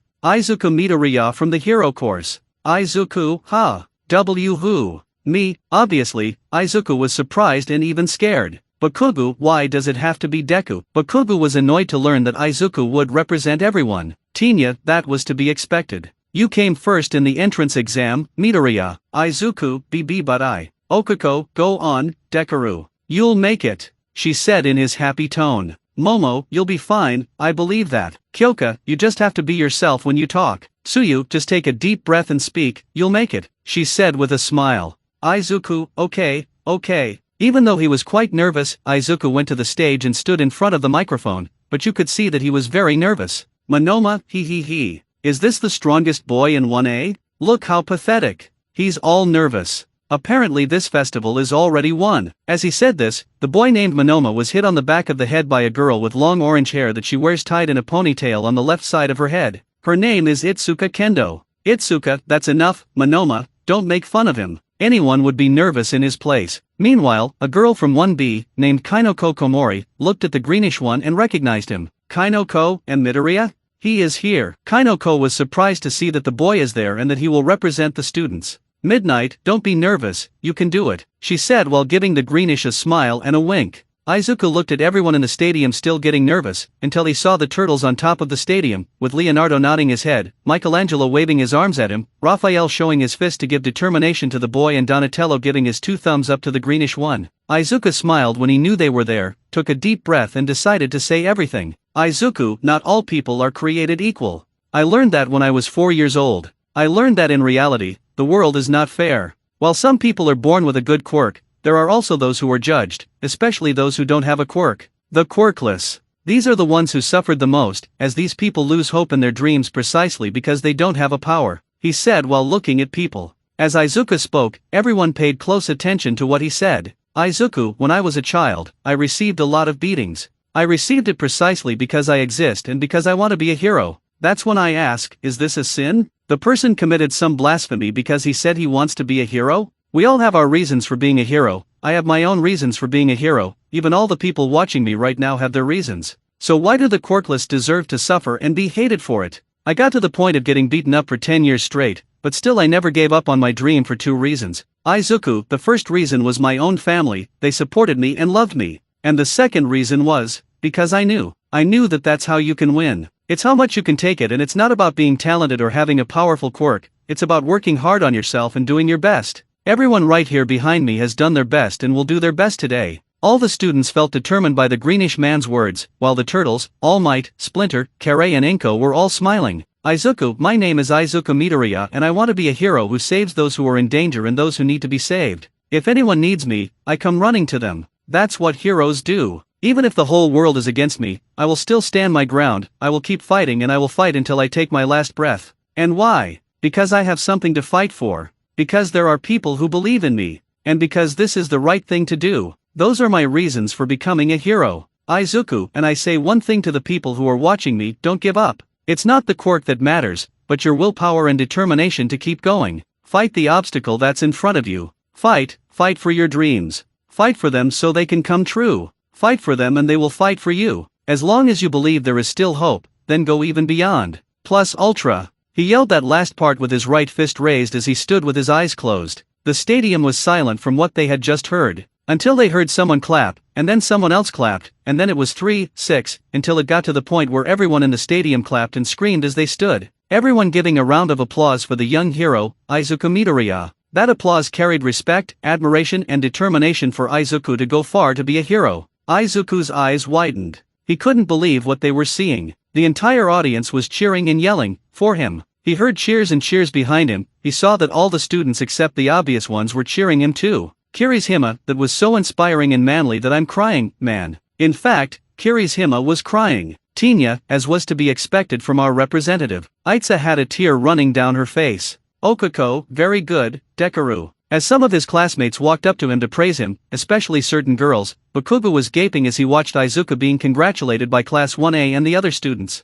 He thought that Izuku would embarrass himself in front of everyone, but in the end, Izuku won the admiration of many, which pissed Bakugo off. Meanwhile at the top of the stadium, Michelangelo, that's it, big boy. You did it well. Donatello, plus ultra for you too, Izuku. I don't know what this thing is but it must be good. Raphael, you said like a man, boy. He said like a man. He shouted as he pointed at the boy. Leonardo, good job, little brother. You showed your worth, he said while smiling proudly. But what a beautiful speech, my people. Your student spoke beautifully, Eraserhead. Yeah, he really said it. Aizawa, who was in the announcer area, smiled a little under her scarf. Toshinori, excellent work, young Midoriya. Not only did you encourage everyone with your words, you also showed everyone who you are. You showed them that you are here. Splinter, your father would be proud of you, as I am. Meanwhile at Izuku's house. Inko, my baby boy. Inko was smiling while crying a lot with emotion. She was very proud of her son.